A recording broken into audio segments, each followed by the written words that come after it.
people, the electorate in Osun State, to come out despite the threats, despite the violence.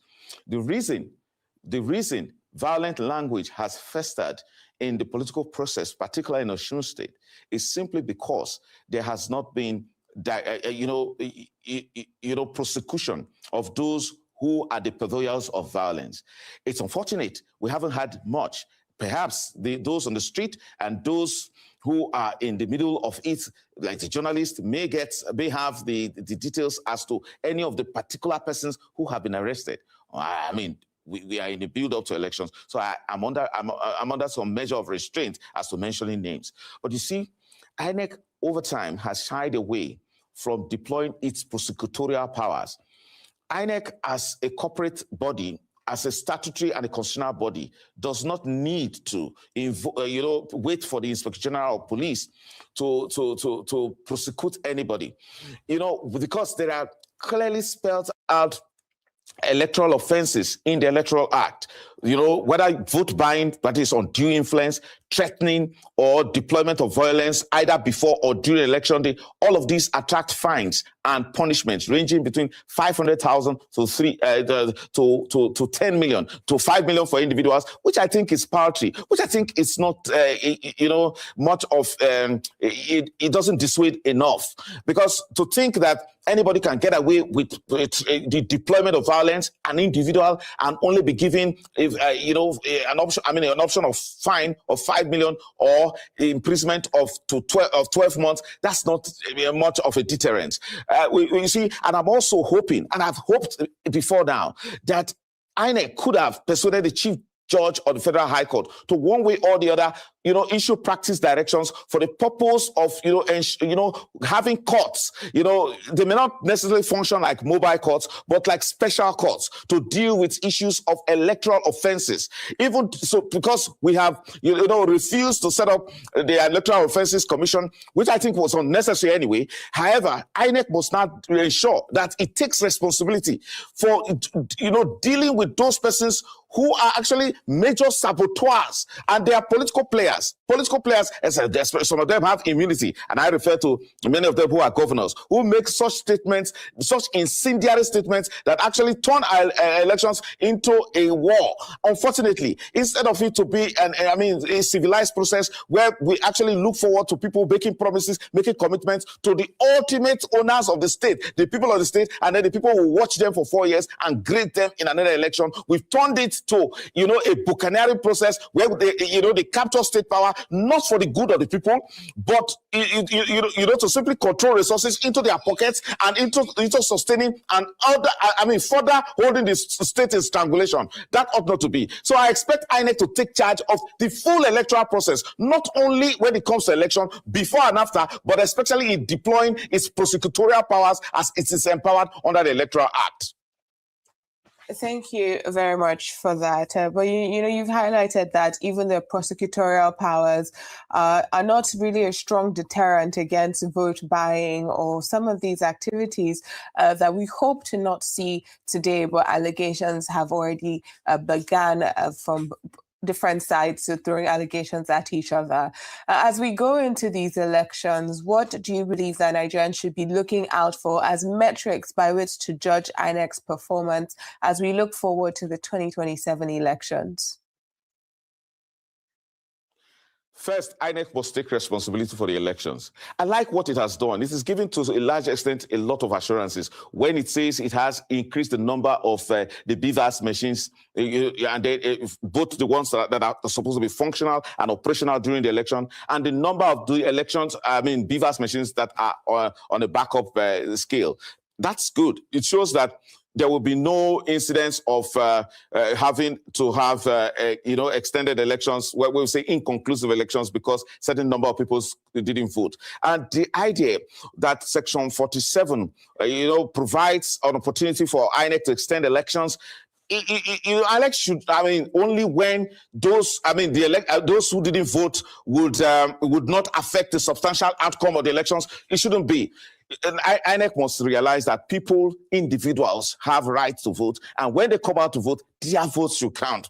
BVAS machines must work at all times. If they fail, it shouldn't necessarily be because of whether those votes are substantial enough. INEC must hold itself to a very high standard of ensuring that individual votes count. If it does that, and then people will know that as individuals, if their votes count, they will cherish the fact that they will leave their homes this morning, and then after voting, they will stay 300 meters away from the polling unit and watch the proceedings and do things that will not in any way affect the electoral process. Now, if INEC gives that sense of integrity, which I believe it has, when you appoint a professor of law who is a senior advocate of Nigeria as the chairman of INEC, you would expect nothing less than a high level of integrity and technical efficiency and competence. Now, when it fails in such parameters and such indices, that is where the problem is. So my expectation today, after the Ekiti elections, which you have cautioned is also as important as this one, with all the mistakes that have been learned, knowing that the vote buying nearly marred that election, and we've seen now that the deployment, of EFCC officials and other law enforcement agents to prevent vote buying, we can expect that the elections will be free, will be fair. And NEC just do its job. Take responsibility, and there should be no excuse at all, whether in terms of BVAS machines or in terms of distribution of sensitive materials. If there are failures, if there are setbacks, take responsibility, make corrective measures, make amends, and let the people have a sense of justice that their votes were not wasted. And then we can be proud as a people. Don't forget, it is not only INEC that is on trial. It is not only Osun elections that is on trial. Our democracy is on trial because there are perceptions that will be reached after these elections. And look, we shouldn't lose faith in our own kind of democracy, even though we think that it has so far not necessarily delivered what we have always expected. Unfortunately, and I think that's a discussion for another day, because we are going to ask ourselves, did we indeed have our homegrown democracy, knowing our propensities for violence, our propensities for state capture, our propensity for treating opposition elements as enemies to be destroyed, forgetting that we have a country to build and a people to improve their standard of living?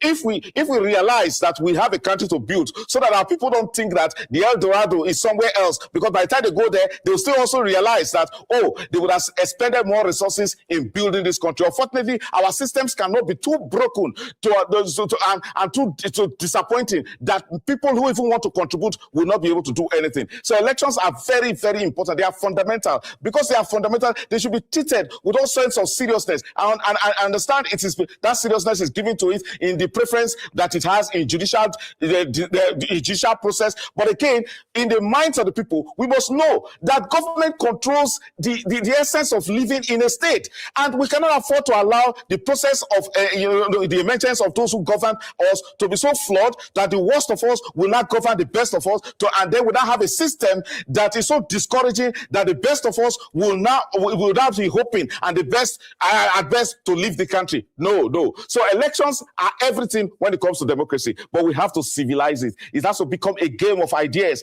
not necessarily a game of not war. And so that we must change it. It's an acculturation process. It's something we need to invest heavily in as a country and a people. All right, Frank, very well said. But very quickly, what do you say about two important things, very quickly? Punch is reporting on its cover today that the incentive for many of those who will come out to vote in Osun State today is 20,000 naira. So the old question of vote buying is back on the front burner yet again. And then other papers are also reporting that when all things are done, when all is done, all is settled, a winner, emerges by this time tomorrow or thereabout. Dozens of people will have lost their lives in the events leading to the election of today in Osun State. Scores will have, had injuries, life-threatening injuries that they will have to nurse for a very long time. So after all said and done, what sort of accountability will you be looking at for those who will have yet again perpetrated the idea of vote buying? Who should be punished? And then what about those who have killed, who will have maimed, who will have destroyed lives and property just to get their preferred candidate elected? What sort of accountability, therefore, should we be talking about when the governor will have been elected?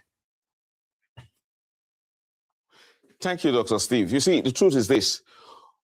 You see, it's unfortunate that what we are going to have today is the outcome of what we have, the seeds that we have sown previously as we build in the build up to this election. So we are only going to hope and pray that we have a good outcome. Whatever we are going to get today, and I say this with a lot of restraint. So if we have allowed so much, violent language, if our allowed so much poverty, so much weaponization of poverty, we should expect something that will happen, will be something like people being, being persuaded, being unduly influenced, contrary to Section 131 of the Electoral Act, which expressly, criminalizes undue influence, either by way of persuasion, by gifts, by sale. And it's just a euphemism for vote buying.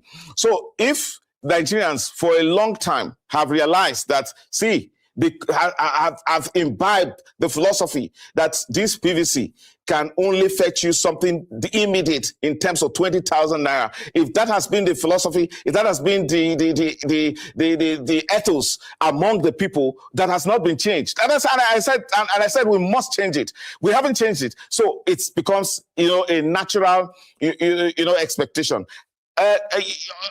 Albeit sequentially, had made a lot of a point on this. I mean, by explaining the fact that, by exculpating the people, that is a natural response for a people that are poor, that have been impoverished. So unfortunately, so my prayer in answer to that question is that today we witness a better improvement. However, the accountability so far, I think, should be about us. It's easy to unfortunately, we are unable to even identify individuals who drive this.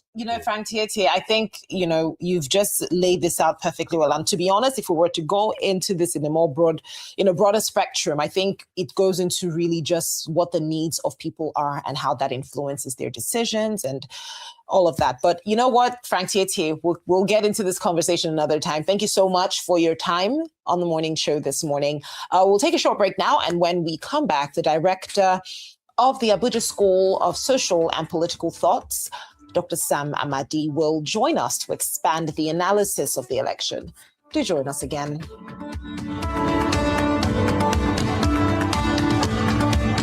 Of course, it will be right for us to say, give us the situation report. We've just heard from the governor. But what we can also see from here in the studio in Abuja is that there's so much chaos around there. So speak to us about what we're seeing.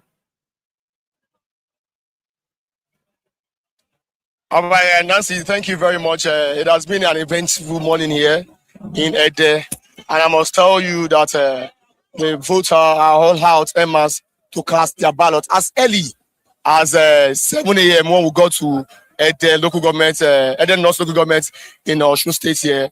People were already out en masse to cast their ballots, to exercise their franchise. And just for a few minutes past 8 o'clock, the governor of Osun State, talking about Ademola Adeleke, who is the candidate of the Accord Party, arrived his polling unit in Ward 2, Unit 9 in Sagba, Abogunde polling units here in the North Local Government area of the state, where he cast his ballots and he spoke to journalists on the exercise, and he expressed dissatisfaction over the conduct of some security operatives in some local governments where he has received no call from. He was not satisfied with the conduct of the security agencies. About a year right now, we are still at this polling unit. The governor has left back to his house, to his residence, to monitor the exercise. The process is still on. People are on the queue. Right at this spot where I am, we have like 4 polling units around this location, and people are all out casting their ballot. But I must also tell you that at this particular polling unit, after the governor cast his ballot, the beavers machine seems to be working so slow, and the people are apprehensive about this development. They are not happy about this development, that the beavers machine is very slow in its operation. Let me even talk to some of the people who have cast their ballot this morning and let them tell us how they feel and how the exercise went. Good morning, sir. Good morning. Can we meet your full name? I'm Elder Lawal Solomon Ademola from Sakpa Bogunde Ward 2, Unit 9. All right, so you have cast your ballots, yes or no? I've casted my ballot. What is the process? How is the process? The process is okay. There is peace and there is no problem. And people are not bothering each other. So we did everything. Accordingly. So there is no wahala, no problem. And I believe that this is, if it's going like this, it will end well. Because we don't have some people who are talking or something like that. People are just going peacefully, they are casting their vote, and when you cast your vote, they leave, and some who doesn't leave, they entertain with each other. So I believe that by the grace of God, everything will end well. All right, how old are you, sir? I'm 80. 80 years old. Oh, yes. What motivated you to come cast your ballot? Because you are aged and you still come out to cast your ballot. What motivated you? Thank you very much. The present governor, who is there now, has contributed a lot to the state and has done well. If we are going to all right. Don't let us go there because it seems that you'll be campaigning for the candidate of the Accord Party. We thank you very much for your time and wish you long life and prosperity to see more of this day. Your name again? Lawal Solomon Ademola from here. All right, thank you very much, Mr. Lawal. We just spoke to an 80-year-old man, Mr. Lawal, who just cast his ballots at this particular polling unit, Ward 2, Unit 9 in Sagba, in Eden North local government area of Osun State. And as we can see, the people are still coming out en masse to cast their ballots. We had an hectic time, interviewing the governor earlier on, looking at the fact that almost all the media houses in Nigeria and across the globe came out en masse here to catch a glimpse of the governor, to see, to get the view of the governor about the process. And it was an hectic time. We had to do the interview for the second time before we could get this. And thank God we could do this once and for all. And I have with me another voter who has cast his ballot. And let's meet you. Your full name? Okay, my name is... Let me hold this. Okay, guys. My name is Buhari Babatunde Adekola. Yeah, Babatunde, you just cast his ballot? Yes. How will you describe the process? Well, the electoral process is not quite rigorous, unlike the previous election we've had. The accreditation process and the voting is being done simultaneously. So it's not rigorous. I think the process is fair.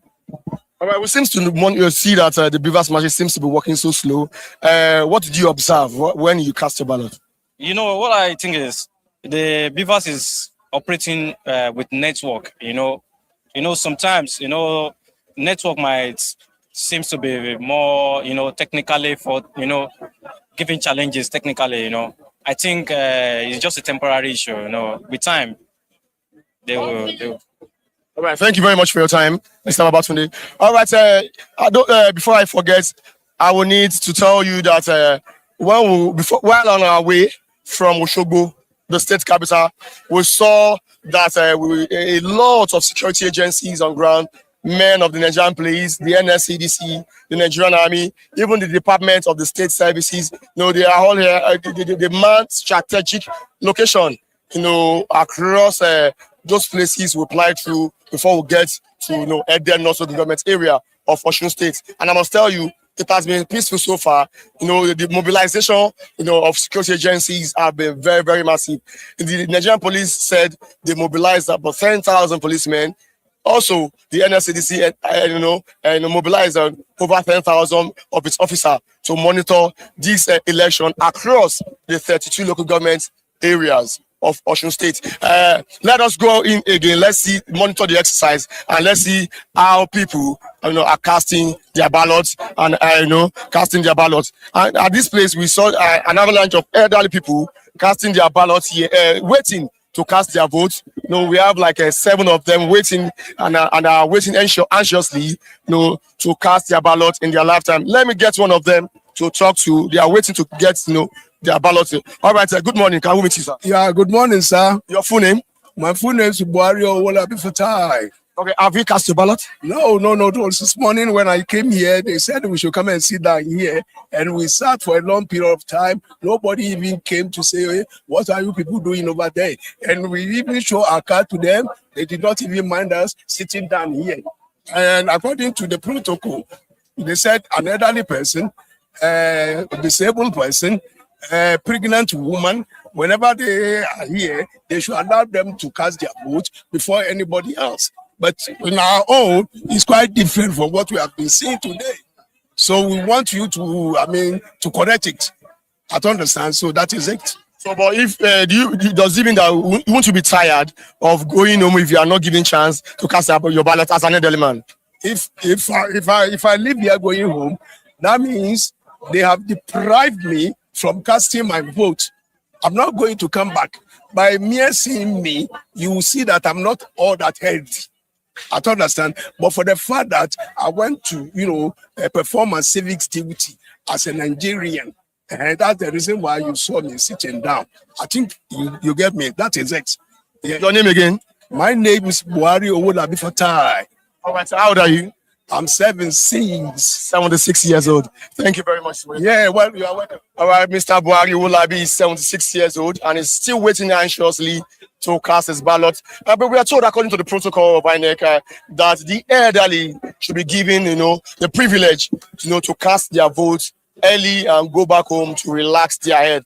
But I think the reverse is the case here at this particular polling unit. And I think this is a wake-up call for the official of INEC, to give this elderly men, because they are here en masse. They are much, like I can see here, there are more than 50 of them that I can view with my eye here. So I think there's need for the officials of INEC to actually give them right to cast their ballots and right, to exercise their voting rights. Nancy.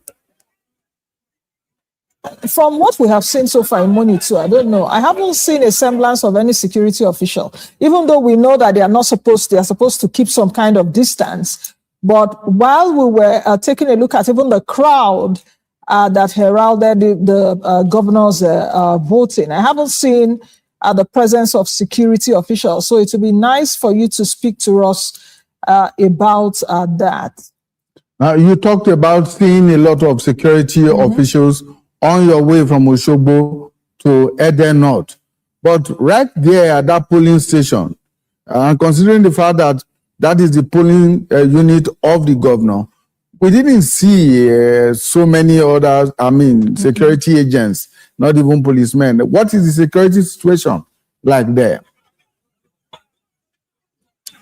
All right, before the governor arrived, I must tell you, we had a coaster bus full of DSS officers before the governor arrived at this polling unit. We have an avalanche of police officers too, like 30 of them at this particular location here.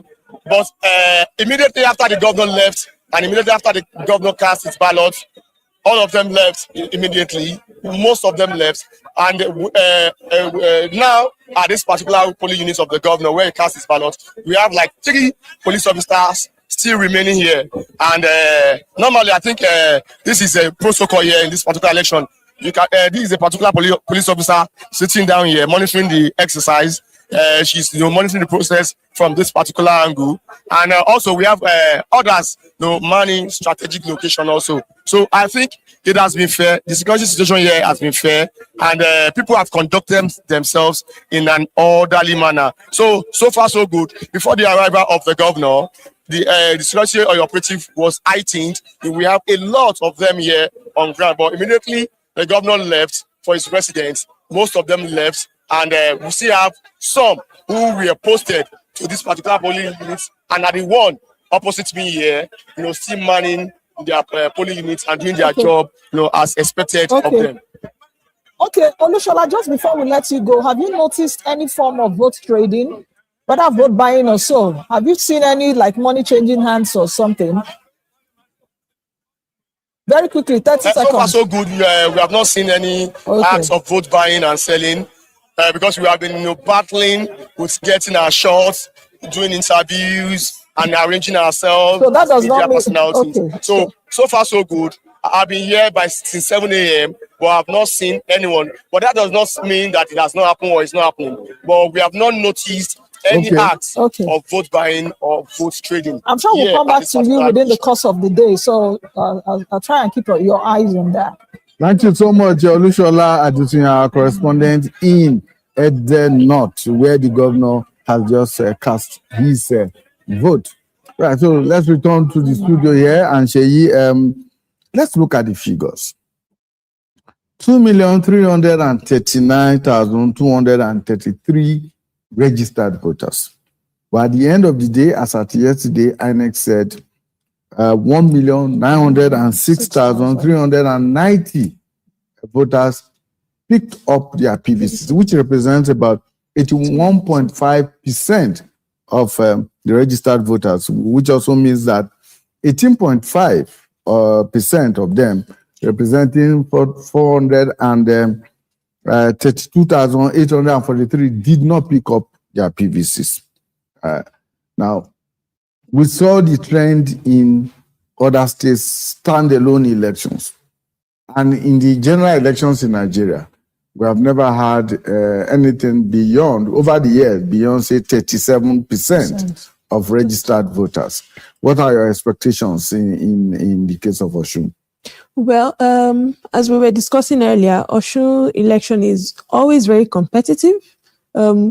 Everyone remembers what happened in 2018 and what Jide was alluding to earlier about the insecurity and chaos about what the provision of the Electoral Act. So the numbers, yes, as regarding 81%, you know, of course, the people who pick up, it's not everybody who picks up the PVCs that would eventually go out to vote.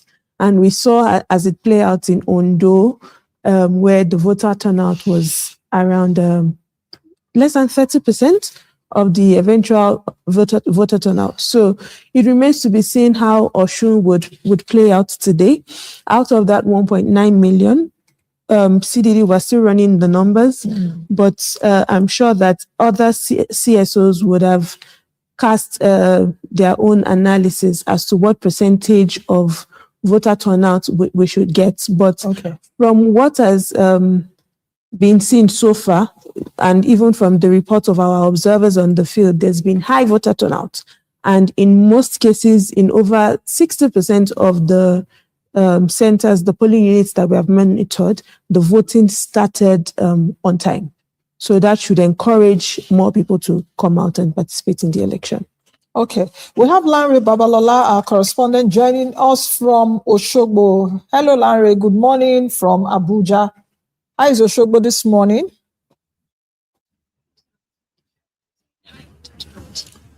Well, Nancy, thank you very much. Oshogbo is peace and calm.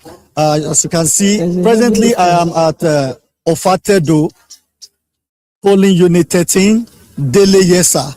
And you see there is massive turnout of people who have come out for voting. And also, if you can see, we have security agencies around parading up and down to ensure that we have a peaceful election. Contrary to expectation, the turnout is so large. We have both the old, the youth, even those who are living with disability, every one of them are here. And the election is going on simultaneously with accreditation and voting. The voting started around 7:30 here. And the polling unit agents were the people who were attended to first, after which they now started attending to people here. And the mood of the people is that of readiness to vote their desired candidates. So far, everything is going on fine and good. And I have people here who I've spoken with, who have testified that the election is going as expected. There is no violence. I thank God for the presence of the security agencies who have been going around to ensure that everything is moving on smooth and fine. I have somebody here who I want to talk to. Madam Kemi, please. Okay. Nancy, I can hear you. Larry, with your interview. I think that the... Okay, I have somebody here who wants to give us how the election has been. So please, can we tell us your name? My name is Adepo Joluwakemi. from Accord Party, party agent, and everything is going well. There is no problem in our unit here, no problem at all. And we believe God will show his power. Hold on. Okay, Nancy, I'm with you. Yes, let's just continue. And you talked about security presence. You talked about massive turnout. Has the BVAS machine, has it been working well? Has there been technical glitches? Yeah, the report from the INEC official here says there's no BVAS issue. Everything is working fast. There is no delay, there's no hitch, there's no technical problem. So far, everything is going as expected. So there is no problem with the BVAS, there's no problem with the accreditation, there is no problem with the voting. Everything is going as expected. On the average, Larry, how many minutes do you think it takes to accredit a voter and then the entire voting process for that individual? Have you been able to on the average, it depends. At times, it's about 1 minute, 2 minutes. So it's not something that takes long. 1 minute, 2 minutes, and people just get voting. There has not been any complaint about delay of any sort. So for this polling unit, everything is going, I think it's going to go well for now. You talked about large turnout. I'm just wondering how you measure that kind of large turnout. Do you know how many people are registered to vote in that polling unit, and how you measured that? Okay, the registered voter for this polling unit is 644. 644, even as pasted there, and as confirmed by the INEC official here.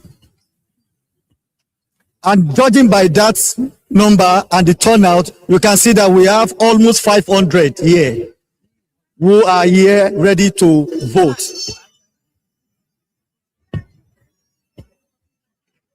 I think, Larry, we might just need to come back to you in a bit. I can see that you are meandering your way around that. Do you want to speak to the elderly seated there? Because we went to there earlier on and we saw that the elderly people also came out to vote. So what's the situation there? Are they being given priority? Exactly. The elderly are equally here.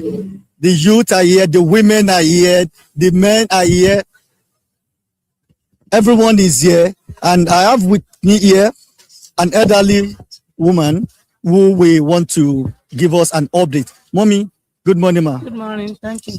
Can we meet you, ma? I'm Mary. Mary what, ma? I'm Mary Kikelomo. So, ma, how can you, what has been your observation of everything that is going on here? Right now, my special observation is that I've told them that they should provide about 2 tables, so that because the crowd is too much, for only 1 table to be answered. If they can provide 2 tables, it will be easier for them to, to go on with their this thing. Then this thing, their beavers, I thought they have only 1. For all those, this plenty people is too small for it. They should have enough beavers, and they should maintain that all the elderly people are arranged somewhere. Then all the rest, then they arrange them accordingly, so that we can go easily and then do our civic job and then go home. Like I've been here since 8 o'clock now. Just sat down. I don't know my hope. Okay. Beyond your observation and what you want them to do going back, what have you seen the election so far, the voting process, the voting process and everything? What is your observation about that? Voting process is fair. It's fair right now, but we don't know of afternoon. But now it's fair. It's fair. Okay. Ma, will you say with the presence of the security agencies here, you feel confident and you are okay? There's no fear of you to vote? No. There's the security people. They maintain their duty. There's no bago now. But now everything is easy and quiet. Okay, ma, you said no mago now. Is it that previously there has been some form of mago? And I can't say. That is a proverb. A proverb says that is a major proverb. And the last one that we did in the school before transferring here. So it's not straightforward. So now they are doing it easily and it's all right. Okay, so that we can have a form of I can hear you. The mood of where you are, and it's very important to also state that where you are, Oshogbo has the largest electorate of about 167,074, if I'm not mistaken, among the 10 biggest local government areas. 167,000 plus people. So among the 10 biggest LGAs that produce the turnout, for that election. But Larry, we'll come back to you within the day. Let's come back here to the studio. Shayi, should we go ahead with you? Because I see that, of course, you are writing a lot of stuff down. Larry raised a few issues, which massive turnout, and I wrote down massive turnout versus percentage rates. That when we're talking about massive turnout, like his analysis, 624 on the wall, he's seeing close to 500 people on the queue. But at the end of the day, when we say massive turnout, at the end, we are seeing 23%. The largest, I think, in Osho is 37 or 35% or thereabout. It doesn't really translate into high percentages. Then, secondly, what I just talked about, Oshogbo being the largest, having the largest electorate, and perhaps Jide may come in here later, being he's from Osun, where you have the likes of 10 LGAs like the Olorundas, the Iwo and Co in that state. So speak to this first, Ed. We'll come back to Jide. Yes, so I was just pulling up the figures for the turnout, and I say that voter turnout has not exactly been a problem in Osun State, right? Actually, in 2003 and 2014, the voter turnout exceeded 50%. It was 54% in 2003 and 2014.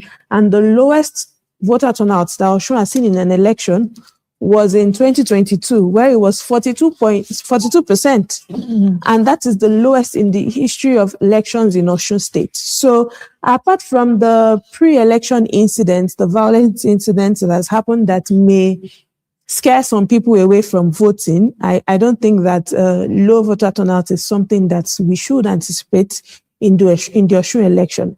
At least the worst case scenario that we've seen was 42%, which was in 2022.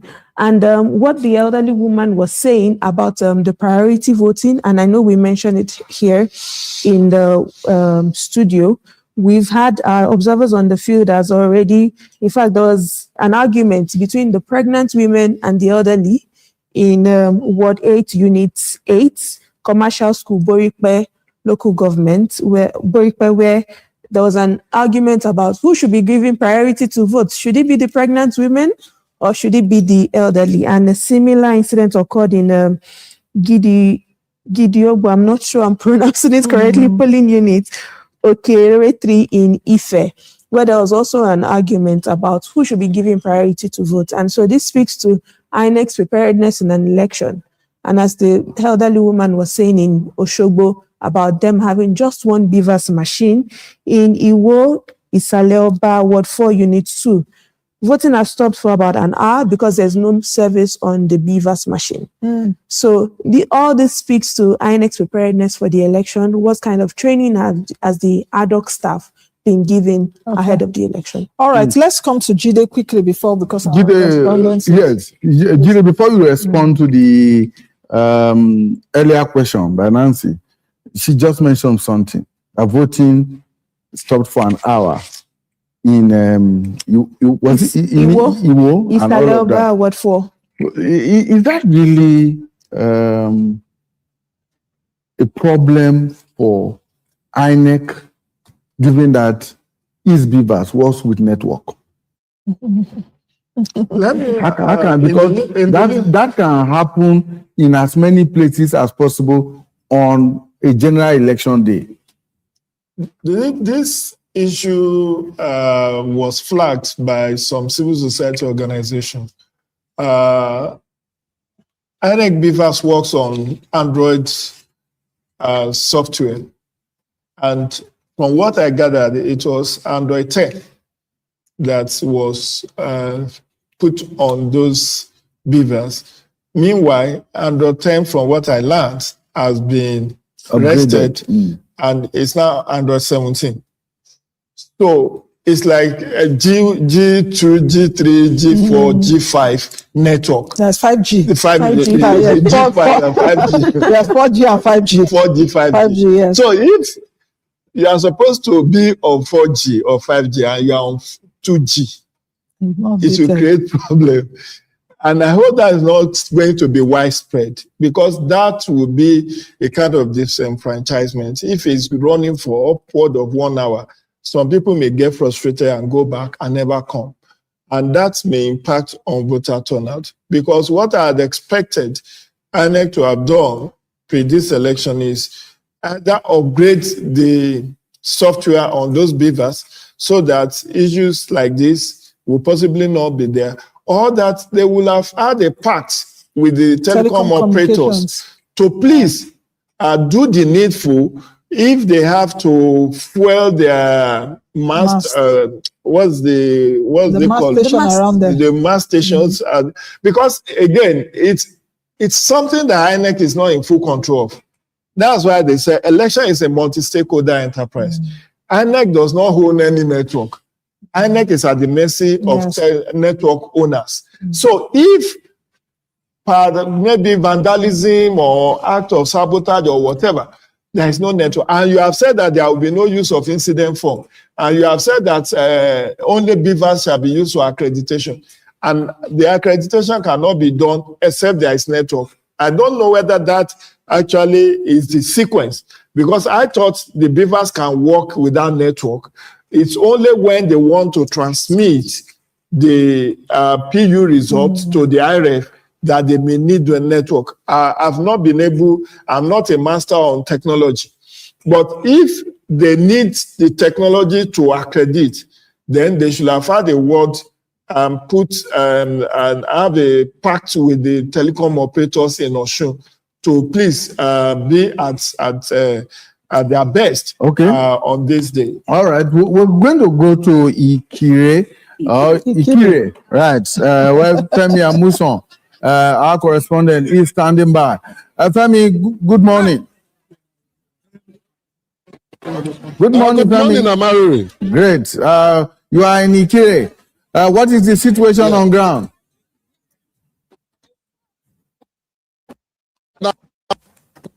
The local government area of Ikire, and far so good. The people generally turned out on, and the most interesting election of towards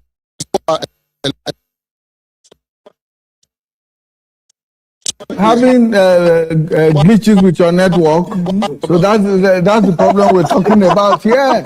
No, yesterday I had a program and I had to link up with two of my guests in Oshogbo virtually, and it was a problem. In fact, the other media stations also complained. Yeah, it was a big problem. Oshogbo particularly was. Now, I had another guest from London in the UK, and it was seamless. Yes. But I'm wondering why Oshogbo should be having that network glitch, because Oshogbo is a capital, and there's this thing about capitals having networks. No, it's not in all cases. I was in Abia. All right.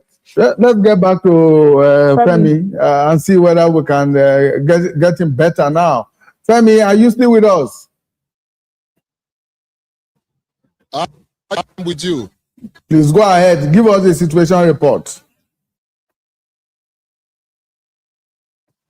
Talking about the of the exercise, where people turn out en masse to exercise their franchise. And I also talked about the youth. They seem to be in the they have been voting. They will be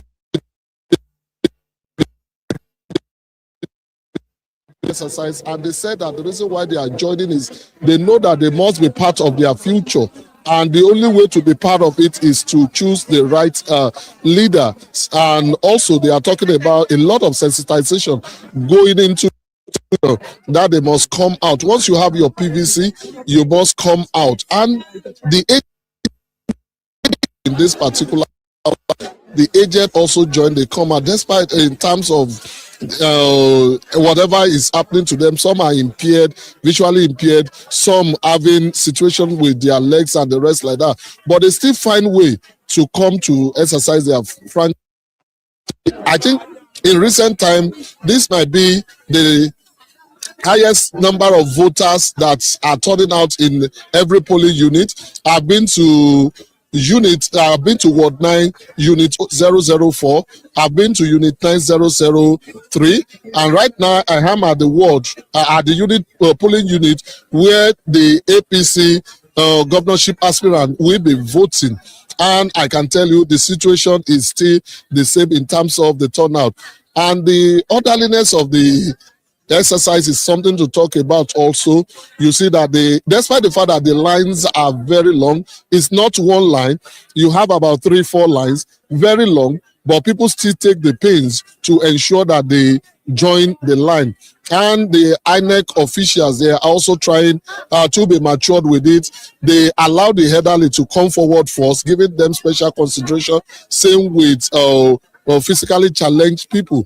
They are giving them preference to vote to exercise their franchise first. Once they do that, the others will come. But you can't get anyone protesting about what they are doing. So it has been very, very interesting here, and I think we are gradually getting there. And also, there is no complaint of any sort, whether it is beaver or people cannot find their name. Once they You mentioned that one of the candidates in this election is from Ikire, right? Has he come out to vote? Yes. No, we are waiting for him. We learned that he will be coming out any moment from now, but he has not. He has not, and that is why we are at this polling unit where he's going to vote. All right, that is where the APC candidate in this election is going to vote. That is his hometown. Is that? Yes. Yes, we are in his hometown now. Okay. Okay, that's the APC candidates. All right, Femi, thank you. That's the one Jide calls Ambo. Yes, Ambo. Ambo, yes. That's Oyebamiji. For his name. Yes. Oh, okay. Ashwaju Muniruddin Bola Oyebamiji. Oyebamiji. So they just shorten it to Ambo. Ambo. Okay. So let's come back. We've at least looked at the 3 areas, I think, Ede, Oshogbo, and Ikire. Earlier on, we were talking about the major voter blocks.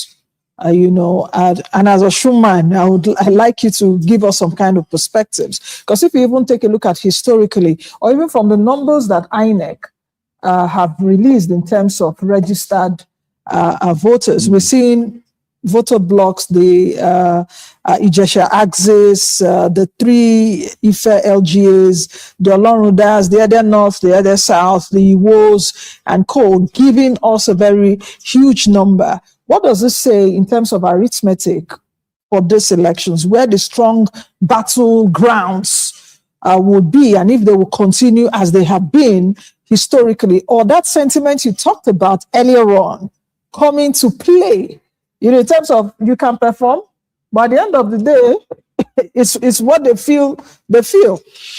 So most observer groups have identified about 12 to 13 battlegrounds local government out of the 30.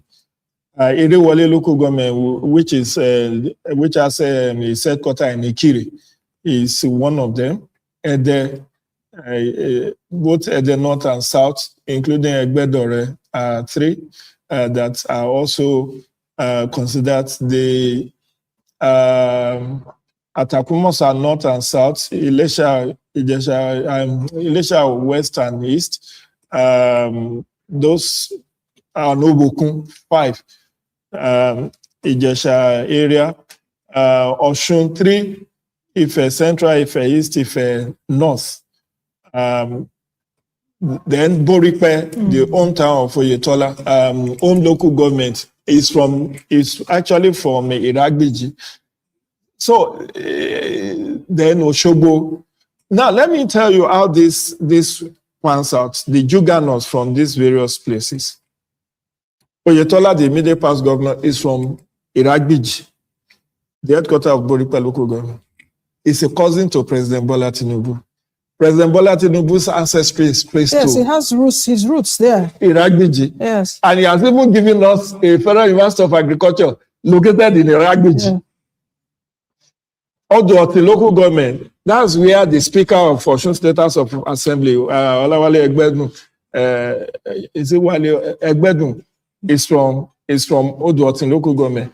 Meanwhile, Olaguzo Onilola is also from Okuku, Oduotin local government. So it's also a kind of, if it comes to operation, deliver your local government.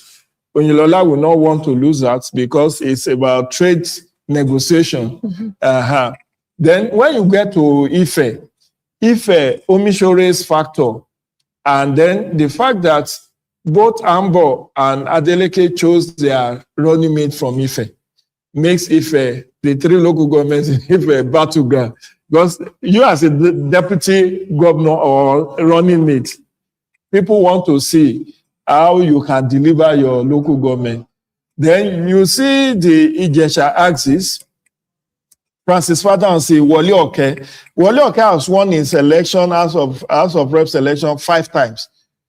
He's one of the longest serving House of Reps member. And he's now the DG of Ambo Campaign Organization. So Francis Fadansi, I think is either third or second time as a senator.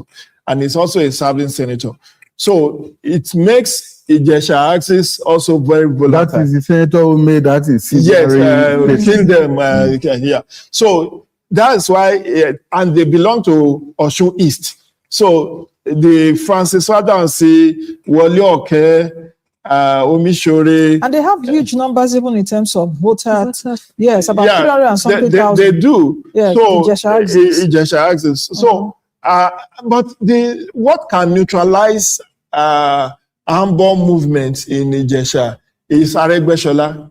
Aregbesola is an Ijesha man and is very loved by his people, and it is expected that it will neutralize block votes for Ambo. Palumi Olaje Ngbesi, the spokesperson for Imole Campaign Organization, is also from SLK. So it's a three powerful people trying to shop for votes around that. But you know the interesting thing about Ikire Wale local government headquarters, the DG of Imole Campaign Organization, Senator Lere Oyewumi, who is a grassroots politician, a former local government chairperson who has served 6 years as a local government chairperson, has served as House of Reps member, is a serving senator. We want to also show strength. The same hometown as the Ambo. So it's not going to be much of an own advantage for Ambo in Ikire and Ayeda, the local government. So they are going to split that vote, because if you say, yes, you want your son to be the governor, they will also say, Adeleke is also your son. He's also from the same senatorial district, and he has also done some things for the people. So it's going to, these are the major dynamics that will play out. This juggernaut, of course, Ejigbo. In Ejigbo, you have Najem Salam. That is his hometown. Yes. But there is also a powerful grassroots politician, Alebojid Alabi, former speaker of Osun State House of Assembly, former House of Reps member, double professor. In fact, I respect that man. He has is a professor of political science and a professor of law. And he's a politician. And he's from Ejigbo. So they are going to split Ejigbo vote, because I know Majid Alabi will not want to lose face in his hometown, being a chieftain of APC. And Najib Salami will say, I'm your son. Yeah. So you will see this whole dynamic. So you find that out of the 3 top candidates, it's only Adeleke that has home advantage. Yes, I was coming to that, which was the question I asked at the beginning when you talked about continuity and change. And I asked what that change could mean in terms of Adeleke is saying continuity, but the other 2 candidates are saying, let's change the incumbent. But there are also sentiments that between Accord and APC, there seems to be some kind of rancor, as it were. Then the ADC variable is saying, oh, leave the 2 known people that we are the new boys in town. That's the ADC variable. That was why I asked that question earlier on. But you see, unfortunately for the ADC candidate, I don't see him as a front runner. Apologies. He's a fine gentleman, 8 years as speaker, but that's the much he brings to the table. If not for the Aregbesola factor, is not somebody that I feel commands respect across the 3 senatorial zones. But Aregbesola's factor will be what is propelling. He may get some 50,000, 80,000, max 100,000. But those who can get like 300,000, 400,000 are the 2 Ambo and Adeleke. Okay. And the reason I'm saying that is when you even look at robust campaign, Najim Salami, Salam didn't have much resources to do a very robust campaign. There was a campaign, I think, last. Yes, they just did just 5 days. Atiku and David Mark and Aregbe were there. But you know, the visibility of it is not as that of Adeleke as incumbent, and then that of Ambo.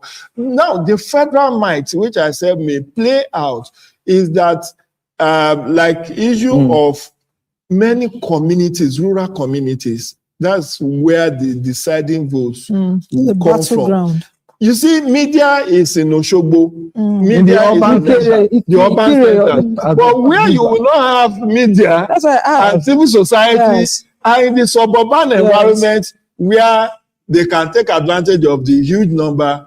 You have just mentioned something, because we have a report from one of our correspondents who is in the rural community, where he says there's hardly there's light turnout, but it's somewhere around the Ijesha area where there's light turnout.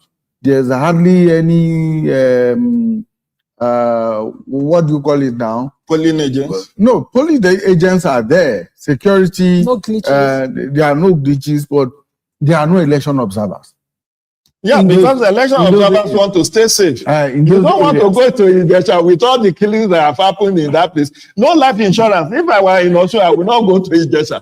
If they deploy me there, I will reject. I would rather stay in my hotel. Okay, before I come to you, Sheyi, you have some protection. Before I come to you, Sheyi, so as to set the tone for whatever we are going to respond to, we are going to take that sound, that track up from Ijesha, where of course there is also a situation where the beavers is failing to capture elderly persons. Yes. Let's take that.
That's from Ijesha.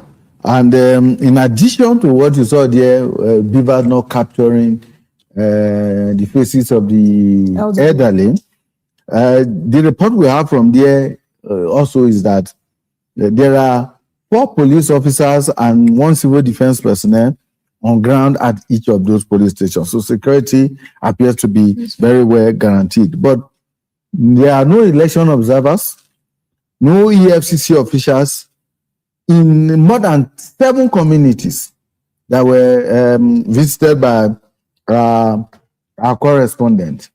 So let's begin with the beavers failing to recognize or capture the elderly. Yes. This is not a fresh, a new development. We saw something similar in the last election in Ekiti. Yes. And, you know, we were discussing it earlier, and I was listing out some places where the beavers have stopped working. As we were having the conversation, I've received reports about 4 more places, 2 polling units in Ataoja, in Oshogbo, even in Ejigbo LGA, in Irepodo LGA, Elerin Ward, in Akesi, and even in Ishokon LGA, of places where beavers had stopped working or it was not even capturing the faces of the elderly. And it talks about, again, when INEC has budgeted for this election and you still have the beavers running on Android 10, when the world has moved on to Android 16 or something, you know, sometimes all it takes is just a simple software update to make sure that things work seamlessly. Of course, we have the part about the telcos, and when INEC is talking to all the stakeholders in an election, you know, was it in Ekiti or in Ondo, where there was the issue with the NURTW that they refused to move the sensitive materials on time. You know, these are all the things that, even though INEC is not the one who will carry out the activity, they have the oversight function, as we like to say in Nigeria.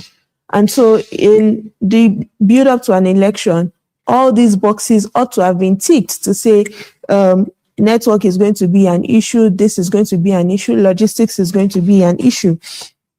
Even in Olorunda Ward 8 polling unit 18, as at 9:30 a.m., INEC officials had not arrived as at 9:30 a.m.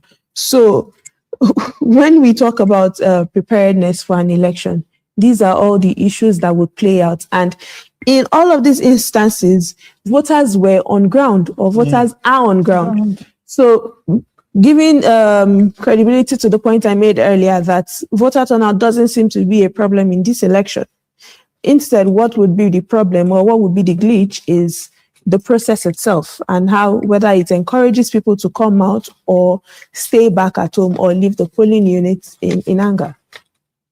Jide, we've seen that Osun State so far has had a long and troubling history of elections, moving from perhaps ballot boxes to courtrooms, as it were. Do you think that are there semblances, or it's too early to call from what we're seeing so far? At least we've not heard any news about violence, because even prior to today, listening to some Osun residents, part of their worry was that, oh, let this be peaceful, no violence. So speak to us about that.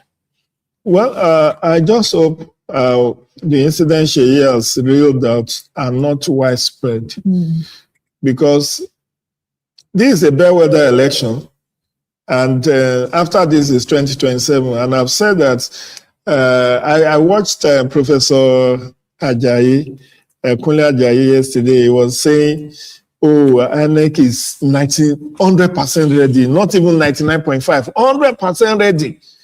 Well, I always give the commission benefit of doubt, but if the incidences with beavers are not being able to accredit elderly people, if it's widespread, if issues around the beavers working because of network failure, if it's widespread, then this election will not end as it should, because it then means those people, if they are long suffering and they are able to wait, even if it's 2:30, they will be attended to. That is the standard operating procedure, that anyone that is on queue before 2:30 will vote, even if it's 10 p.m. I remember in the election that brought in Buhari in 2015, in Abuja, people were still voting late in the night.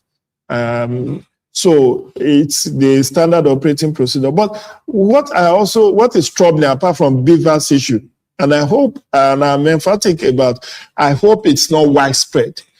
Well, what is concerning is this suburban environment where elections are fixed, because desperate politicians usually take advantage of where there are no prying eyes of the media or civil society, and they can easily induce the security agencies to look the other way. And that's where you see, each figures coming out that may have no resemblance with the official turnout. But suffice to say that civil society organizations, the effort in time past was to coordinate and spread their deployments to cover all the polling units. Do you get? So that it's not just CDD is deploying 5,000 and there are, CDD is deploying 500, there are 3,000 plus polling units. Then in Osogbo, you see 5 accredited observer in one polling unit, but you get to Obokun West or Obokun, there is none, because so there is over concentration, and because the whole essence of observation is to enhance ballot integrity. So if you do not have eyes in every place and you are now extrapolating to arrive at your observation conclusion, it's not good enough. The other point that I need to flag is lack of priority voting. Is in the electoral guideline that pregnant women, elderly people, nursing mothers, persons with disabilities, all of these 4 pillars it's not either or. It's not about whether it's the elderly that should be given or pregnant women that it should be given. If you are a person with disability, if you are an elderly person, if you are a nursing mother, and if you are a pregnant woman, you are supposed to be accorded priority voting so that you make it stress-free for them. But situations where, and that's part of what INEC hasn't perfected. According to INEC guidelines, there shouldn't have been a polling unit where you have more than 500 voters. But I don't know whether they were able to do that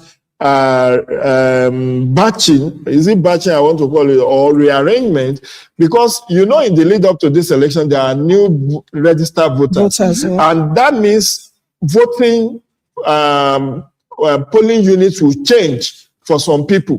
So assuming that you don't have more than 500 voters in every polling unit, you will not have situations where you have more than that, you should have deployed more than 1 beavers, so that an assistant presiding officer can assist with the fast tracking of accreditation. Because this is technical knockout. When people are frustrated for over 1 hour, you are seated there, you've not had your breakfast, and your house is far.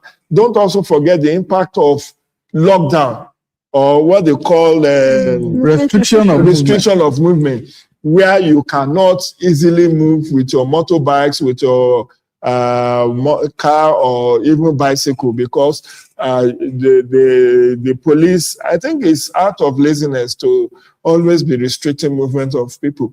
I've had the privilege of observing elections across several countries, and it's just a normal day. It's just a normal day. It's a normal day.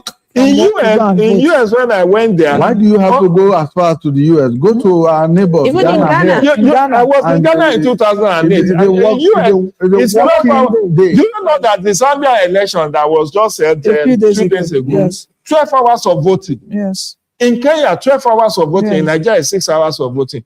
Yet, in 9:30, in Olomida, which is the city center, some polling units are yet to open, according to report. So I just hope that these are isolated instances and not widespread. Yet, sensitive and non-sensitive election materials were distributed as far back as yesterday. They all got into the rack centers, and the rack center is the closest. In fact, some rack center is to the polling unit should be like this down the slope to this place. Just about 200 Just meters. about 200 meters. So why do you always have this recurring decimal? And which is why, at the end of the day, INEC feels unjustifiably criticized by civil society when they talk down with how deploying so much resources. This election in Osun must have cost the federal government billions of naira, to the extent that they even have to go and reproduce the already printed ballot papers due to court ruling on July 22. And which has also affected, well, not necessarily affected, because according to them, they were able to get in the ballot paper within 36 hours. They got in late Thursday, and they were able to distribute to the polling units, to the rack centers before the end of close of business yesterday, which is actually the normal time. They should also do it. But this sticky issue of rack center to the polling unit is what needs to be investigated. Okay.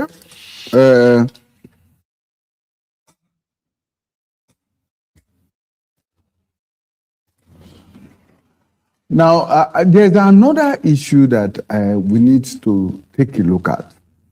And Jide alluded to it earlier on. The fact that 3 of the 15 cleared candidates for this election stepped down a few days to this election and endorsed other candidates. Let's say the 2 front runners, so to say.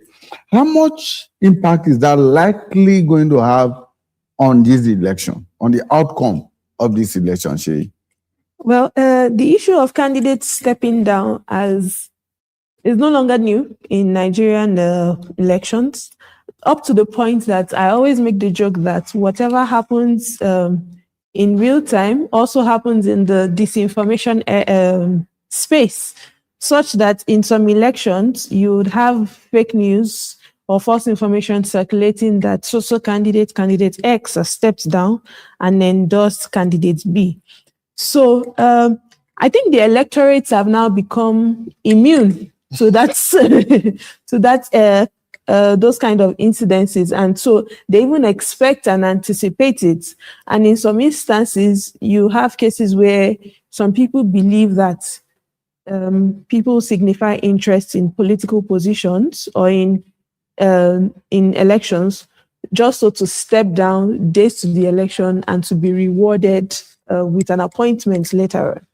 So would say but there are situations where some of these candidates are actually political heavyweights, which could mean a plus for the person they are endorsing or a minus for the other candidate, as the case may be. In this situation, we have the PDP candidate. Yes. We have the APM candidate endorsing the Accord candidate, and we have the APGA candidate endorsing the APC candidate. From what you know of these 3 people, how much are they going to bring to the table for each of the candidates they have endorsed?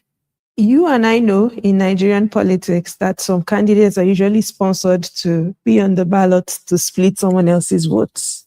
It's not new in Nigerian politics. And so, given that the incumbent governor, Governor Adeleke, defected from the PDP, of course, not because he wanted to, but because of the issues in the PDP, should we really be surprised that the PDP candidate steps down to endorse him? Really? So that's why I'm saying that And it was cleared by the court only a few days ago anyway. A few days ago anyway. But really, even in the 2023 election, we've had gist about how some candidates were sponsored to remain on the ballot to split votes in certain strongholds of the opponent. Well, so this is what makes Nigerian politics all what is fair in politics. Well, they're It's not supposed to be. That's what the president That needs to be taught. It's the dynamic of Nigerian politics. And so ahead of 2027, when we sit down to make the permutations and all of that, these are the factors that we need to consider. It doesn't mean it is right, especially because when you consider the resources, as Jide was mentioning earlier, the resources it costs the Nigerian people, because it's not just the government. Taxpayers' money. It's taxpayers' money that is being used. So when you consider the resources, that money that has gone into printing, and for instance, in the case of the last off-cycle election, where you had INEC printing excess number of political parties, both on the ballot paper and the results sheet. It's to avoid this kind of scenario. But that actually then puts the credibility of the election in question. Because when you have different figures on, and so I've spoken to the observers. But it's the judiciary that should take the blame. You know, imagine on the 22nd, barely 2 weeks to an election, you are giving a verdict that a commission that had long printed the ballot paper should ensure. It then beggars believe why our judiciary is not advancing their minds to the implication of some of their judgments. Because if someone comes to say he's been unlawfully excluded, there are 150 days of campaign, and you are now reserving or giving judgments barely 2 weeks. Meanwhile, the law setting up, and this speaks also to those candidates purportedly withdrawing from the race. In the eye of the law, they never withdraw. They never did. Because the law even gave you the timeline by which you can withdraw from the race. So if you miss that timeline, you have not withdrawn. When Obio Sekwesili said she withdrew from the election of 2019, INEC said, we are not aware. You have 45 days to election. If you are now withdrawing 30 days to election, we've already printed the ballot paper. So of what significance is that? Now you hear the G100 that are moving about now saying that they want to have a coalition candidate against President Tinubu. And I've told those media agencies that have interviewed me, I said, for me to take them serious, the last day for withdrawal from this race is August 18. Anything you do after August 18, which is 3 days from now. So, and that's the day they want to have the summit.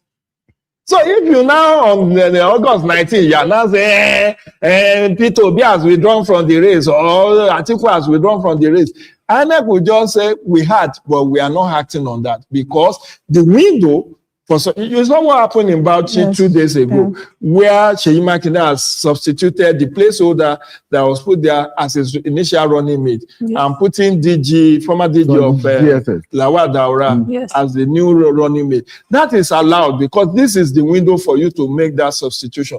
But once that substitution date closes, and a day after you are now announcing that you are stepping down, INEC is not aware, the law is not aware. You understand? And that is why there is need for beyond voter education or political education. Do you think they don't know, or they are just taking advantage of the system? They do. Yeah. Do you think that they don't know? They know. You're saying that they don't know. You know, it's about 10 minutes of fame. Do you think they don't know? This is also an attempt at blackmailing the Electoral Commission. To say, oh, we did this, we informed you, and you refused to. Did you even see the case of SDP? Yes. Who was enlisted 2 days to the end of campaign? Yes. And I was wondering of what significance and impact. You have 150 days of campaign. You were not on the ballot. Now on the 48 hours to the close of campaign, you now said, I'm the SDP candidate.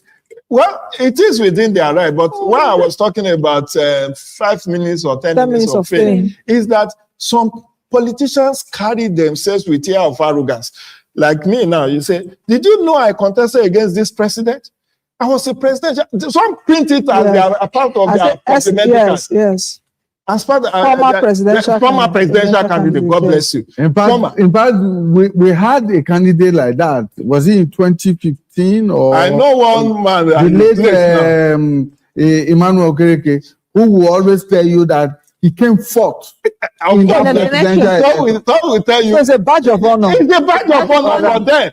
So it should be a badge of honor because did you know what Sahara reporter posted the day Arise TV did town hall this week and said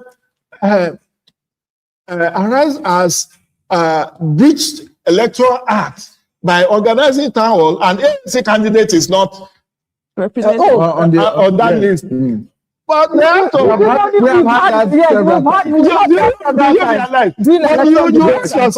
What impact, even if that person. Okay.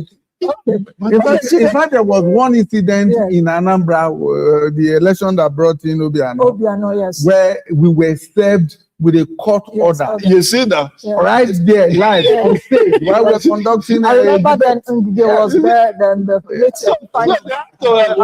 allow AAC to be on that on that town hall. Okay, we have Funke Ogulolu, our correspondent, joining us from Ilesha.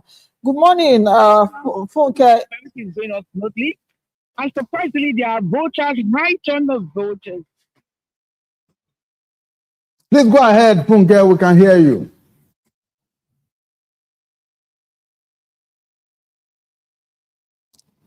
Funke, are you still there? Okay, Funke Ogulolu is our correspondent. She's joining us from the Ilesha Axis, yes, where she has been monitoring the elections, where she visited several communities, where she says there are no election observers, there are no FCC officials, but there is, of course, security present. That's good to note. So, Funke, are you still with us? Tell us exactly where you are in Ilesha. Okay, I'm right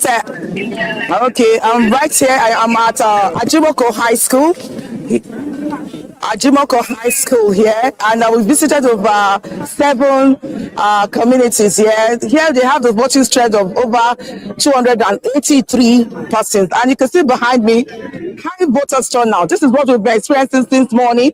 In the last 2 hours on the road, voters came out to vote compared to the 2022 election. The voting strength here, when I asked in 2022 what was the voting strength, I think they have additional of more than 50 persons here as a new voters in this polling unit. Now, Nancy, if you can hear me clearly, what is so surprising here in this? Oh, okay. Funke, are you still there? We lost signal. Okay, we've lost signals with Funke. You know, when that conversation, our earlier conversation was going on, when Mr. Ojo was speaking about the shenanigans by politicians, you know why I was smiling or laughing? And let me bring in my finance part into this. That why is it that during the political season or during this politics thing, and campaigns will soon start for 2027 elections? Yeah, on the 19th. Yes, on the 19th. Why is it that laws are not adhered to, as it were? For example, if a central bank says something, the stakeholders have to abide by it. You will not say something is wrong or the Securities and Exchange Commission or so. And we're still in the same country. You know, I've always also asked this question. For example, that you go to a bank, your ATM card expires today. You go to a bank today and you get a fresh ATM card. And still within this country, we are still having hiccups with our voter's card, isn't it? And your financial card transaction, your ATM card has a chip. Yeah. The voter's card I have does not have a chip. So that was why I was just trying to put all of that. There's a chip on your voter's card. You may not see it. Oh, there's a chip? Yeah. I haven't noticed it, but I'll take a look at it again. You know, but what I'm trying to say in essence and why I smiled earlier on is that we're in one country, yet we are seeing 2 different scenarios or different scenarios are playing out. But there's something called best practice everywhere around the world. Sure. Yes. Mr. Joe, do you want to speak about that? Let me shock you, Nancy. When I went to Egypt to observe election in 2014 under the auspices of African Union, I was surprised there were no voters' card. Do you know what they use? National ID card. Exactly. Same for Zimbabwe. The moment you turn 18, yes, they send you notification that this is where you are going to vote. Egypt votes from 9 a.m. to 9 p.m. And do you know those who conduct election in Egypt? Judges. Judges. In Egypt, only classrooms are allowed. They conduct election inside classroom, well-lit classroom, not outside. And you sit, there is light. 9 p.m. is when votes will end, from 9 a.m. to 9 p.m., 12 hours. And you don't need voters' card. Did they have restricted movement? No, that's what I'm saying. That's peculiar to Nigeria. In Ghana, there is no restriction of movement. Even in Niger, Niger Republic, I've observed elections in Niger Republic. I've observed elections in Guinea Conakry, for instance.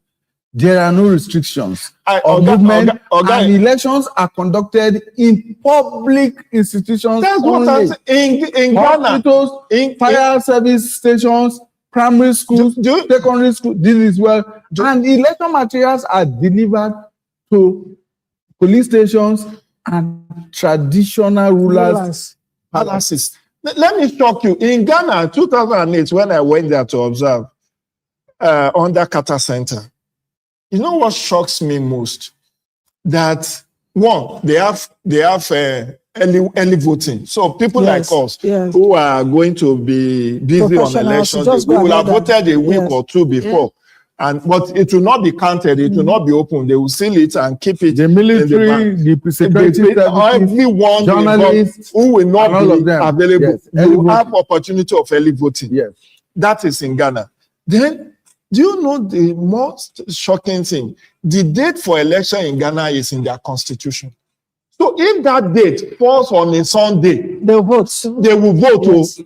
The election I went to observe. Christmas Day, they will vote. Oh, and that's what I'm telling you. In December 14, 2008, yes, Christmas season, Jimmy Carter even came to because it was under a center that we went. Do you know the shocking part? It was on a Sunday that day fell.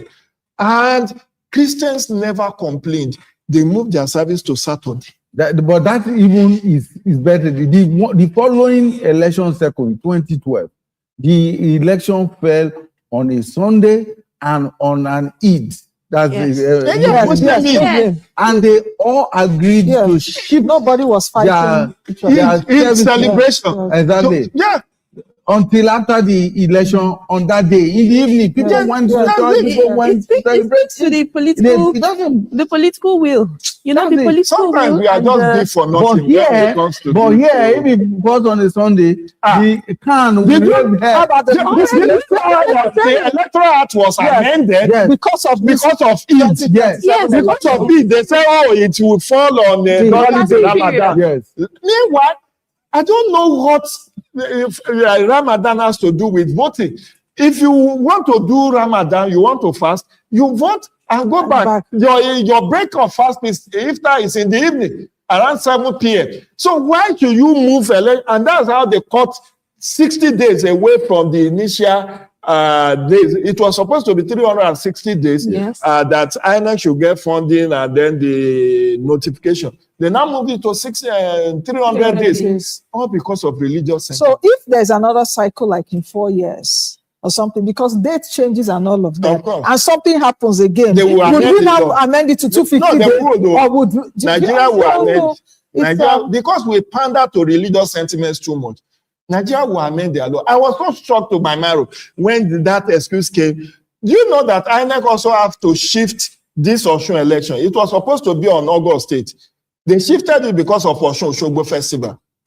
Yeah, Osun Osogbo Festival last Saturday. Just ended. No, it held on. But you know, they have to move it by 1 week. I'm not saying it's for the adherents of different religion, but this Even in Saudi Arabia, some of those public holidays we observe, do you know they don't observe it there? Religious festival that will shut down the economy. Yesterday, Governor Adeleke have to declare public holiday for Osun people because of today's election. I recall in 2007, Obasanjo declared 2 days of public holiday because of presidential election, Thursday and Friday, preceding the presidential election. Why do you have to do that? And several states, they have had to shut down governments. Do you know the consequence, business, financial and all that? implication People of shutting down government business for one day? Lots of people to just go and collect their voters' cards. Yeah. You shut down a whole state. For a country that is not even productive in the first place, then you are saying that we should just shut down and lose productivity and even man hours. Anybody that is passing through, and you know that's Abuja, that's a north to south route. Anybody passing through Osun State now will not have a safe passage until evening. Yes, because of the until after shutdown. elections, yes. Because when you are coming from Ondo State, whether you are coming through or you are coming through or through Ekiti, you cannot move through Osun because of this election. And look at the loss of man hours. Already, without that lockdown, without that restriction, it takes an average of 12 to 14 hours traveling from Abuja to Ibadan or to Lagos. Now, with this lockdown, people are going to sleep over. Yes. Except the security agents uses their wisdom to say, okay, if you are traveling, you can move, but you cannot move into the towns. But who did this to us? We did it to ourselves. That's a big question. We did it to ourselves. We did it to ourselves. It's not like that elsewhere. And we can change if we want to. Do you know in Kenya, 2022 election in Kenya, prisoners voted. It's a civic. Prisoners voted. Well, yes. In Kenya, Kenyans in 12 other countries of the world, Kenyans in diaspora voted. If you are in UK, Canada, Germany, Yes. All the adjoining countries to Kenya, you have a right to vote. Kenya, that is 1/6 of. But Kenya is a Nigerian very population. politically aware country. So when we advocate for some of these things, let me put it it's that way. not a rocket science. It's what Nigeria would do election. Nigerians in Nigeria will vote in Nigeria. They don't have to go to Niamey. They don't have to go to Timbuktu. They have early voting. But those are issues of law. That's where I'm voting. We have not A very high court in Abuja has since 2006 said that Nigerians in diaspora should be allowed to vote.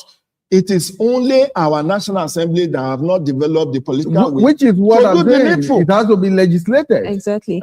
Properly. And even that of prisoners, all of that will have to be legislated. If it's not legislated, it cannot be operationalized. That's what I was talking about, political will, because, for instance, the issue you mentioned about people not needing PVCs to vote, every Nigerian above 18 has a BVN. Yeah. As an NIN. Yes. All of these can be merged, or you can even just use one card to vote. Yeah. That's part of, because when we then complain of voter turnout, when I have a BVN and I have an NIN, I have to then go and do another registration to get another card to vote. But this is the issue about integrating all the data, the database. President Buhari gave that mandate over 5 years ago. But nothing happened. Nothing happened. All right, let's get back to Adesunya, who is Olusola Adesunya, our correspondent, who has moved to another location in Ede North. Is he in Ede North now or in Ede South? Adesunya, thank you so much for your time. Where are you? Olusola, are you with us?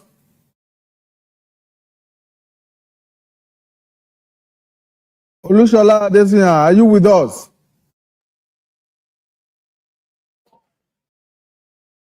Well, we'll reconnect with him as soon as he's ready to rejoin us. Right. Yes, Sheyi? Yes, there was an issue I was going to raise earlier about remote area coverage, where the journalist on ground mentioned the presence of security officials, but no observers or no EFCC officials on ground. From the civil society angle, I know that the Nigerian Civil Society Coalition, there's a coalition that spreads. However, because of security issues or threats, the observation may not be as widespread as it should be. But on the other hand, for the EFCC, you know that in times past, we have had incidents and cases where police officers will say it is not within their mandate to stop vote buying. And that's why the EFCC had to be incorporated into election coverage. So when we are looking for incidences of vote buying, and Mr. Ojo mentioned earlier that is in those remote areas that the elections are fixed and all the shenanigans happen. So those are places that we should watch out for when the results start coming out. And of course, the EFCC numerical strength, it cannot be compared to that of the police. Of course. So they can't cover every area. So again, the question is, if the police is on ground, why can't they stop vote buying? That's a valid question. Anyway, Olushola is back with us. Olushola is at another location within the Ede metropolis. Go ahead. At this particular polling unit, and this is one of the largest polling units here in the local government, and the polling unit is Orisumibari Atajue here in the local government area of Osun State. As we see here, we have been here for quite some minutes now. We have a large turnout of voters here in this particular polling unit. This particular polling unit had to be one of the polling units where we have a lot of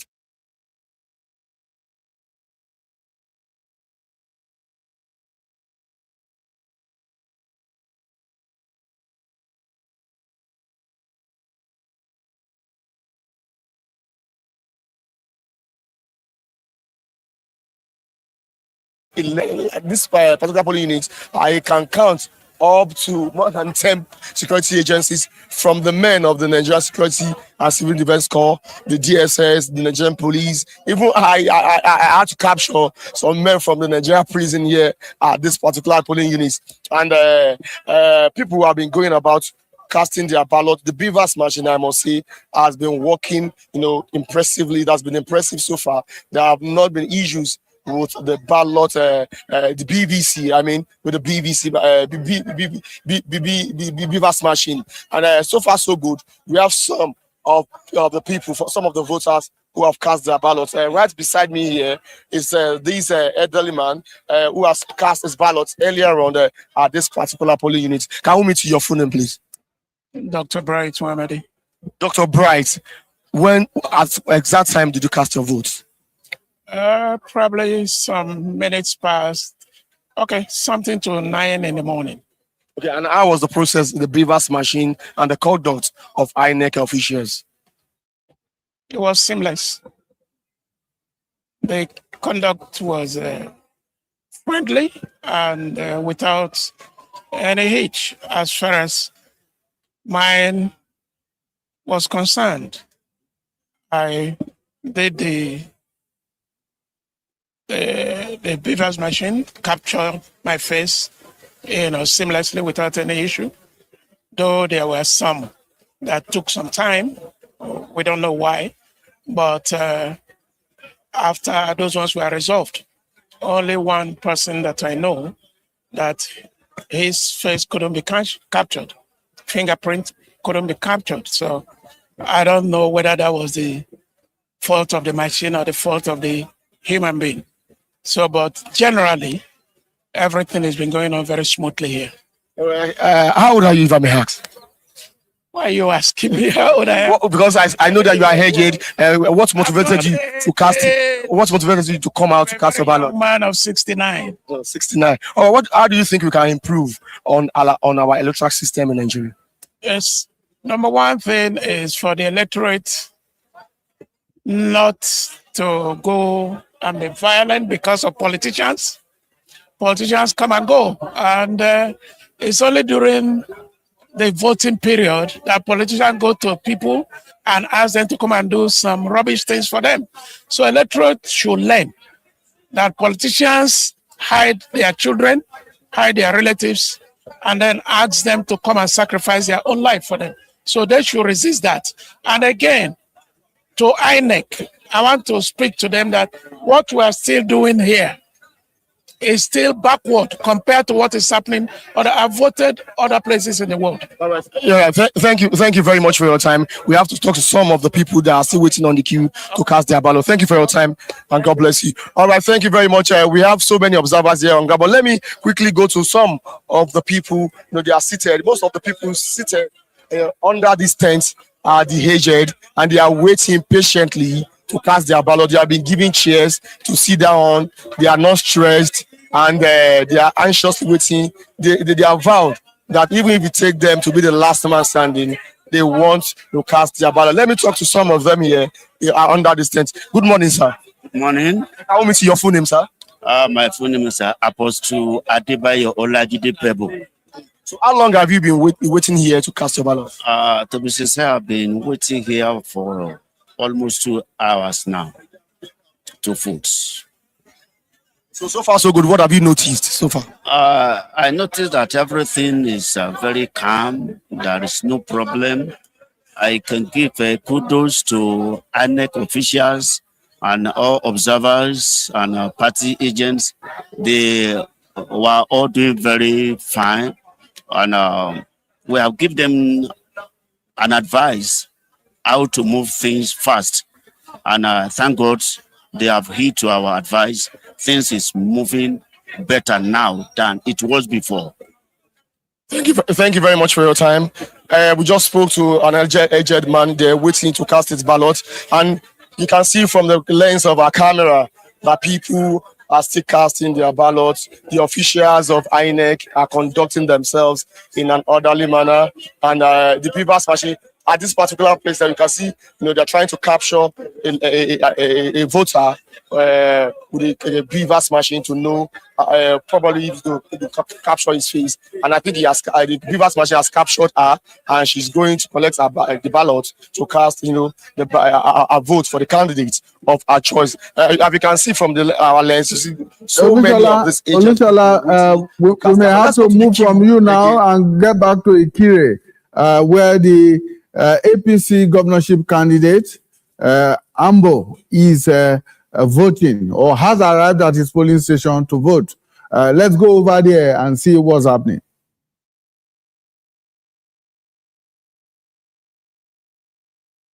Okay, so this is several hours after the elections, voting kicked off, and this candidate is just getting to his polling station. Of course, we saw the governor come very early. I think it was at about 8:30. About 8:30, yes, 8:32, yes. Just a few minutes after elections or voting started. Yeah. Very prompt and all of that. I hope that we see the ADC candidate too at his polling unit and see what his situation is going to be like. Well, the other thing, let me come to Sheyi here. Yeah. From what we've been seeing, I don't know, you would have noticed that there's been so many women on the queue. When it comes to the electoral process or decision, you see a lot of, you see Mr. Ojo is laughing. You see that a lot of women cannot feel this. Yes, women are front liners in terms of voting, but it hasn't really even translated. I think for this Osun thing, I think it's just only one deputy, one woman as a deputy governor. What does it really say in terms of women participation? Because all the tents we've seen, what I noticed here is that there are more women. Samara is not speaking. Jide is not also talking again because you are asking a question, right? No, there's people in Ekiti. Yeah. We saw a lot of women and young people. Young people, yes. Right? Let me even shock you. Osun State, Ikire precisely, produced the first female speaker for Nigeria. Patricia Olubumiete. Okay, yes, she's from Ikire. She's from Ikire. Hey, so it's just then Omidiran, yes. Omidiran babes, football club owner, and she's now the chairperson of FCC, Federal Character Commission. She's also from Ikire. She's also an Amazon. The point is that it's a national phenomenon where women are not integrated into decision-making process. More often than not, they play. They are made to play second fiddle. Osun has only had, to the best of my knowledge, I think Osun has only had one female deputy governor, Erele Olushola Obada.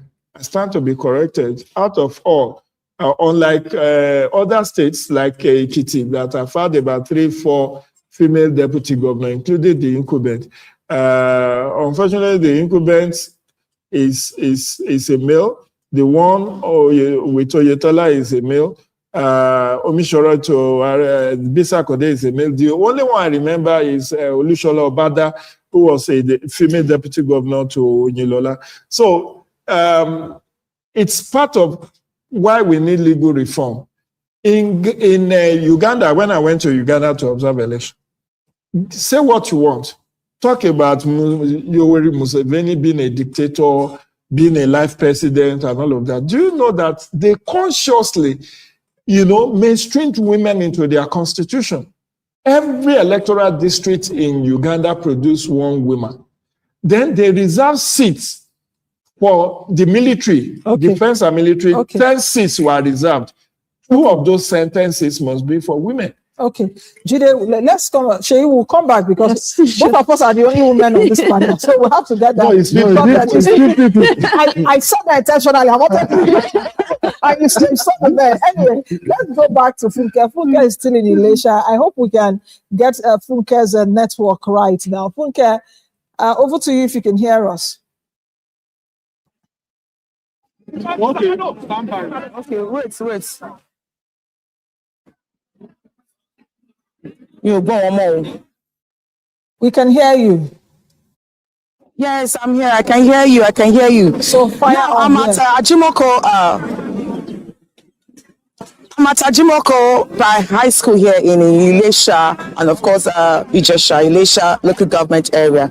As I stated earlier, that the voting strength here is over 200 here.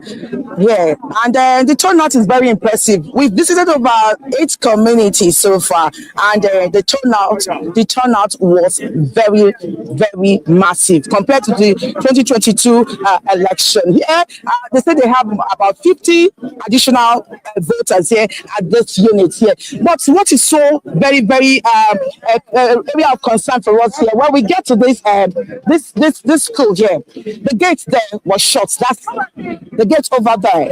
Vehicles are not permitted to get entrance into this area. Yet, reasons best known to the authority of the school, and we're able to talk to the army officer here, and of course, the policeman deployed to this unit.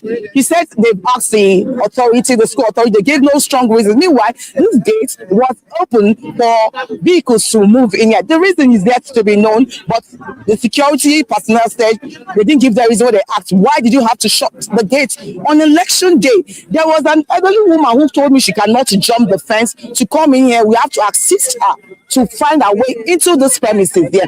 And there is another way, that one footpath over there, where that is the area where many are coming in from here. And what we've observed so far in the polling unit we visited, the beavers is now the problem for many, especially the elderly. And I was able to talk to a 104 years old man who was able to cast his vote. After about 4 elderly, the beavers cannot capture 4 elderly persons. And they had to stay and promise that they are definitely going to wait behind patiently to ensure they vote. These are the voters. They are so excited to participate in this election. And they said they will cast their vote for their preferable candidates to change the state of Osun for what they want so far. And of course, I'm able to talk to, I have election observer here with me, who will join us shortly after this. Okay. So these are the people, you can see them. Look at them here, they're so excited to vote. Baba, hello. They're so excited. Are you excited to be here to vote? Yes. You're happy to be part of this exercise. So When did you get to this place? And what time did you get to this place? I've been here for the past 2 hours. So what happened? What is happening here? Nothing. This place is peaceful. It's peaceful. Yes. And you're excited to be part of it. Yes. But you've not voted. You've not. I have not. Participated in the election. Okay. Now let's put our camera inside and show you what is actually happening here.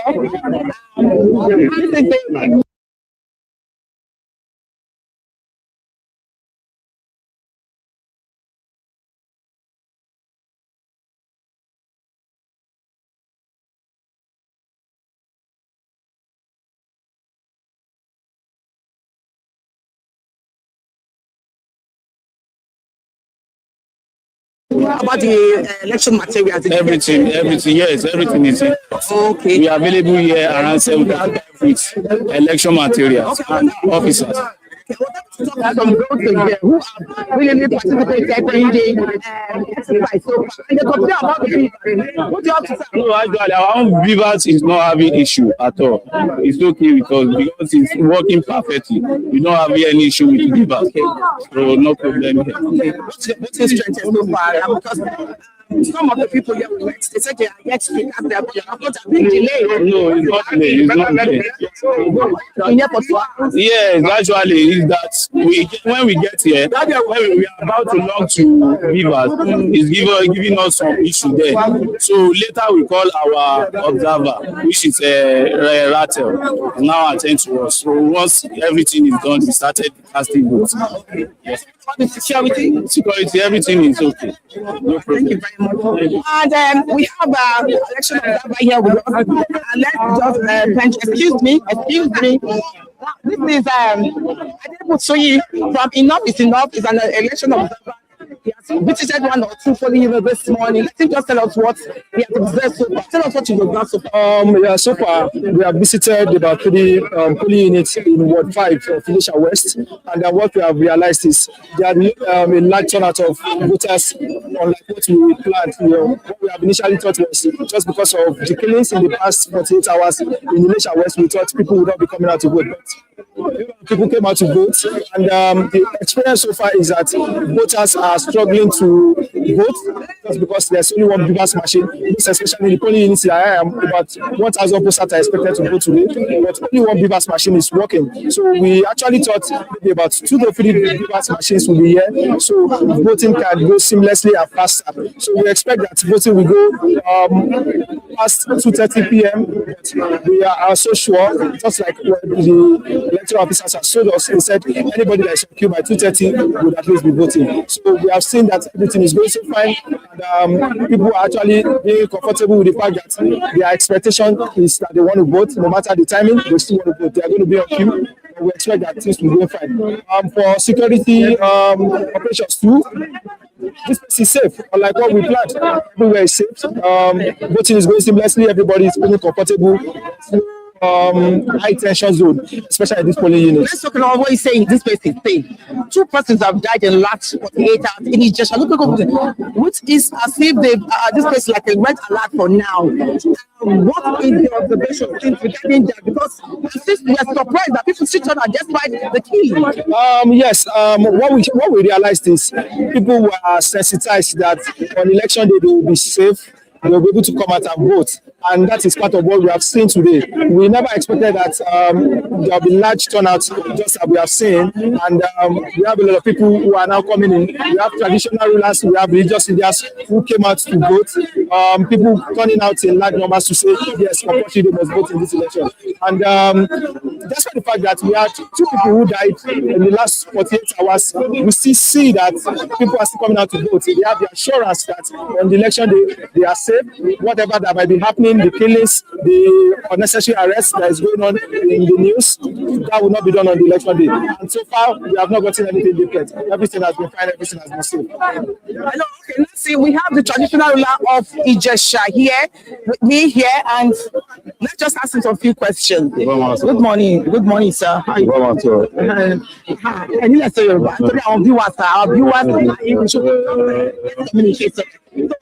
is it going with what the traditional ruler? They said 2 persons have died so far. Our major in the last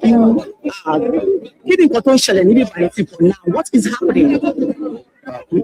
ọ̀rọ̀ àyè bẹ̀rẹ̀ sí òkú fúra kan níbi ara àtọ̀ tó kó ṣẹlẹ̀ sẹ́yìn rẹ̀ kò ṣẹlẹ̀ mọ́ ní sí nígbà wo bí ìbò fẹ́ tó ní kìí sí ní sí kò sí wàrà kan.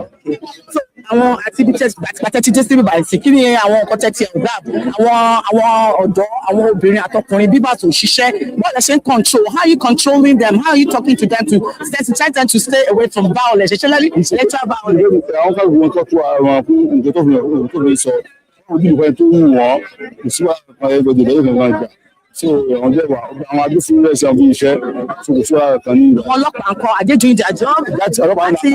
Àti ìjẹta since 3 days now.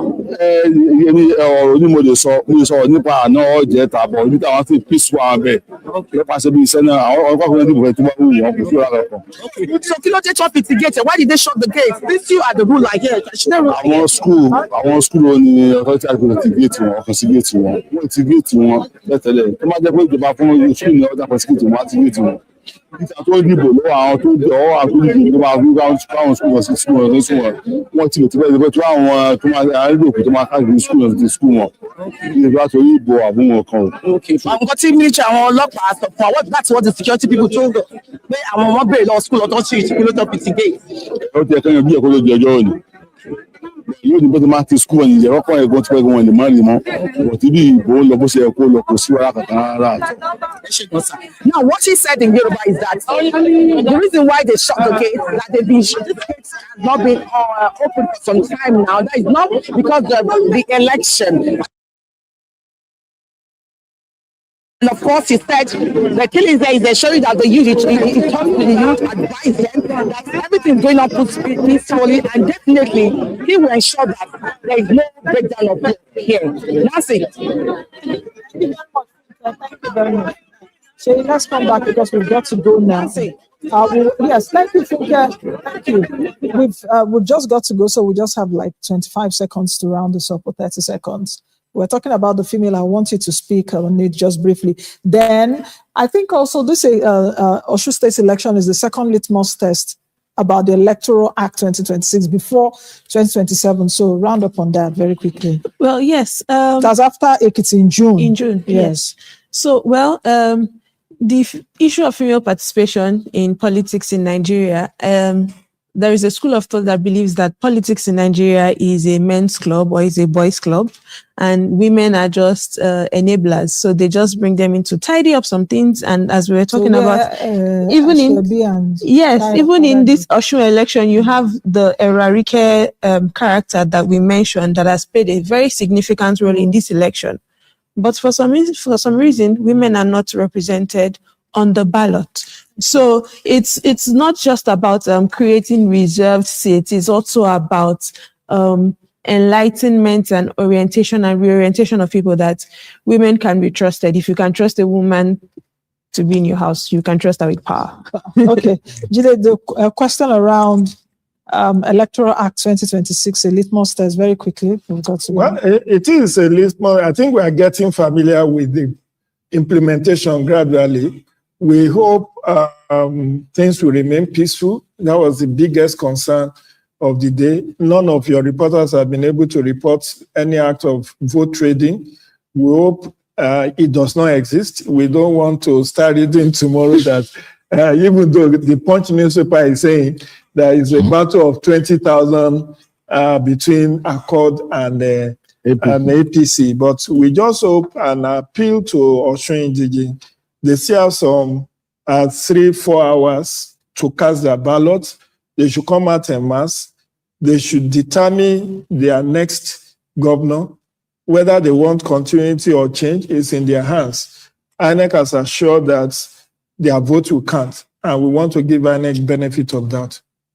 All right. One very good thing so far from all the reports we have gotten is the fact that in spite of the pre-election violence, we've not seen or heard of any case of violence.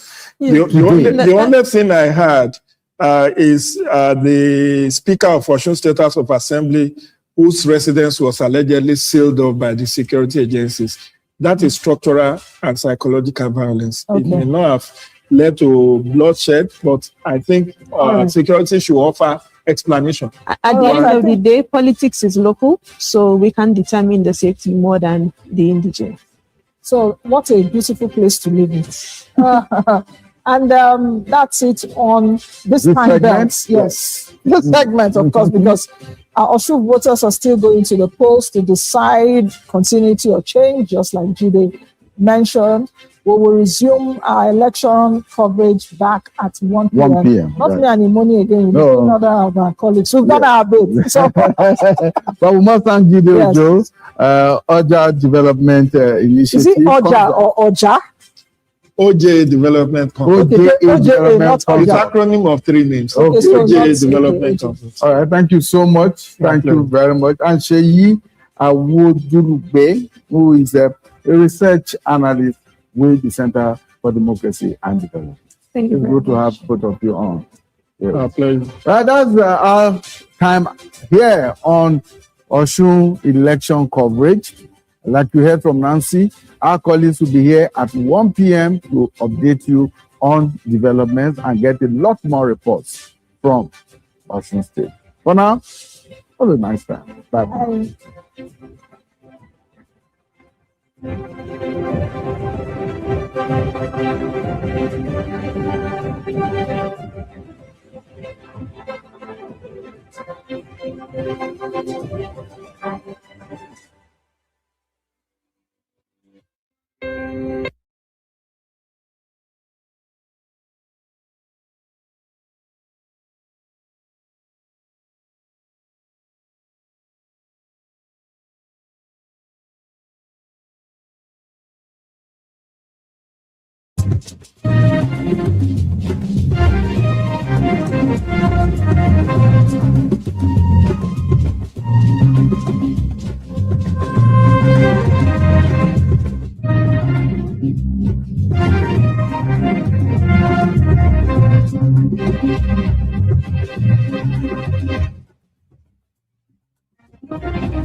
The stories now break online.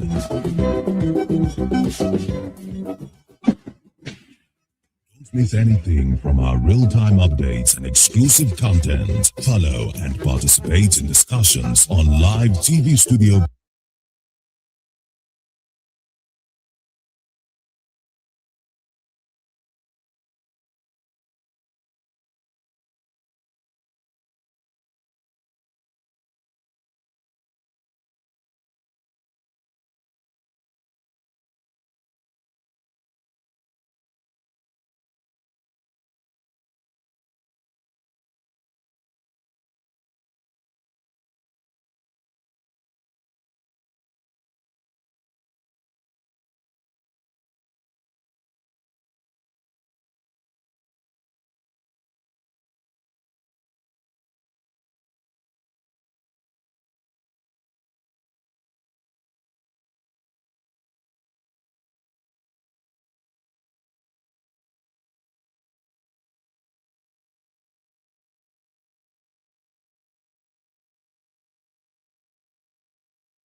I'm just talking nationwide because, but of course, Osun becomes the first place that those young people. Yes. And let me tell you one thing about Nigeria's demography.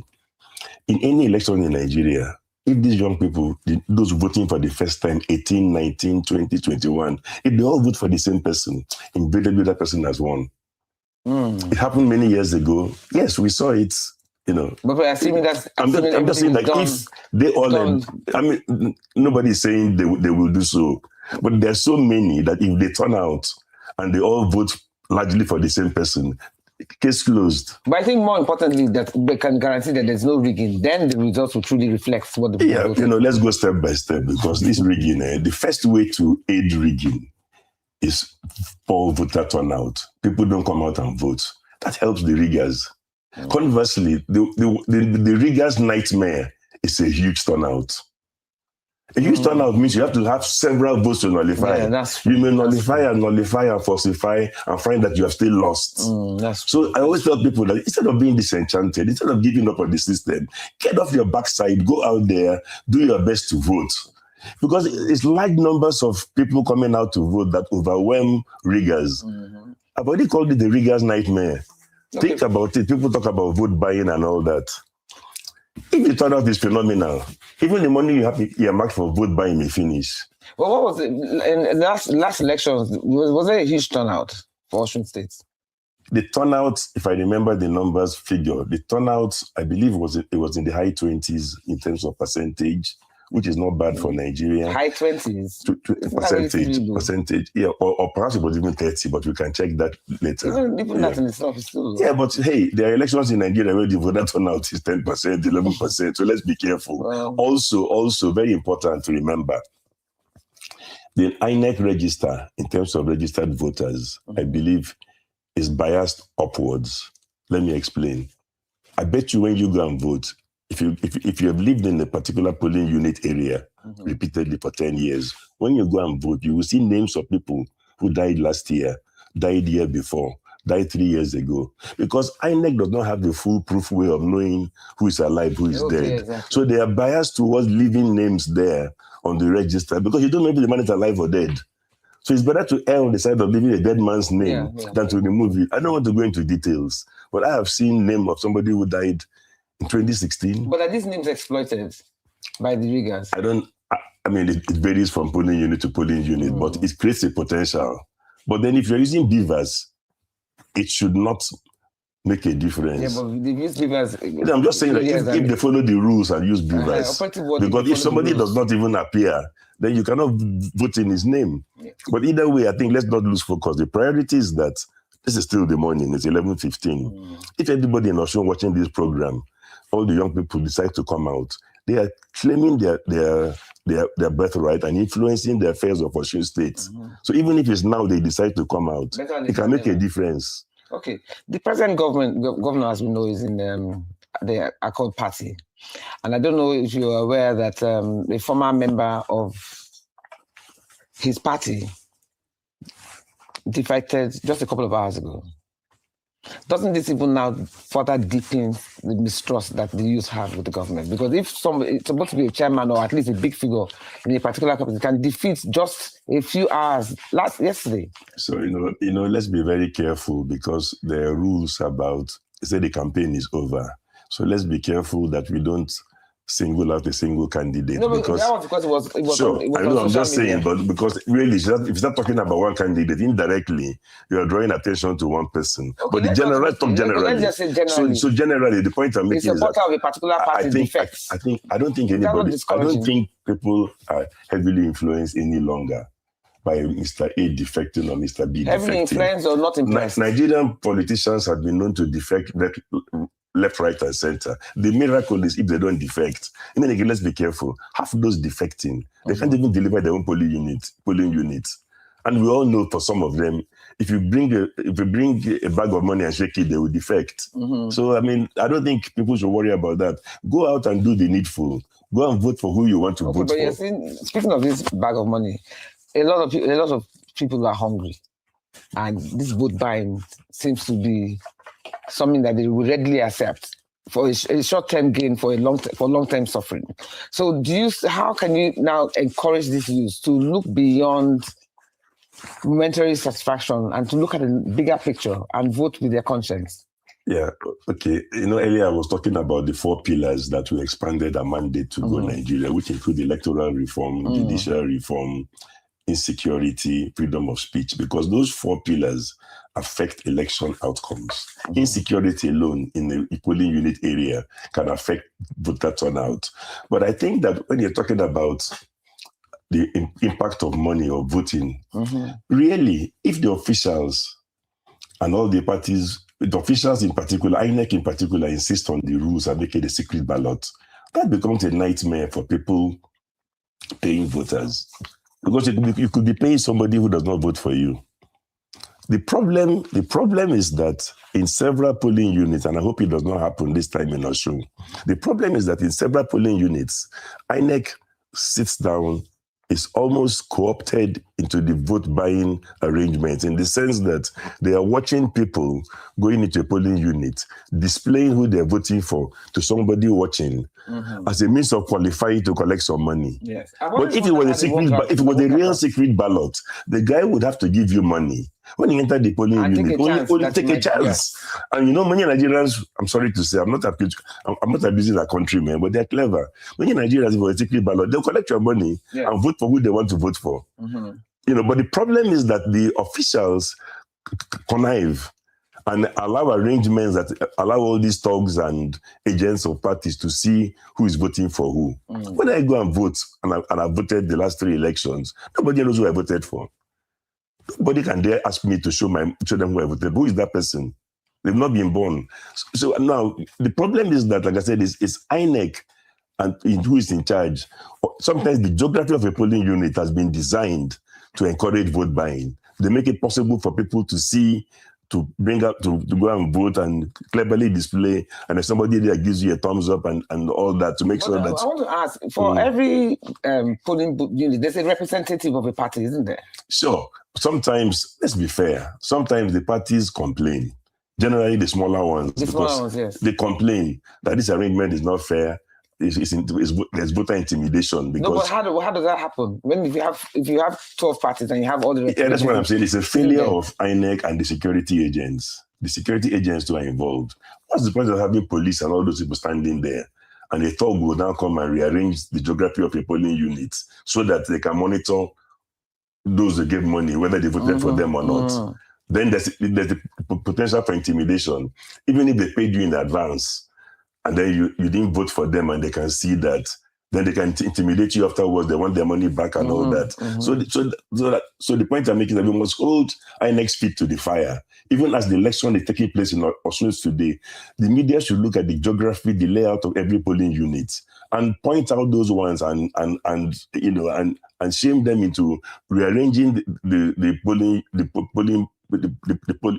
ballot box in particular, and guarantee voters confidentiality. They pick up something and finish voting and put it in there. Nobody knows who they voted for. So if you want to give them 25,000, 20,000, but you don't know who they're voting for, with due respect, is fine by me. What I will not endorse or encourage, or what we should all frown at and condemn, is when the authorities, INEC and the security agents, encourage the whole vote buying by denying citizens their right to a secret ballot. If it was a secret ballot, vote buying would be reduced because it becomes a gamble, and you could lose out.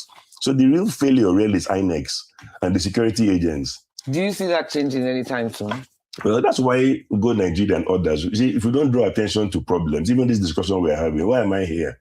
If you don't draw attention to these failures, and hopefully people listening join to say, yes, this makes sense, we can't allow this, we won't do this, please believe me, nothing changes without the struggle. Well, I want to ask, like Go Nigeria and other such bodies who are interested in enlightening the youths and encouraging them to actually participate in what they've lost to hope in, is it possible that as a brand, you can go there around the voting units or send people to the voting units to represent you and represent other such bodies to ensure that you are now making doubly sure that the votes are... Is this something you can introduce into the system? Sorry, I will never say never, but for right now we're not doing it, not Go Nigeria. But one of your other guests, Yaga Africa, they are doing that. Okay. So different strokes for different folks. Yeah, so the priority has been mobilizing and then getting people to come out and register. And even there, in terms of electoral reform, there was a significant reform this time in the sense that people could sit down in their houses, young people, and we put out all the encouragement and use the smartphone and put in all your details. Years ago, it was not like that. You have to get up and go out into the sun, go to an INEC center. They say, oh, sorry, don't come back today, come back tomorrow. So people got discouraged and got disenchanted. That you can begin the process and take it very far in the comfort of your own house on a smartphone. Was very important for the educated youth. And I believe that that's probably helped to trigger many of them coming out to register now, because it was a bit easier, the process. But without the clamor for reform and all, INEC and some other funny people keep on making this thing so difficult. Exactly. Something that should be simply easy for every Sometimes Nigerian. even get through that channel you're even talking about, can also be a roadblock in the sense that you might not go through. In fact, you know what? Nigeria is one of the few countries in this world that somebody will have a Nigerian passport, have a Nigerian ID card, and he cannot go and vote. He still needs something else, a PVC. Even that we should eventually dismantle. Because hey, in the UK, if you're a British citizen, you will vote. In fact, it's the duty of the government to go to every household and say, do you have anybody new who is not on the register? That's the government's responsibility. Here we have INEC who sit on his backside and then tell you that, oh, you, Ruth, you have no PVC. Meanwhile, you try and get the PVC, they're the very ones who frustrate you. Remember the last election? How many times did you find bundles of PVC buried somewhere? Yes. That's what I was saying about But in every large organization, there are rogue elements. So let us believe that it was a work of rogue elements in INEC. But let's not think that those rogue elements were not sponsored by somebody, because I put it to you, Ruth, that if you give me surnames of most Nigerians, I can guess where they're from. There are very few surnames that you cannot place. If somebody's surname is Okereke, Nwafo, you know it's Igbo. Somebody's surname is Oluwole, you know it's Yoruba. So if you want to go to influence outcomes, if you pack all the PVCs that have the Yoruba surname in Lagos and you bury them, you have disenfranchised those with Igbo surnames.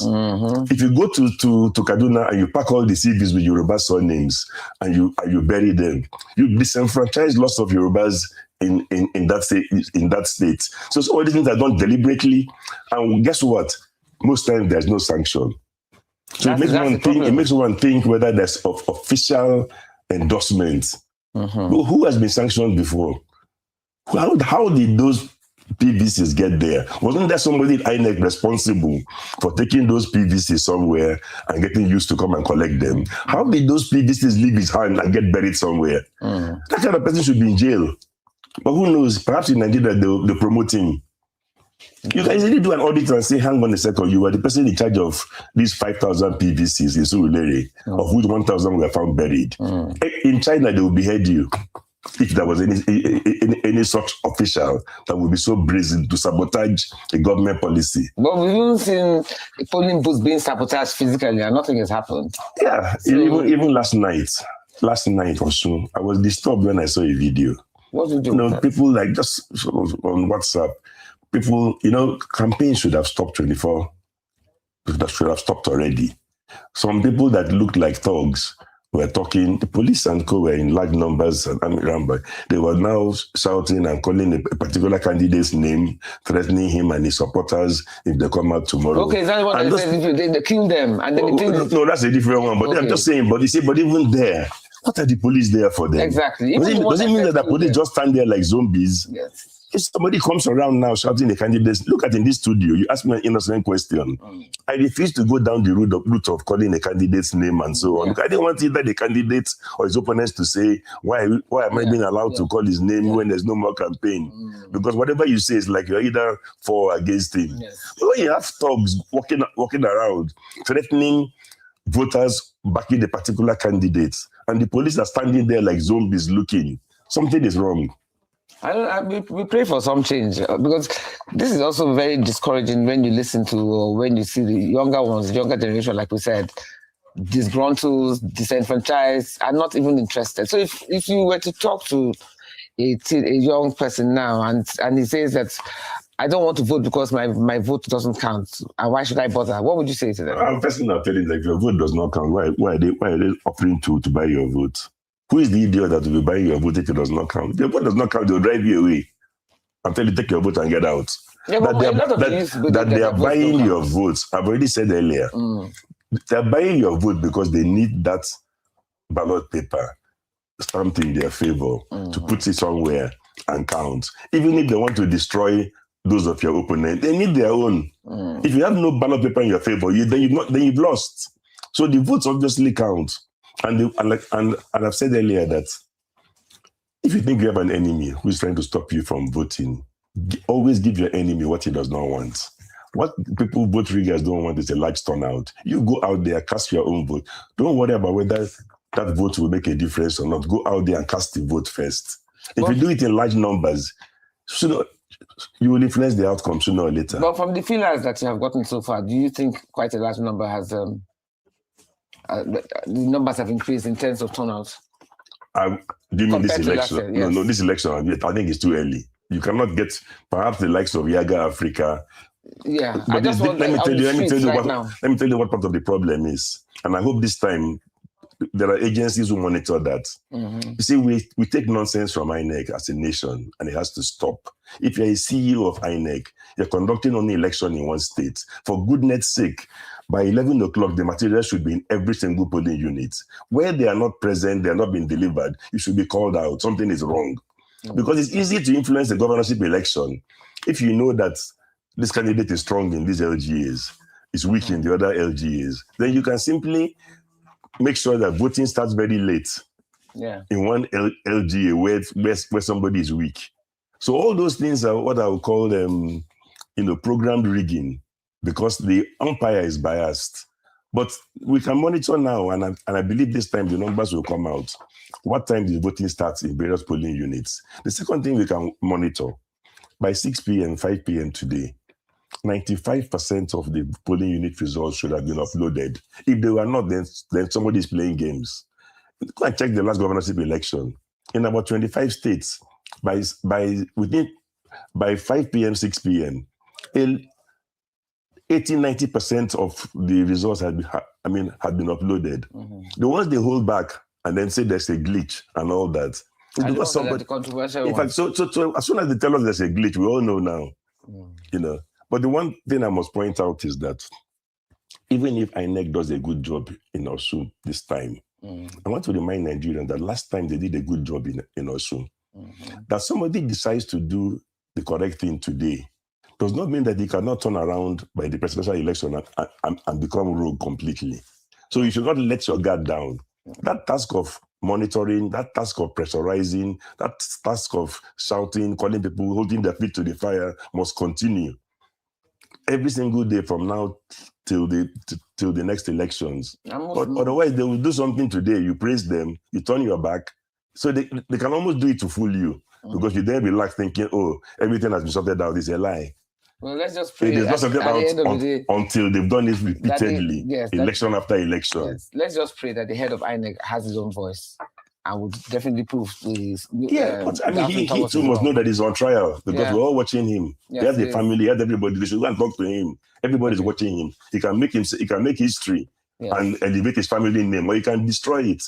He can wreck it. Thank you very much, Mr. Atero Peterside, for your very riveting conversation. I wish we had a longer time, but we appreciate the time that you have spent with us, and we pray that we will see the results as they are as the real results and not any fabricated by 6 p.m. By 6 p.m. Thank you so much. Thank you. We're going on a break. We'll see you right back. Grab a cup of tea, as I always say, and see you right back on Perspectives.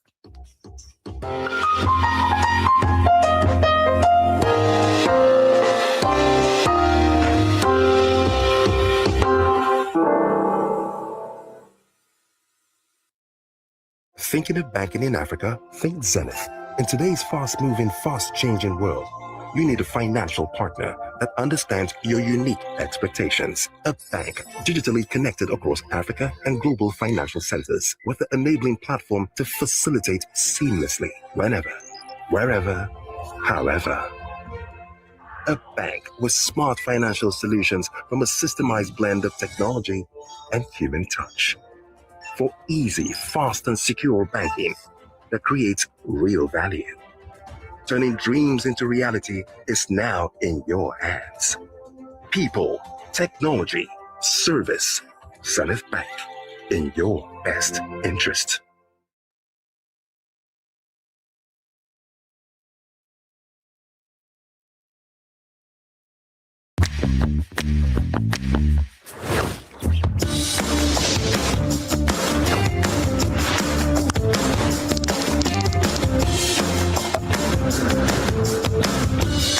Welcome to Licky Licky.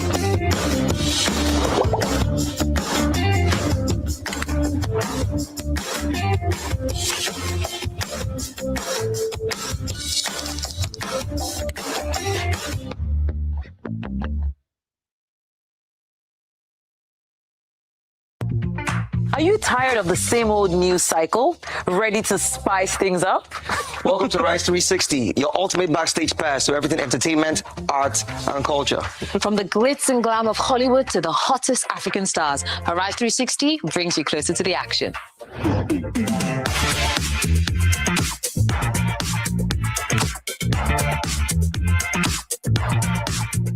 From music to the latest movies, we've got it all. Why scroll endlessly on your phone when we can bring the world of entertainment straight to you? We're talking exclusive interviews, red carpet moments, and behind-the-scenes stories that will keep you buzzing. Let's celebrate the vibrant culture and creativity that makes us proud to be Nigerian. This is a Rise 360, where entertainment meets lifestyle. With a dash of spice. Catch us every weekday at 5 p.m. on the Arise News Channel. And now, let's get this party started!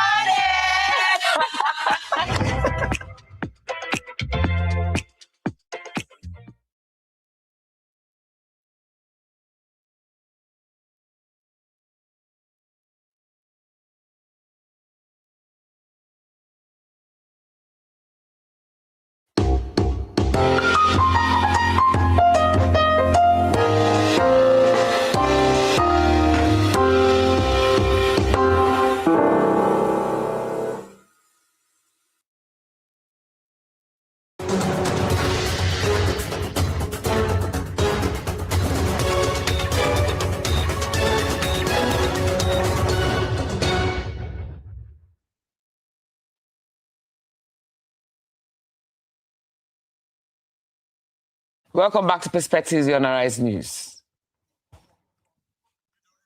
As the election continues across Osun State to determine who leads the state for another term of our 4 years, research analyst at Center for Democracy and Development, Dangia Angalapu, joins me now from Abuja. I'm also expecting Samson Itodo, Executive Director of Yoga Africa, to join us from Osogbo. But Dangia, we have you now. Welcome to Perspectives. Now, as voting is underway, what is your overall assessment? Good morning, dear. As voting is underway, what is your overall assessment of the election so far? What are the strongest positives you have observed? And where are the biggest red flags, if any? Or is it too soon to tell? Well, considering the tensions that we saw before today, especially of violence, especially of the fears of the use of the federal mind, the misinformation, disinformation, hate speech that we saw. I will say that the early part of the election has relatively been peaceful. Has been relatively peaceful. Of course, we cannot take away the fact that we've also had some issues. So, for example, in Modakeke, for example, we saw a situation where some policemen allegedly, disrupted the voting and carted away materials. That has been reported. We've also seen a situation in, for example, polling unit 10, Ward 4 in Ejigbo, where our observers had reported vote buying. But considering how the tension that was there before the election and the fears of Nigerians and election observers, we can say that relatively, the early part of the election has been very peaceful. I mean, there is still time and we're still observing the process, but we hope that it is peaceful till the end. Okay. Now, how would you rate INEC's preparedness? Because there's also the issue of they never seem to have enough time to get ready. So how would you rate their preparedness with the arrival of personnel and materials to the functioning of BVAs? And also the management of the polling units? Yeah, so in the polling units that we observed, our observers reported that INEC, arrived early. I mean, there were a few cases where they arrived a bit late, and again, that was from the reports of our observers, that was attributed to the transporters. Let's not forget that before the election day today, we had reported and we had raised concerns about the National Union of Road Transport Workers and the challenges in that state.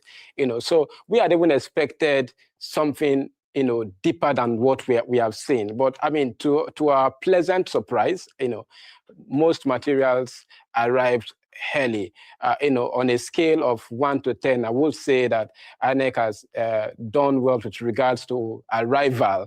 I would give them a 6 as of now, but we are still observing the process with respect to other election administration activities. Okay, but from what you've seen so far, are people even turning out? What is the turnout like? And are they able to vote freely without any intimidation or undue influence? Because they did say that about 2 million people registered. So what's the turnout like? Are people turning out? Yes. Turnout is a function of, an arithmetic calculation. But on a face value, what we can see is that we've seen resilience of people. We've seen people, really come out. And again, that's also a very pleasant surprise. Remember, this is an election where over 15,000 security officials are deployed. And one fear we had is that these security officials and the show of force in Osun State will actually deter people from coming out to vote. But from what we have seen, surprisingly, we have seen the resilience of the Osun people. People are coming out to vote, and there is still time. So we are expecting more people to come out to vote. When it comes to the secrecy of the ballot, we have a challenge there because we've seen, like in Ejigbo, we've seen places in other places where we see a crowded, the ballot box is almost crowded, and you can see that when voters go to the booth to vote, you see. You basically can see that the agents of political parties can somehow see who they are voting for, which of course, compromises the secrecy of the ballot. And it's a challenge when voters cannot vote in secret, because in Nigeria, we operate a secret ballot system. So overall, the turnout has been good on a face value, because we have to calculate that against the registered voters at the end of the election. But at the face value, it looks good at the moment. Okay. But when it comes to the secrecy of the ballot, there's a lot to be desired. Okay, thank you so much. Arise correspondent Olushola Omilano joins me now from Osun State to bring us updates about the elections so far.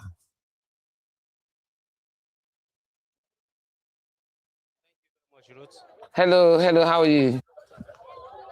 How are you? Can you hear us? I hear you clearly.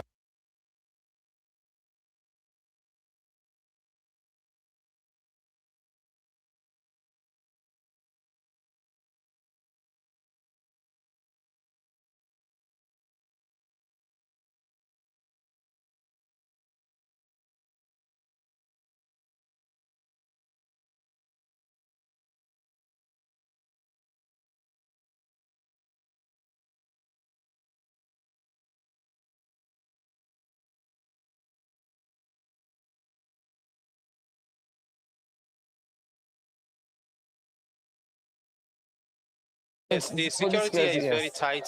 If you look around now, how I wish the cameraman can span to that side now, you can see security presence around here. The policemen, they are just standing by to ensure there's protection of lives and property here.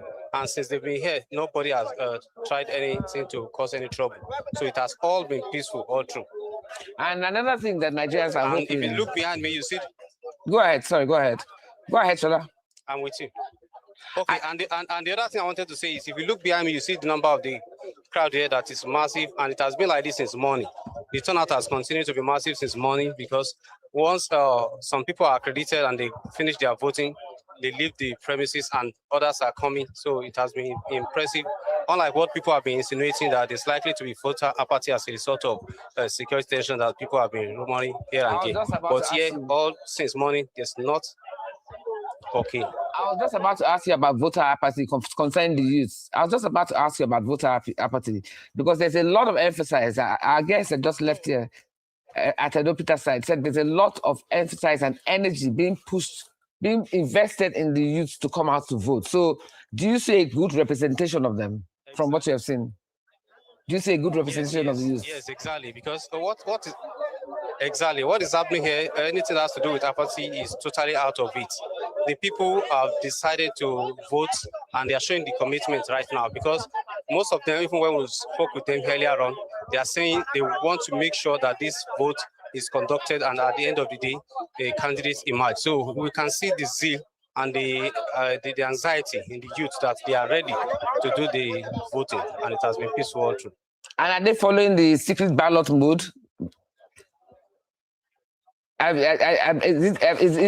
everybody guarantee that the secret ballots they're practicing it? Nobody's seen what anybody's voting for, is what I'm saying. They are practicing it. So it's been well done. They are practicing it. Does even agents of most of the political parties that are here, they are checking what is happening behind it. But the ballot is being made to be secret, so that one is still in line. Okay, have you been able to speak to anybody so far to get their take on what they feel about the process or the vibe that they're getting? Yes, earlier on we spoke with one of the observers here.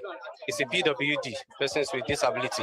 And according to him, he also speak good of the process. He commended it, and I think one other person that we have spoken with as well, we did not get that one on camera, but he also commended the efforts of the INEC. He also commended the security. The same thing for the all progressive candidates, Bola Ibamiji, when he came here, he also expressed commendation on the performance of the security and also the INEC officials. So all through, it has been peaceful here, but we are still going to other places to see what is happening there. And I believe we must have been getting reports from other places too. Bola Oyebamiji, okay. APC candidates, Bola Oyebamiji. Yes. Thank you so much. Cast his vote like a few minutes ago. Okay. Okay. Thank you so much, Mr. Shola, and we look forward to hearing from you again anytime soon. So we get back to the studio. Thank you for being there, being there for us to cover it. Osun State Governor Ademola Adeleke earlier this morning voted in the ongoing governorship elections. He arrived at his polling unit in Ede earlier this morning and joined other voters in exercising their franchise. Voting is continuing across the state as residents turn out to elect the next governor. Voted. Yes, I've done my civic duty. I voted, and as of now, things are going on smoothly. I hope it stays that way. But I have it on authority information that there is one police officer that they brought to come and do an actual job, the APC Osun, from Port Harcourt. They call his nickname London. He's here in Ede hiding. His own job is to come and destroy Ede and then avoid so that he can scare people, shooting, so that they will not vote. So I'm calling the Inspector General of Police to take note. I'm calling all the security agencies to take note. They should redeploy him. We don't want him in Osun. We don't want violence in Osun. All we want is free and fair election so that people can perform their civic duty. That's one. And two, the pattern of voting should be from unit to ward and to local government. Not that they will take local government collation straight to state capital. That is not acceptable. That's a form of rigging. And I heard it on the authority that the APC have, trying to rig, have some fake ballot papers. I want Osun people to watch out for that too. And then we don't accept. Well, we will not accept that in Osun. Right now, as I'm voting right now, I just received a call in Modakeke and Obagu, that police is aiding them to tear gas them so that people can run away. And people are resolute. They just want to perform their civic duty. Let the security agency please be neutral and watch it. But I can assure you, at the end of the day, I have God on my side and I have my people on my side. I'm going to win this election. You have just voted. The process has just begun. Yeah. What's your assessment? I've already told you. I said so far so good. It's been peaceful. In my area here, I hope it's like that cut across. But it's not peaceful in Modakeke and of course in Obaogo. The police are aiding the APC to tear gas people so that they will not vote. They detox, took the ballot board and ran away. So we have already reported this to the security agencies. I hope they do something so that they will not turn Osun State into war zone. Thank you very much. Thank you so much, sir. Okay. Welcome back to Perspectives again. Can we have Dan in the house, please? Okay, Dan, you just saw the speech that Governor Adeleke just made, alluding that some police officers are abusing the process. Do you think this might ignite some political violence from his comments? Might it cause any discord in an already tense atmosphere? Yeah, so I think it's a very legitimate complaint. Before you play the video, I'd already said that our observers had reported disruption in Modakeke, and the governor has also reported this. And the good thing about such report is that it is an avenue for the security agencies to take it up. So it's not something that should be swept under the carpet. It should be something that, it's duly dealt with. We have to know, are these truly police officials? Were they there on legitimate duties? Or these are even persons wearing, the police uniform? So we have to know who these people, who those people are, and it's very, very important for accountability's sake. So I think that it is very important, and it is very good that the governor has raised this concern. And not just the governor, every stakeholder involved, whether of the APC or their court party, they should raise all of these issues to the public domain so that the civil society organizations and observers can also ensure that we look at these places more critically as the election progresses forward, because this is still very early. I remember if you observed Edo election was very peaceful, very coordinated at the early part. It was from the collation aspect that we began to see different kind of situations. So as the election progresses, it is not victory yet. We must observe the processes and we mustn't take these complaints for granted. Okay, it's good. It's good that you mentioned that. Then, do you also think, even though it's too early to ask, but do you think that the personality of a candidate can still work for him, even if he's not in the ruling party? Do you think his personality, yes, of course, strength of personality can work for him? Go ahead. Yes, I had mentioned very clearly, even on an earlier interview, that three very important points will determine these elections. One is the personality of the candidate.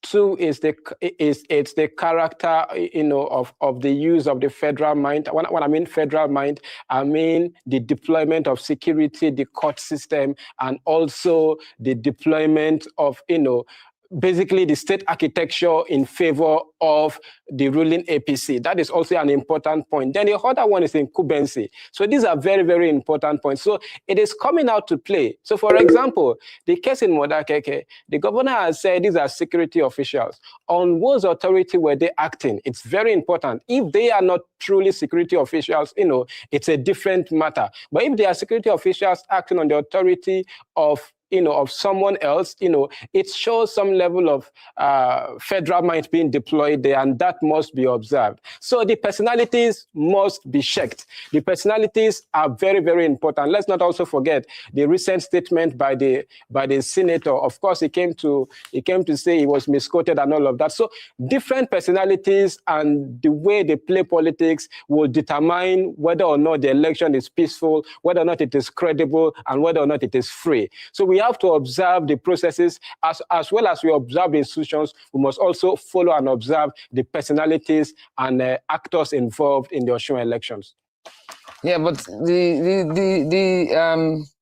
personality of a governor whose party is in the minority and the personality of a governor whose party is the ruling party, really, in the scheme of things, don't you think that the balance is a bit tilted, especially with the way our politics works?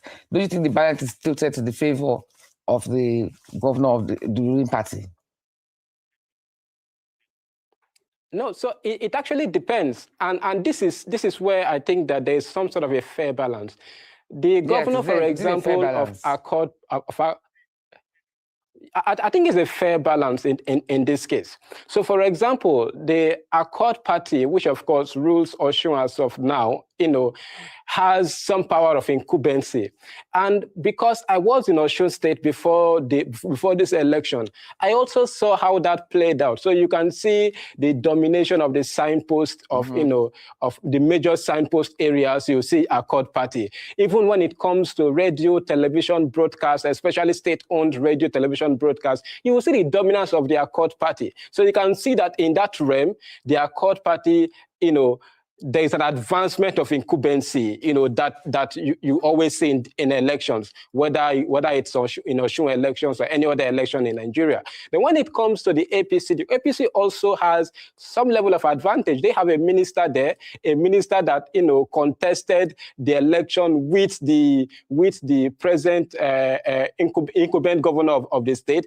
And again, if you look at the Arise town hall, the governor was not even calling on the current APC candidate. It was always mentioning, the minister, Oyetola. He was always mentioning that name. And he said the minister has mobilized federal might against him in different ways. So you can also see that there is also a federal power that is being deployed, according to the governor, allegedly by the governor. So you can see that it is not just the federal, it is the federal versus the state, and that is what we have seen. So, yes, the Accord Party, despite being a minority party and being the only state, the only state being governed, which is Osun State now, does not necessarily mean that it doesn't have power or it cannot advance incumbency, because governorship bestows you several authority and power, especially in Nigeria. And of course, most times they use it in different ways. The presidency also gives you some level of power, and the ministers and the appointees at the federal level also advances that federal might. So for me, it's an election between federal powers and state powers. And we as Nigerians and observers must ensure that no one, whether the federal or the state power, is not used disproportionately to discredit the processes of the election. Okay, that's a very powerful speech you just made concerning this. But if this is the last major governorship election before 2027, and the outcome will definitely decide how much faith and belief we have in the electoral system. So if you were advice to give Nigerians, or if you had the power to change different things that you don't like about these elections and what you think will make the greatest impact, what would you change and what would you do?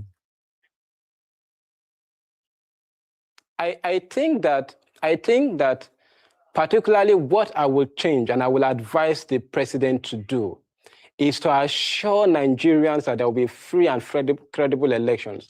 Unfortunately, we have not seen that. We have seen statements like all is fair in politics. We have seen statements like, there's an opposition, I cannot really watch the opposition. So we have seen statements that do not advance democratic values. And for this election, we want to see that there is hope in the system. There is hope that Nigerians do not think that the 2027 election is already decided. And this is an election that will really show for it. If, for example, this election is compromised or it plays out in a way that people think that there was some sort of federal authority or federal overreach, that determines the outcome of the election.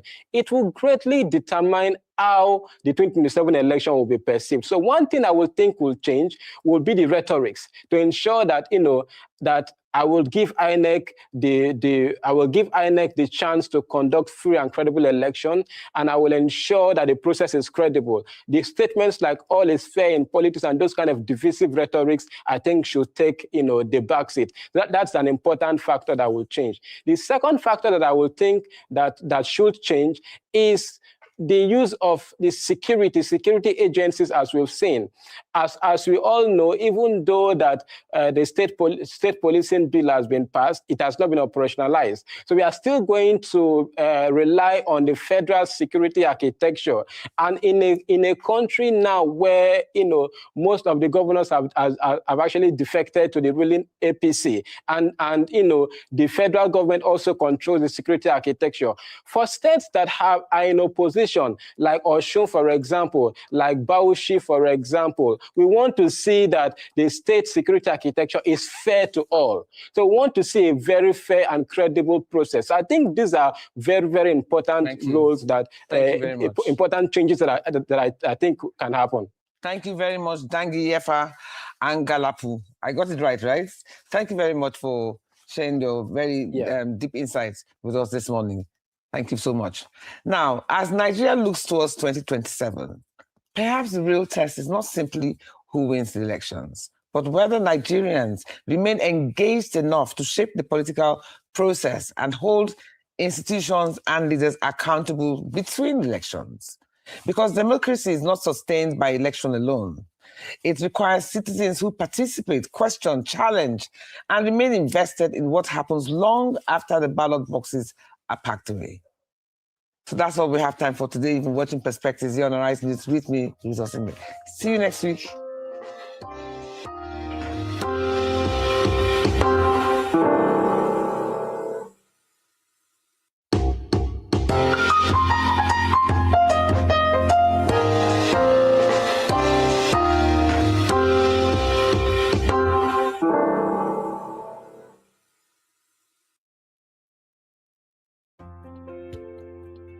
A packaged goods company just lost 5 billion naira. They imported in dollars, paid obligations in naira, and sold on 60-day credit terms. By payment dates, their margins had evaporated. Currency volatility is not a risk for FMCG. It is the business environment. Input costs have risen 25%. Consumers absorbed 12% before switching. That 13% gap is where companies die. At Fidelity Corporate Bank, we defend margins. Forward FX contracts lock dollar costs today. We don't just finance FMCG. We defend margins. We keep you in business. Speak to us today. We are Fidelity. We keep our word.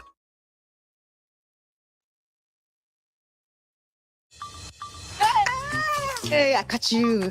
I found out what you do. I just download Glow Cafe app. Waiting that one. It they do everything. You check balance. See, did that road. Special offer. Plenty. Aha, you get that one. It dark pass coffee. You get security. Double verification. It pay bills. 100. Music unko. You go turn DJ. Video games. No darling. Baba, come. The game movies. You get Glow TV. Delete yourself. I bet will be that one. Like Gloria, she be AI and she speak different language. Ne, a bit kissy. Album AI.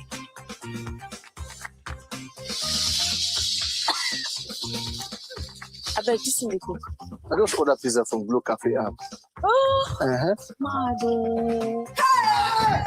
Glow Cafe, 100 gigabytes free. Oh, guys. Download the brand new Glow Cafe app with AI the power. Welcome to everything.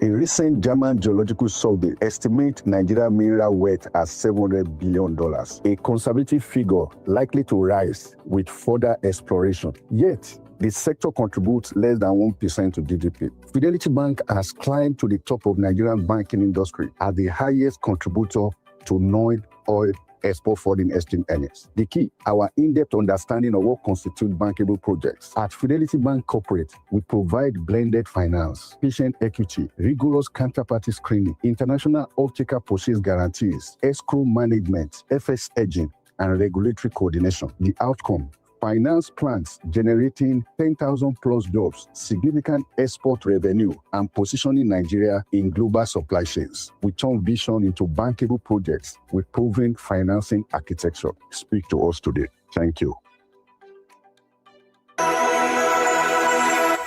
We are Fidelity. We keep our word.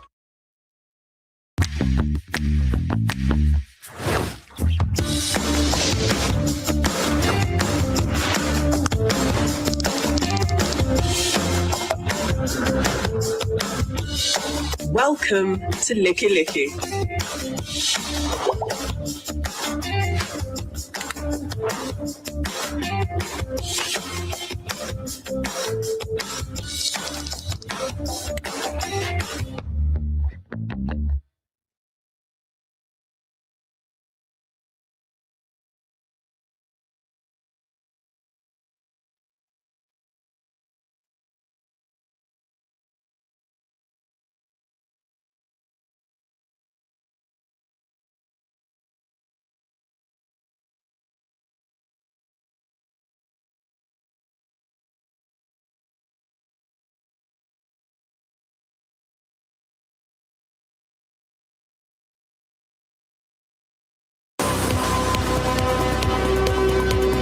You're watching Arise, the world's standout news channel.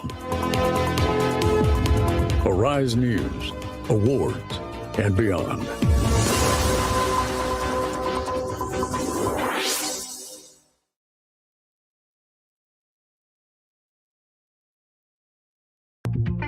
Are you tired of the same old news cycle? Ready to spice things up? Welcome to Rise 360, your ultimate backstage pass to everything entertainment, art, and culture. From the glitz and glam of Hollywood to the hottest African stars, Rise 360 brings you closer to the action.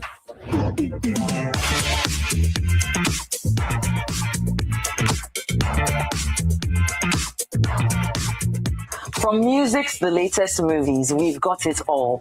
Why scroll endlessly on your phone when we can bring the world of entertainment straight to you? We're talking exclusive interviews, red carpet moments, and behind-the-scenes stories that will keep you buzzing. Let's celebrate the vibrant culture and creativity that makes us proud to be Nigerian. This is Arise 360, where entertainment meets lifestyle. With a dash of spice. Catch us every weekday at 5 p.m. on the Arise News Channel. And now, let's get this party started!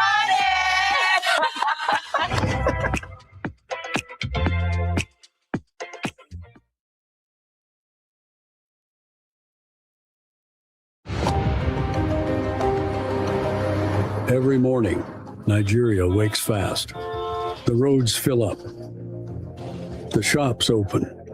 The day starts moving, and everyone is asking the same thing. What matters today? That's where the morning show comes in. Dr. Reuben Abadi, with wisdom and perspective. Rufai Oseni, with fearless questions and truth to power. Ayo Mairo Ase, with clarity, poise, and sharp control. Vimbai Mutanhiri, with warmth, polish, and connection. OG Ope, with the trends, the buzz, and the pulse of the culture. Adefemi Akinsanya, reading the world between the lines. This is where the stories are unpacked, where power is challenged, where the headlines meet the real conversation. News that matters, moments that inform, engage, and entertain. Where your mornings are our mission. Wake up to the morning show.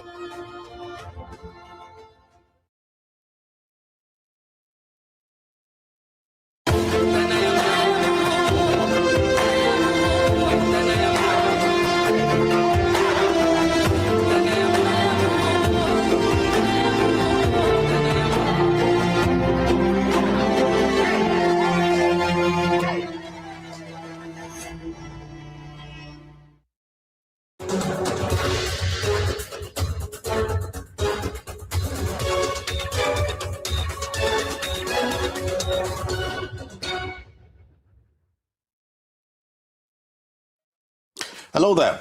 The wait is over. One of the most anticipated governorship election in recent times is underway in Osun State, with voters deciding who will lead the state for the next 4 years. The election is also being closely watched as a major test for the new INEC leadership and its ability to deliver a credible and transparent poll. Will the APC's Bola Oyebamiji reclaim the state for the party? Will incumbent Governor Ademola Adeleke retain his seat under the Accord Party? Or can the ADC's Najim Salam spring a surprise? Indeed, stay tuned as Arise News brings you comprehensive and live coverage of the Osun election. I'm Ni Wilo. And I am Omobolanle Adeshiyo. Welcome to Newsday. For the next 2 hours, we'll bring you all the latest from Osun State, live from Nigeria's commercial capital, Lagos.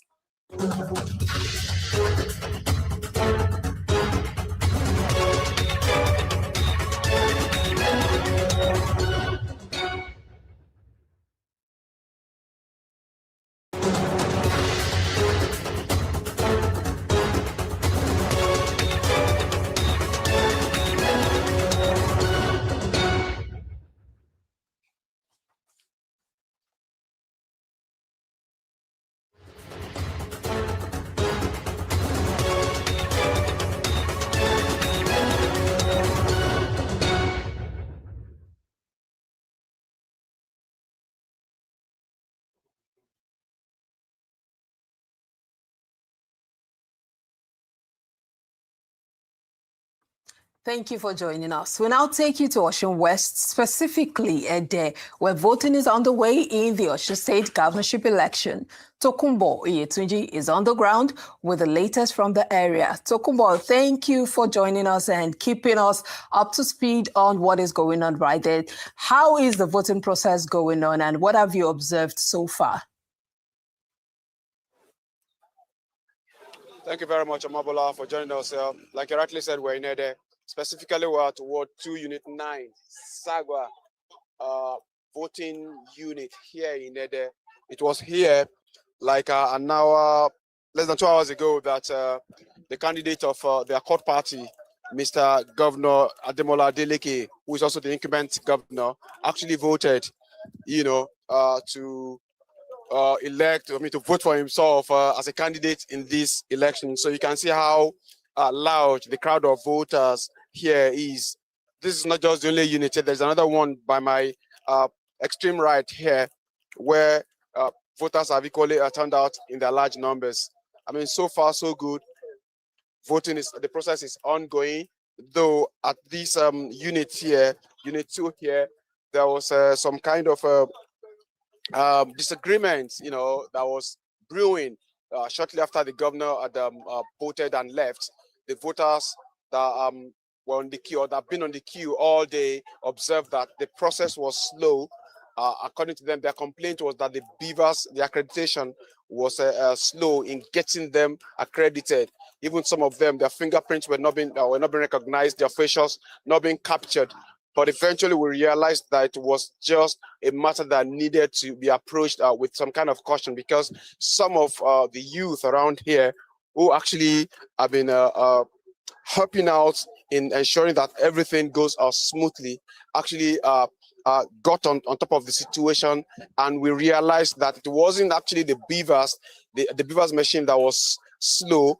It was because, according to the explanation by one of the youth there, what he said was that when male voters are coming in, they realize that they get accredited more rapidly, unlike when female, especially those wearing their hijabs, I mean covering their ears and part of their faces, they don't get that rapidly accredited, and that is what is actually slowing down the process. So, but now the process the situation has improved and everything is moving on. They're expecting over 1,000 voters to turn out here, and this is just about past 12, So we still have hours before voting here will close. So these people are here. They're getting accredited, and some of them have actually, or many of them are actually voted, and many are still waiting on the line to perform their civic responsibility. I have one of them who has actually been here all day. He's here to share with me his experience here. Your name is Mr. Barry? Mr. Barry is a Kanam. Okay, you're here at this polling unit to perform your civic duty. Two unit 9. Yeah. Have you voted? I voted. Okay, what's your experience? What do you want to tell me about the process? The voting process is going on normal. There is no problem. This is exactly where the governor votes. So there's no problem. The voting is okay. Okay. There's no earlier there was some kind of shouting about when some people complained that the process wasn't as fast as they expected. Everything is been brought under control now. You can confirm to us that the process is the Viva was about to behave on rationally. So at least it has been corrected. Okay. So there's no point. The voting is going on smoothly. Good, Mr. Barry. Thank you very much for talking to us. That's one of the voters here confirming to us that, well, truly there was some kind of disagreement. There was some kind of shouting bout because of what some voters perceived as the slow process of the accreditation. But that, has been overcome now, and the process is ongoing. I think I have another gentleman here who is equally ready to speak with me about his experience as a voter here. What's your name, please? Bosun Abikarian. Okay, you're here to vote? Yes, I've been on the queue for a while. I've not voted. You have not voted? How long have you been here for? I've been here since 10. That's about 2 hours now. Okay, but it's not your turn yet. I'm still on the queue. Because there's the a large number of people of course. that is here to actually vote. That's right. What do you have to say about the process that you've seen since the present here, the last 2 hours? Everything has been peaceful for now, and I believe and I pray that it continues to be so. But the only observation that I've seen at this time is the fact that the Beavers machine that is covering this particular unit is not enough. Okay. I've made to understand that I think INEC said they can provide 2 Beavers machines for a polling unit that has over 1,500 voters. But here we are around 1,082. Of course, it is not enough because the process is too slow. If you're 1,082, you are not up to the 1,500. Yes. If INEC can still consider for future occasions, bring the number down to 1,000, I believe it will suffice in future. So that voting process in this area, for instance, will be faster. Yes. Thank you very much for talking to us and sharing your experience with us. That's another voter there. I mean, you see, these are suggestions. Those are things that we take away from here, and the electoral authorities, the planning authorities may want to consider going forward. I've got another voter who will quickly just say 1 or 2 things to me before I come back to you in the studio, guys. Please tell me your name, gentleman. My name is Comrade Oyeron Babatunde. Mr. Babatunde, you are a voter here? Yes. Have you voted, or you're still waiting on the line? I'm still waiting. I've been here since 9 o'clock. Okay. Though I had the governor came here to vote around 8:40. He was here around 8:30, and he voted around 8:40. I was here around 9 o'clock. Up to this moment, I have not voted. Actually, based on what the information I saw on ground is the Beavers. We have an issue with the Beavers. The Beavers has a slow recognition. When they are using it, it's not recognizing some people. Well, that was some hours back. Now that was some hours back. After the hours, we gave information to the INEC official that they should call their bosses. When they called them, they came back to come and rectify it, and it started working again. Immediately they left for some minutes. It started making it slow again. But now it's working fast, because out of 1,087 voters, they have registered 154 now, and this after 12. We are after 12. I have not voted, which I'm still on my queue to vote. We have a lot of people on ground to vote. There is nothing to actually worry yourself about. As long as you're on the queue before 12.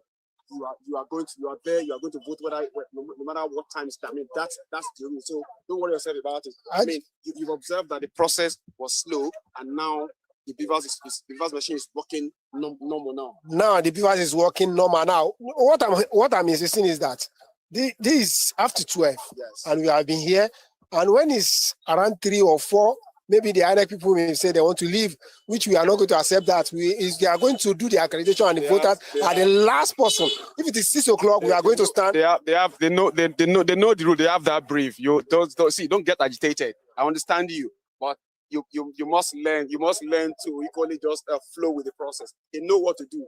Just as that's why we are patient. This is Ward 2. Unit 9. Good. Please continue that patience so that the entire process goes smoothly and there's no tension. Thank you very much. Another voter there. I mean, who is getting a bit agitated that no matter what, but I mean that's the rule. As long as you're on the queue at this by 12, no matter what time it takes, you must be allowed to vote. So that's what I mean. You understand? You should understand how the voters are thinking here. I think I still have another gentleman who is willing to say one or two things to me before we would reach you guys back. Please tell me your name, sir. I am Alaji Chief Olaboye Mundashiru. You are a voter at this unit, sir? Yes, I'm a voter in this unit. Voted? I'm still waiting to vote. Okay, how long have you been in the queue? Yes, I'm on the queue. How long have you been on the queue, sir? I arrived here since 6 a.m. this morning. Wow. Interesting. I've not been able to vote. Yeah, I'm not been able to vote for now because of the challenges we are having on the beavers. The beavers is giving us enough problems this morning. I have complained to journalists more than 4 times today.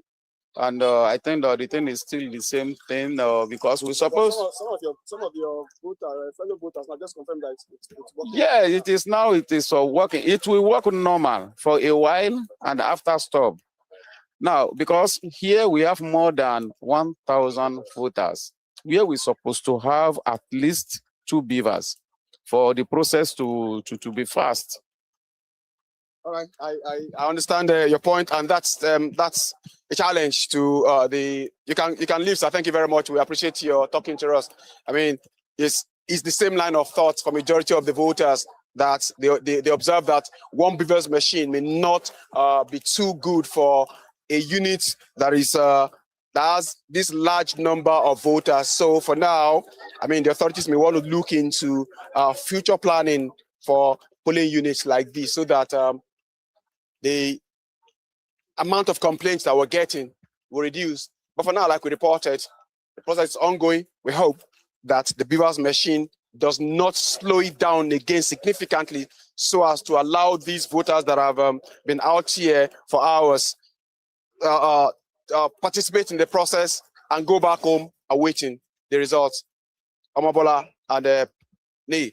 All right, Tokunbo Oyetuji, many thanks for your thoughts out there in Ede, Osun State. I would like to thank you very much. And of course, it's heartwarming to note that quite a number of people are out to vote. We now move to Osun Central, where voting is underway in Awu.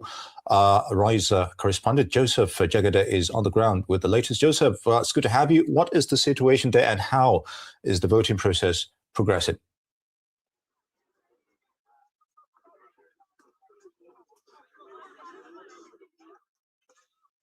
All right.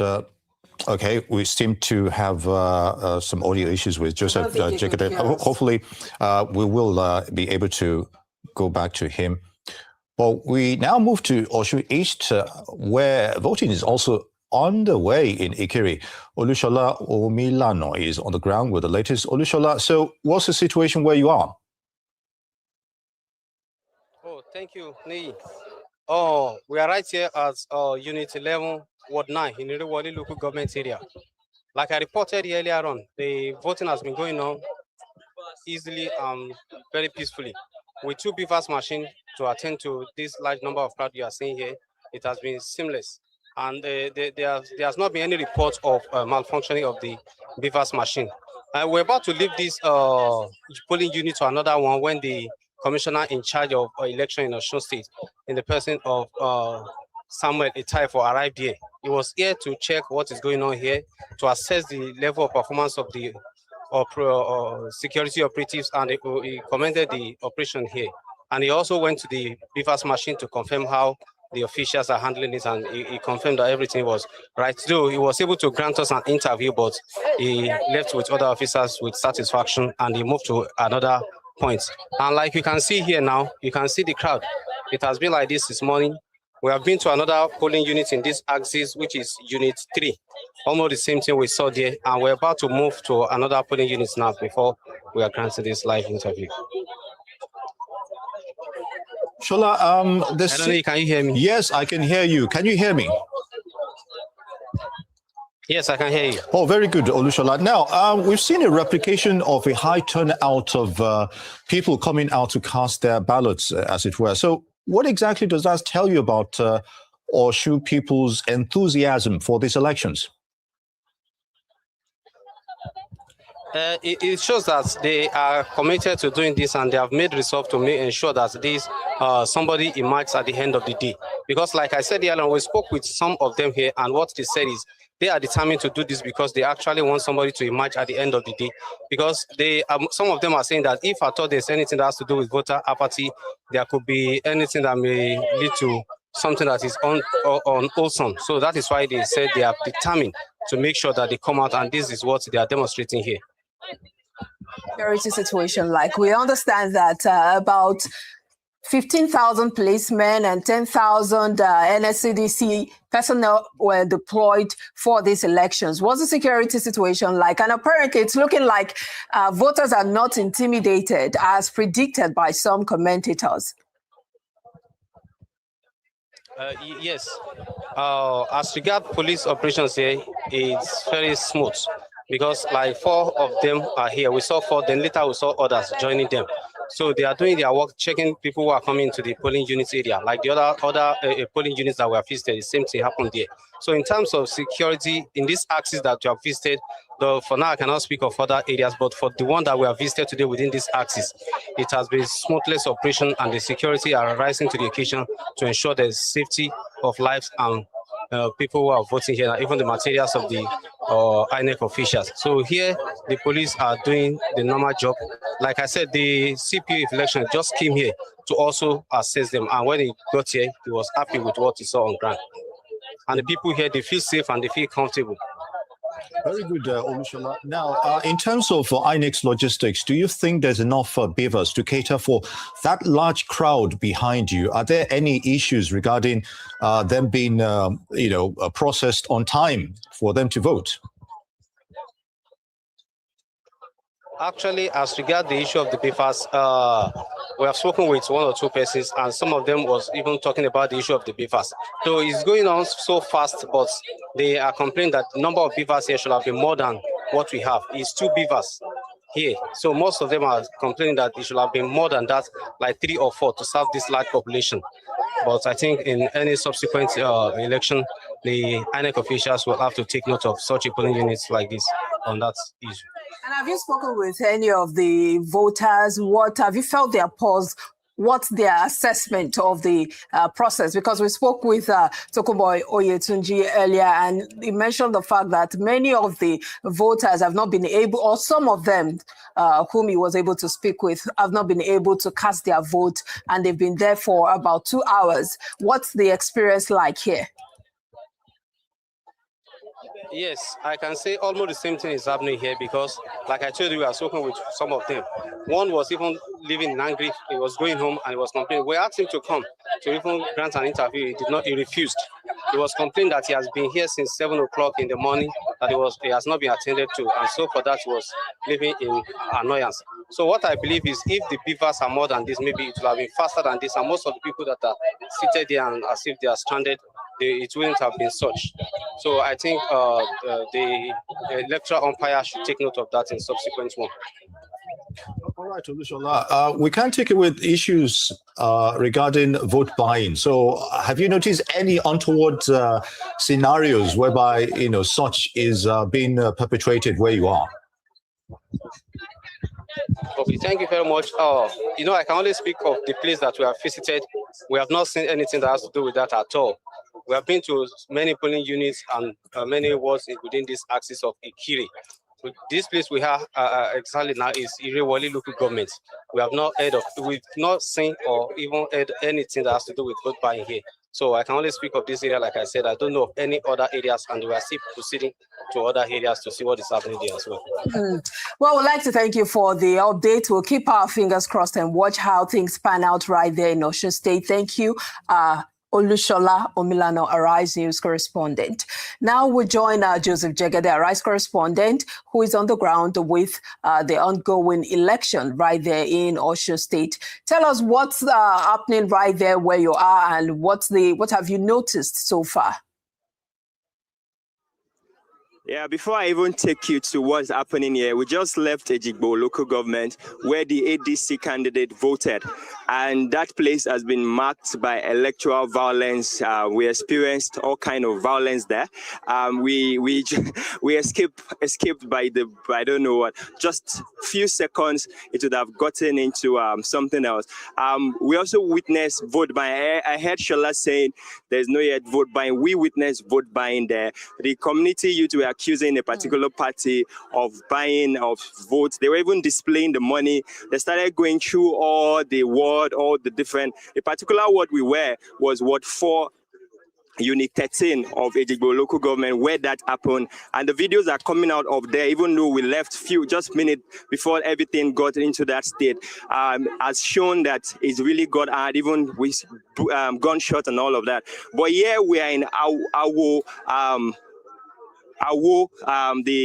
in Egbedore local government area in Osun State, and we are in Ward 1, Unit 7, and just behind me here we have this people lining up just to make sure that they cast their vote.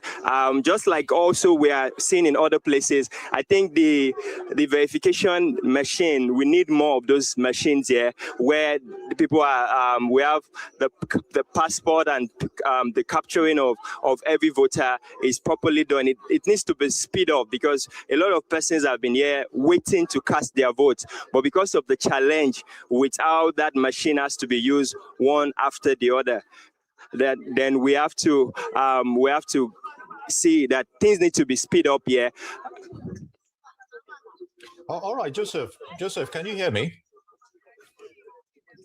Yeah, I can hear you. Very good. Now, where you had that skirmish earlier, because I can see the presence of some policemen and I think an NSCDC official behind you, were there the presence of security personnel? And while this was going on, did they do anything?